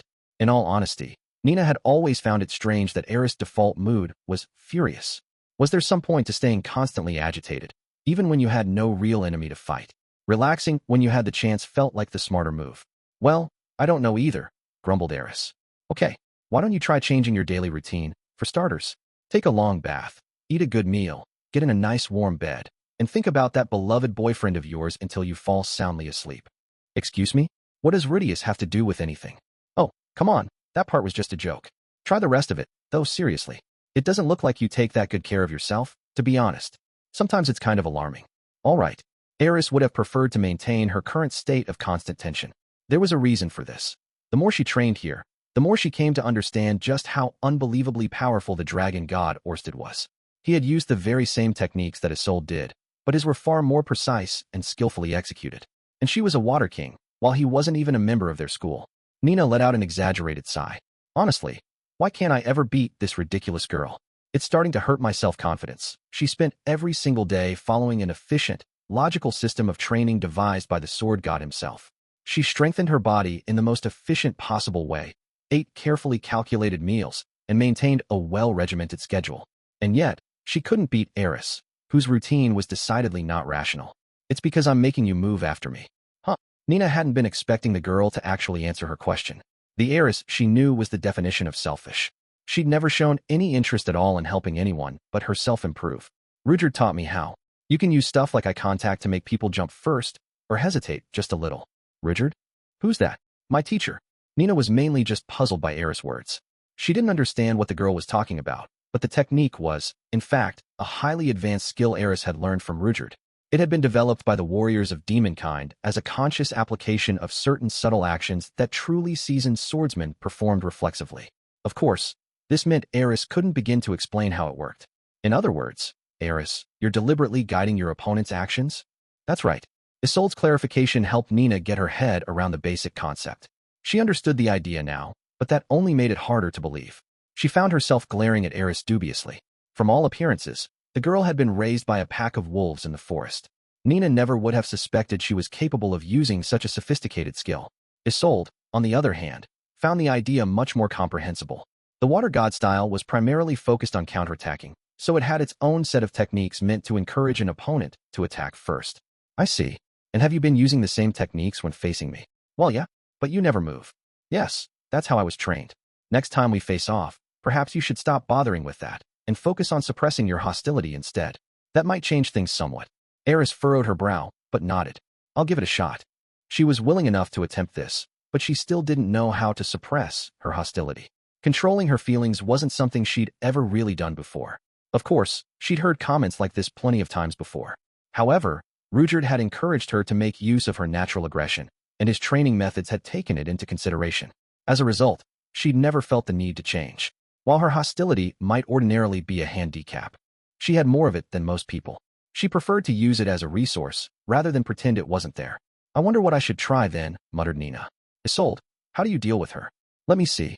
In the water god style, we train for this sort of thing by covering our eyes and learning to sense when an attack is really coming. But I believe Eris' technique is fairly common among the warriors of demonkind, so I imagine the sword god style has its own way of coping with it. Why don't you ask your master about this? Isolde was both talented and profoundly clever. The water god style tended to attract patient and studious types like her. I'll try. This does get frustrating sometimes. Oh, looks like the sun's about to set. At these words from Nina, the day's review session came to an end. I suppose I'll see you both tomorrow, then, said Isolde with a smile. You know, I've been enjoying myself very much recently. This is the first time I've ever had the chance to talk things through with anyone close to my own age. The feeling's mutual, Isolde, Nina replied. She meant it, too. Now that Eris was actually speaking to her, Nina had come to realize that the girl had a vast and varied knowledge of combat. Apart from her practical experience, she evidently had a smattering of North god and demonkind techniques at her disposal. It was hard to shake her overall impression of Eris as a wild dog in human clothing, but she'd gained a grudging respect for her abilities. The girl wasn't resorting to cheap tricks. She was simply using skills from other schools of combat. Humph. Eris' attitude hadn't particularly changed. Normally, she wouldn't have even offered her opinions in a group like this, even when forced to attend it. But this evening, She'd found herself remembering the period when she was learning the sword with Rudeus as a child. The two of them had often talked about their progress and figured out new ways to improve, just as Nina and Isolde were doing now. This can't be a bad idea if Rudeus used to do it. The logic was very simple, almost childish. But for Eris, it was powerful enough to convince her to actually communicate for once. Well then, I'll be on my way now. I have more training with my master tonight. Thanks for your help today, Isolde. Don't mention it, Nina. You're helping me as well. I can feel myself improving day by day. As the three of them approached the point where the path to the guest rooms diverged from the one leading to the lodging house, Isolde and Nina paused for some final pleasantries. Eris, on the other hand, kept right on walking down the path to the lodging house. Thank you as well, Eris, called Isolde. I'll land one on you tomorrow. I look forward to it. Humph. Without even turning around, Eris marched on forward. With one final nod to Isolde, Nina hurried after her. Eris, I'm assuming you're going to keep training for a while, but once you're done, remember to at least rinse yourself off. Normally, these words would have passed through one of Eris' ears and out the other. Nina wasn't expecting her to listen, but she said this nearly every day regardless. The girl did get terribly smelly, after all. Today, however, Eris didn't just ignore her. Instead, she turned back to glare at Nina with a slightly irritated expression on her face. Is what you said before really true? What are you talking about? You said I could hide my hostility if I took a long bath, ate a good meal, and thought about Rudeus in bed every day. Nina found herself at a loss for words. In all honesty, she'd mostly said that in an attempt to trick Eris into acting a bit more civilized. But in theory, the ability to relax was a crucial part of controlling your emotions. And so, she decided to double down. Why yes, that's right. And for another thing, that boyfriend of yours won't stay interested in you for long if you're constantly this smelly. That won't be a problem. I used to catch Rudeus hugging my sweaty old shirts all the time. Oh, what? Remembering the young man she'd briefly met once before, Nina tried to picture him burying his face in this strange girl's stinky clothing. It was an appalling mental image. However, she saw that Eris was growing increasingly irritated at her reaction and wisely opted not to comment further. Look, forget it. All I know is men don't like filthy women. All right. Well, I guess Rudeus was kind of fussy about keeping things clean. There you go. And that's why you should pay more attention to your hygiene. Eris paused to think for a moment. Memories of Rudeus flooded through her mind. She usually made a conscious effort not to reminisce about the past, but when she let down her guard, she'd always end up thinking about him. And when she thought about him, her lips would quirk into a smile all on their own. As she considered this, Eris realized something interesting. I'm probably not emitting any hostility right now, am I? All right then. Guess I'll go wash myself off. Yes, I wasn't expecting any better from you. Don't worry, I've nearly given up at this. Wait. What did you just say? Eris strode off toward her room without responding to the question, and Nina just watched her go, a look of stunned disbelief frozen on her face. It took another year for Eris to reach equal footing with the Water King Isolde.